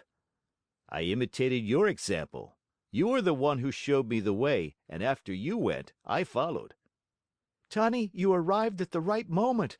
I implore you, for the love you bear your children, the little Tunnies, to help us, or we are lost." "With great pleasure indeed. Hang on to my tail, both of you, and let me lead you. In a twinkling, you will be safe on land."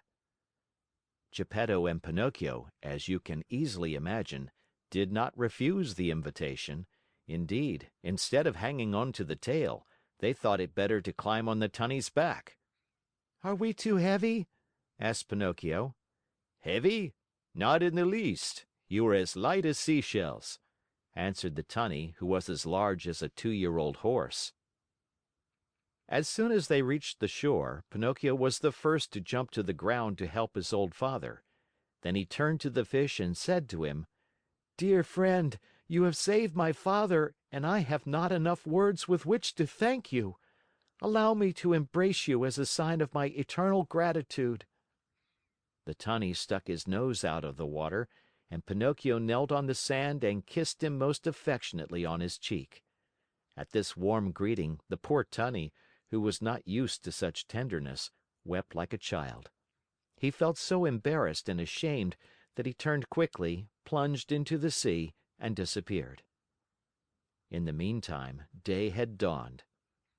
Pinocchio offered his arm to Gepetto, who was so weak he could hardly stand, and said to him, "Lean on my arm, dear father, and let us go. We will walk very, very slowly, and if we feel tired, we can rest by the wayside." "And where are we going?" asked Gepetto. "To look for a house or a hut where they will be kind enough to give us a bite of bread and a bit of straw to sleep on." They had not taken 100 steps when they saw 2 rough-looking individuals sitting on a stone begging for alms. It was the Fox and the Cat, but one could hardly recognize them, they looked so miserable. The Cat, after pretending to be blind for so many years, had really lost the sight of both eyes. And the Fox, old, thin, and almost hairless, had even lost his tail. That sly thief had fallen into deepest poverty, and one day he had been forced to sell his beautiful tail for a bite to eat. "Oh, Pinocchio!" he cried in a tearful voice. "Give us some alms, we beg of you. We are old, tired, and sick." "Sick?" repeated the Cat. Addio, false friends, answered the Marionette.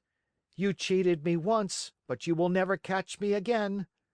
Believe us, today we are truly poor and starving."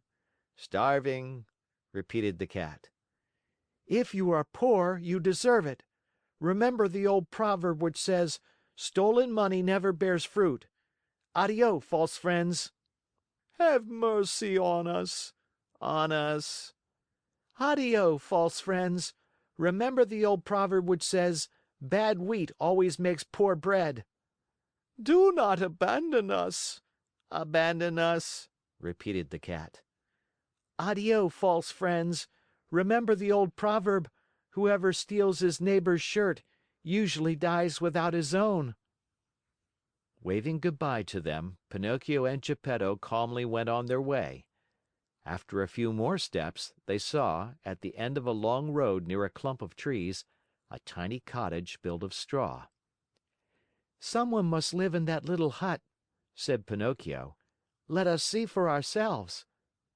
They went and knocked at the door. Who is it? Said a little voice from within.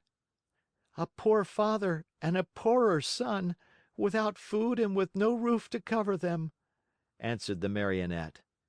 Turn the key and the door will open, said the same little voice. Pinocchio turned the key and the door opened. As soon as they went in, they looked here and there and everywhere, but saw no one.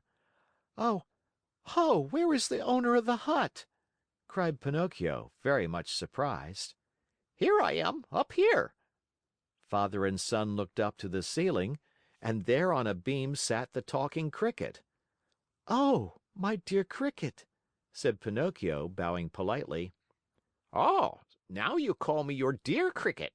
But do you remember when you threw your hammer at me to kill me? You are right, dear Cricket. Throw a hammer at me now. I deserve it. But spare my poor old father. I am going to spare both the father and the son. I have only wanted to remind you of the trick you long ago played upon me, to teach you that in this world of ours we must be kind and courteous to others, if we want to find kindness and courtesy in our own days of trouble. You are right, little Cricket. You are more than right, and I shall remember the lesson you have taught me. But will you tell how you succeeded in buying this pretty little cottage? This cottage was given to me yesterday by a little goat with blue hair. And where did the goat go? Asked Pinocchio. I don't know. And when will she come back? She will never come back. Yesterday she went away bleating sadly, and it seemed to me she said, "Poor Pinocchio, I shall never see him again.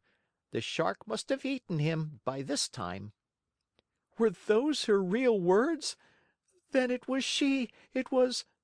My dear little fairy, cried out Pinocchio, sobbing bitterly. After he had cried a long time, he wiped his eyes and then he made a bed of straw for old Gepetto. He laid him on it and said to the talking cricket, Tell me, little Cricket, where shall I find a glass of milk for my poor father? 3 fields away from here lives Farmer John. He has some cows.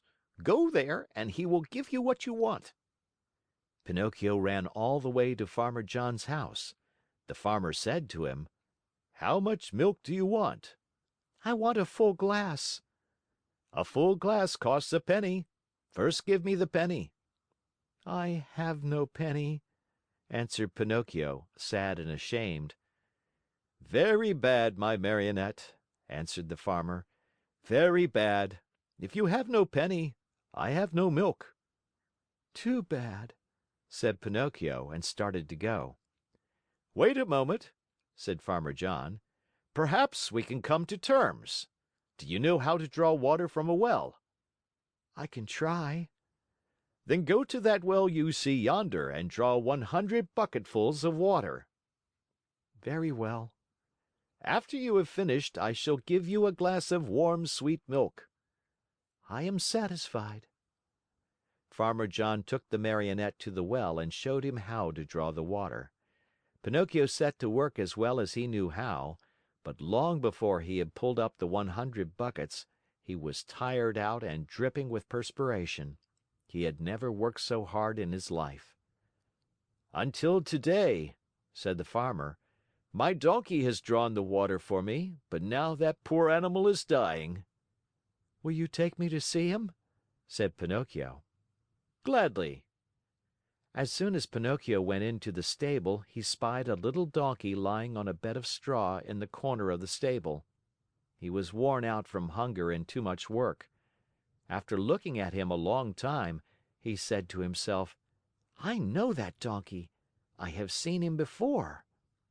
And bending low over him, he asked, "Who are you?" At this question, the donkey opened weary, dying eyes and answered in the same tongue, "I am Lampwick." Then he closed his eyes and died. "Oh, my poor Lampwick," said Pinocchio in a faint voice, as he wiped his eyes with some straw he had picked up from the ground. "Do you feel so sorry for a little donkey that has cost you nothing?" said the Farmer. "What should I do? I, who have paid my good money for him." "But, you see, he was my friend." "Your friend?" "A classmate of mine." "What?" shouted Farmer John, bursting out laughing. "What? You had donkeys in your school? How you must have studied!" The Marionette, ashamed and hurt by these words, did not answer, but taking his glass of milk, returned to his father. From that day on, for more than 5 months, Pinocchio got up every morning just as dawn was breaking and went to the farm to draw water. And every day he was given a glass of warm milk for his poor old father, who grew stronger and better day by day. But he was not satisfied with this. He learned to make baskets of reeds and sold them. With the money he received, he and his father were able to keep from starving. Among other things, he built a rolling chair, strong and comfortable, to take his old father out for an airing on bright sunny days. In the evening, the Marionette studied by lamplight. With some of the money he had earned, he bought himself a second-hand volume that had a few pages missing, and with that he learned to read in a very short time. As far as writing was concerned, he used a long stick at one end of which he had whittled a long, fine point. Ink he had none, so he used the juice of blackberries or cherries. Little by little his diligence was rewarded. He succeeded, not only in his studies, but also in his work, and a day came when he put enough money together to keep his old father comfortable and happy. Besides this, he was able to save the great amount of 50 pennies. With it, he wanted to buy himself a new suit. One day, he said to his father, "I am going to the marketplace to buy myself a coat, a cap, and a pair of shoes. When I come back, I'll be so dressed up, you will think I am a rich man." He ran out of the house and up the road to the village, laughing and singing. Suddenly he heard his name called, and looking around to see whence the voice came, he noticed a large snail crawling out of some bushes. "Don't you recognize me?" said the Snail. "Yes and no." "Do you remember the snail that lived with the fairy with azure hair? Do you not remember how she opened the door for you one night and gave you something to eat?" "I remember everything!" cried Pinocchio. "Answer me quickly, pretty snail. Where have you left my fairy? What is she doing? Has she forgiven me? Does she remember me? Does she still love me? Is she very far away from here? May I see her?" At all these questions, tumbling out one after another, the Snail answered, calm as ever, "My dear Pinocchio, the fairy is lying ill in a hospital." "In a hospital?" Yes, indeed. She has been stricken with trouble and illness, and she hasn't a penny left with which to buy a bite of bread." "Really? Oh, how sorry I am! My poor dear little Fairy! If I had 1,000,000, I should run to her with it. But I have only 50 pennies. Here they are. I was just going to buy some clothes. Here, take them, little snail, and give them to my good Fairy." "What about the new clothes?" "What does that matter? I should like to sell these rags I have on to help her more. Go, and hurry! Come back here within a couple of days, and I hope to have more money for you. Until today I have worked for my father. Now I shall have to work for my mother also. Good bye, and I hope to see you soon." The Snail, much against her usual habit, began to run like a lizard under a summer sun. When Pinocchio returned home, his father asked him, "And where is the new suit?" "I couldn't find one to fit me. I shall have to look again some other day."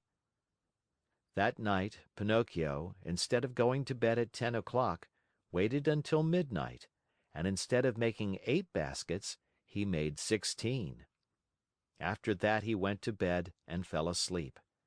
As he slept, he dreamed of his Fairy, beautiful, smiling, and happy, who kissed him and said to him, "Bravo, Pinocchio! In reward for your kind heart, I forgive you for all your old mischief. Boys who love and take good care of their parents when they are old and sick deserve praise, even though they may not be held up as models of obedience and good behavior. Keep on doing so well, and you will be happy." At that very moment, Pinocchio awoke and opened wide his eyes. What was his surprise and his joy when, on looking himself over, he saw that he was no longer a Marionette, but that he had become a real live boy. He looked all about him, and instead of the usual walls of straw, he found himself in a beautifully furnished little room, the prettiest he had ever seen. In a twinkling, he jumped down from his bed to look on the chair standing near. There he found a new suit, a new hat, and a pair of shoes. As soon as he was dressed, he put his hands in his pockets and pulled out a little leather purse on which were written the following words: "The Fairy with Azure Hair returns 50 pennies to her dear Pinocchio, with many thanks for his kind heart." The Marionette opened the purse to find the money, and behold, there were 50 gold coins. Pinocchio ran to the mirror. He hardly recognized himself. The bright face of a tall boy looked at him with wide awake blue eyes, dark brown hair, and happy, smiling lips. Surrounded by so much splendor, the Marionette hardly knew what he was doing. He rubbed his eyes 2 or 3 times, wondering if he were still asleep or awake, and decided he must be awake. "And where is Father?" he cried suddenly. He ran into the next room, and there stood Gepetto, grown years younger overnight, spick and span in his new clothes and gay as a lark in the morning. He was once more Mastro Gepetto, the wood carver, hard at work on a lovely picture frame, decorating it with flowers and leaves and heads of animals. "Father, Father, what has happened? Tell me if you can!" cried Pinocchio, as he ran and jumped on his father's neck. "This sudden change in our house is all your doing, my dear Pinocchio," answered Gepetto. "What have I to do with it?" "Just this. When bad boys become good and kind, they have the power of making their homes gay and new with happiness." "I wonder where the old Pinocchio of wood has hidden himself."